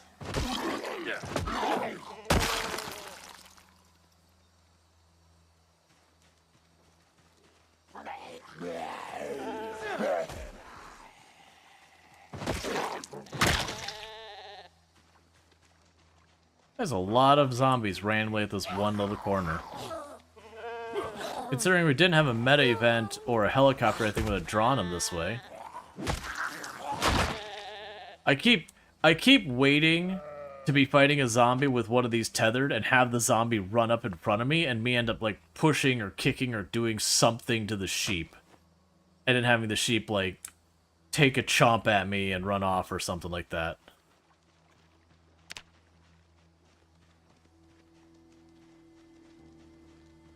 You wouldn't mind the random hearing if it did take 5 years to get to me? Yeah, that's exactly what it was. There's been a lot of really productive conversations going on in the community. There's been a lot of not productive conversations, too. Like, there's been people saying, like, you know, I hate it, why would you do this? Like, this is dumb, why are, like, the devs so awful? Like, that kind of, like, completely useless garbage. Like, I get it, you don't like it. Fair enough. Not liking it, that's valid. But, like, being, like, super awful and be like, oh my god, they're trying to turn their game into a grindy MMO or something like that. You know, just the garbage people say. Versus, you know, people being like, hey, I don't enjoy this because, like, I fight a zombie, I'm trying to be stealth, I have to kill one, and then the whole city block closes in, but, like, super slowly. So it's like, it's not really that much harder, it's just kind of annoying that, you know, it kind of breaks a lot of this push for stealth and all that. And then there's also kind of like the, you know, a lot of the other stuff going on, like, yeah, fishing is, like, super powerful in an unbalanced way, and getting butter is super powerful in an unbalanced way. But on the other end of the spectrum, like, hunting is super unbalanced in a super weak kind of way. And, like, farming is not in a good place right now. Farming is definitely one that needs love, but these are all unstable branch things. Thank you for the follow. Welcome to stream. Like, that's those ones I'm very confident from having been around for, like, the I will back up my save build, which is the same thing this build is right now, but for build 41, when it came out, is we had the I will back up my save build, and then later on, the I will back up my save build, they made their unstable version that led to the actual release of build 41. And we had a lot of these kinds of, some of these ones are pretty bad, but we had a lot of those kind of issues with that one as well. Like, you'd have vehicles who would suddenly helicopter into the sky. You know, when you attached a trailer or detached a trailer. So none of that's new. Stuff happens.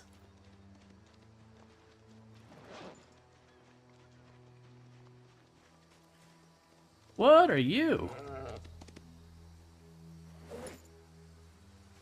Huh. New crop.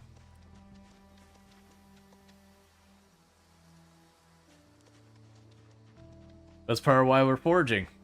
Every little bit, so like, for those who don't know, there's thresholds where you can find new things foraging that you couldn't find before. And I know 5 and 7 are two of those thresholds. I don't know any of the other ones off the top of my head. But you start finding some pretty amazing things as time goes on. You could, like, just straight up find a sledgehammer.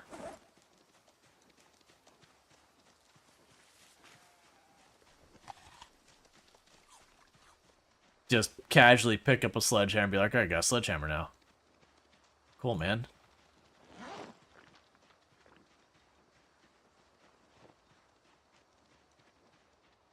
Alright, we're almost home. Then we could drop off the sheep and all that.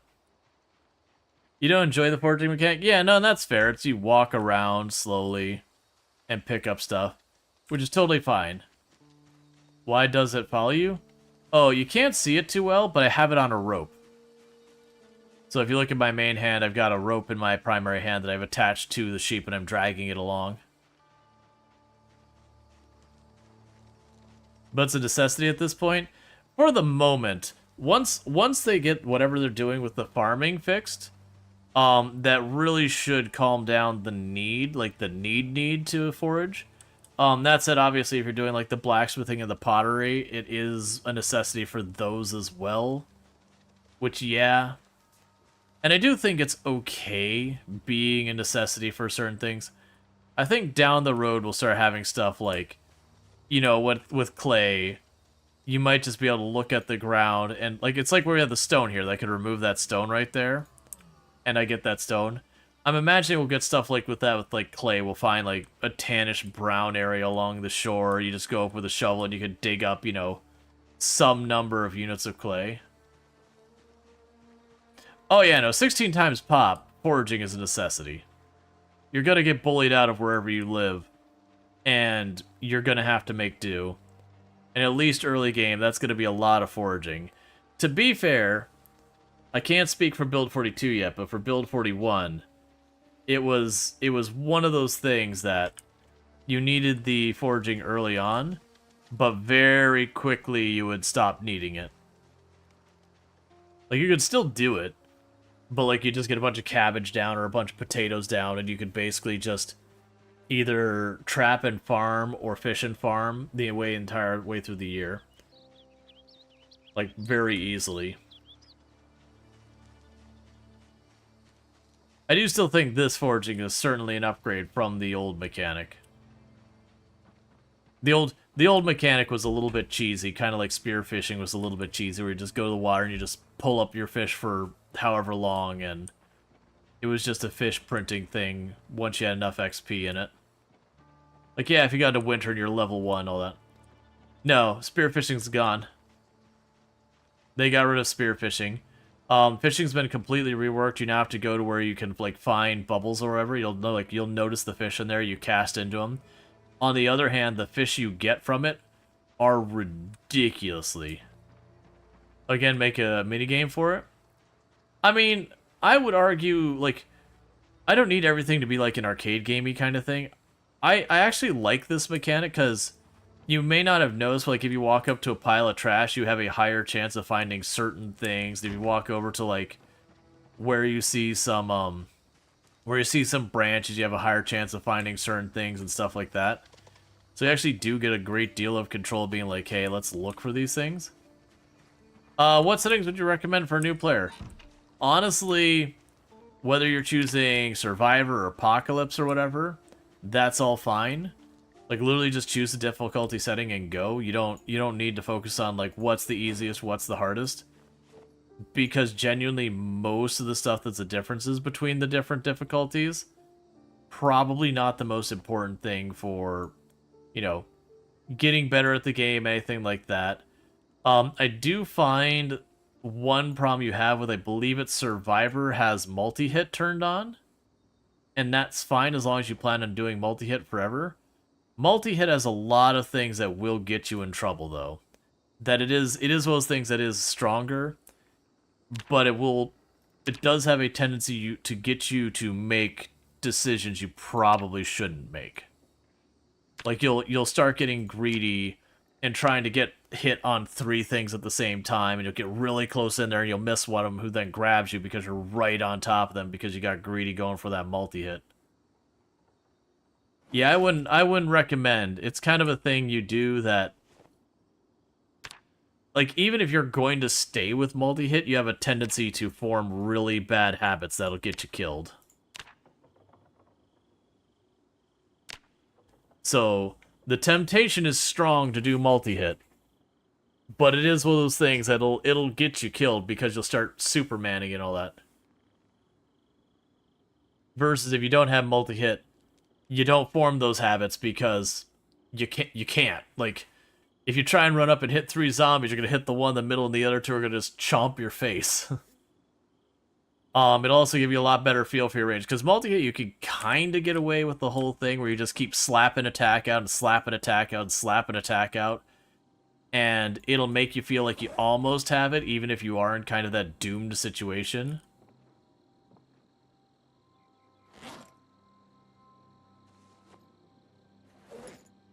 I drop one more of those off because they're heavy.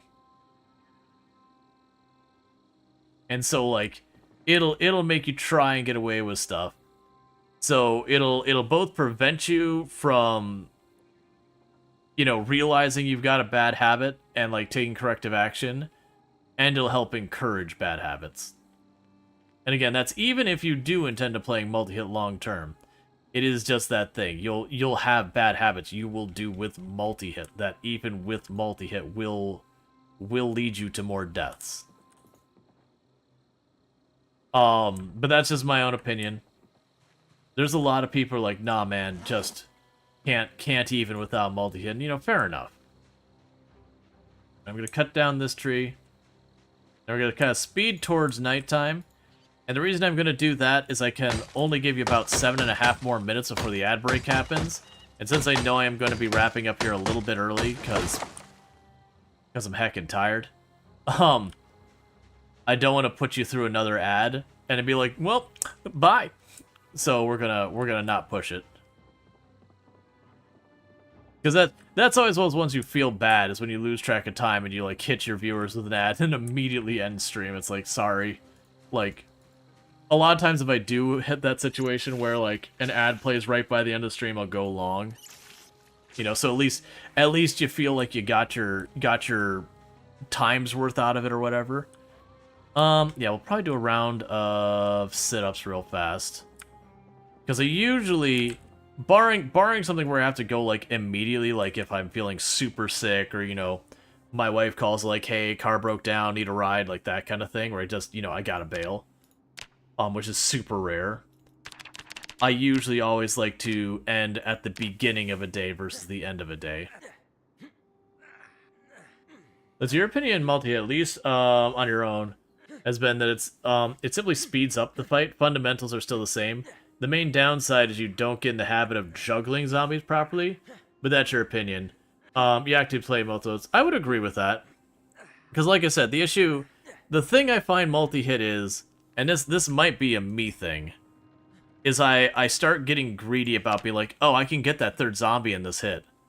Oh, I can get 2 in this hit. And so you're like trying to like wiggle yourself to the side to get the 2 at the same time, and it's just a matter of time before you have one that, because you're now trying to aim at a cone of things and not just the one centered, you will get that thing where you catch the thing. Drag down is the setting that gets that hits you like a truck when it's enabled. You don't know why, since it only hits you when you're in a bad situation. Yeah, that was I had for a while people were saying like, oh, I always turn off drag down. And kind of my stance of that is like, if you run into a situation you get hit with drag down, 9 out of 10 chance you're already dead. Like the vast majority of the time you're already dead. And you're probably just getting stun locked by the zombies, doing like the one chomps you, then the other chomps you back and forth, and at least one of those is going to be a bite. Because you only get dragged down if your character is considered vulnerable. And I don't remember the exact rules behind it, but it was stuff like, if like 2 or 3 zombies are all grabbing your character at the same time, you'll get dragged down. I believe if you are sitting down on the ground, a zombie grabs you from behind, it's a drag down. I think if a zombie drops on top of you from an elevation, it's a drag down. But basically, it's basically the things that you just screwed. That you get dragged down. But, so with all that said, chat, I know normally I go on for like another 3 hours. So it's been a very short stream for me at only 4 hours. But like, them human batteries, them running dry. So what's going to end up happening if you are watching over on YouTube, the stream will be abruptly ending for you because I cannot host onto someone else because I need 1,000 subscribers to do that, and I don't have that, so, you know, push the button to make that happen. But for all those over here on Twitch, what I'm going to go ahead and do is I'm going to go to my ending stream screen, and I'm going to go find someone for us to raid because I got about 3.5 minutes.